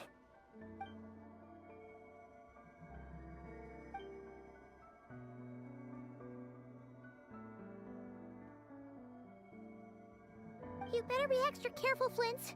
It seems like the Wild Hunt is capable of impersonating people now. Oh, is that so? Funny that. I just showed up completely out of the blue, yet you seem to have no problems trusting me. I apologize. I shouldn't be making jokes like that right now. Anyway, I understand. Thank you for the tip-off. It seems that the Wild Hunt has somehow changed in nature.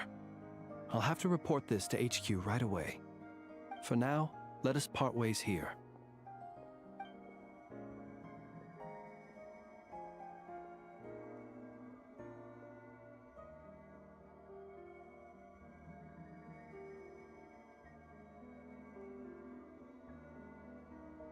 That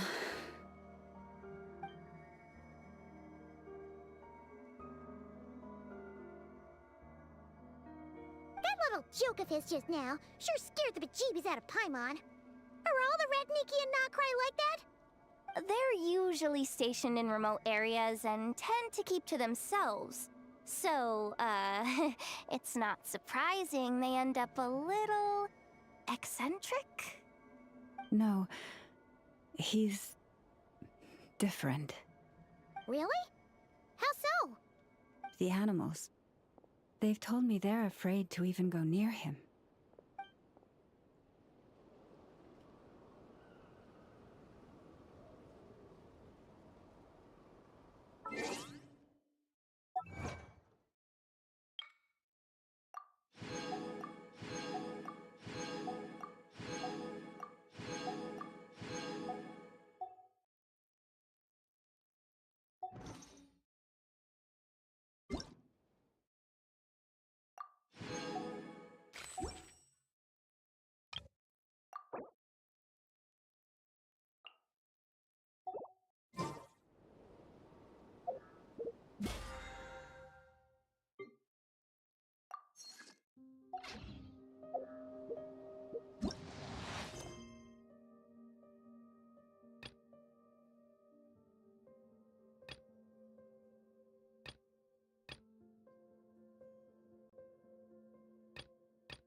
Bow your head.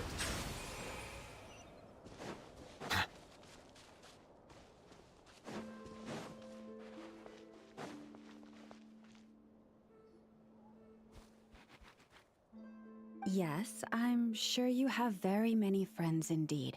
But that's not the issue. Even if you managed it. Dig it out. Huh? And you on... Wow! Things are really kicking off over here. We're plotting and scheming, to be precise. But my co-conspirators disagree. All right, I believe you. From a short... Oh, of course, I'm going to have a look. Huh? Trust me, Paimon, you would not enjoy... don't miss... Although, I was over... This ability is... Oh. Yeah, that would be a problem. And if you can't control it, that means... Exactly. But no matter when I stand, they argue loudly. Waking up to the sound of birds chirping is pretty nice, but replace that As for me, yes, plotting and scheming. Thank you for reminding me.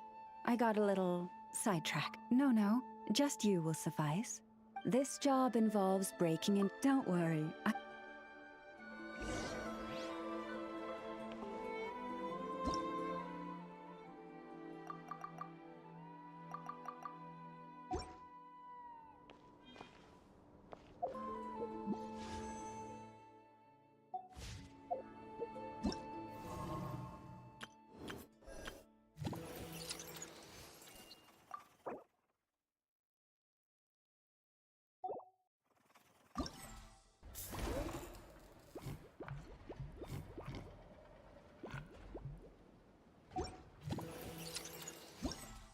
I see.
quirky little gadgets. So glad I came. Melusines are beautiful creatures. They are the pride of Fontaine. Be sure to befriend them and cause them no harm.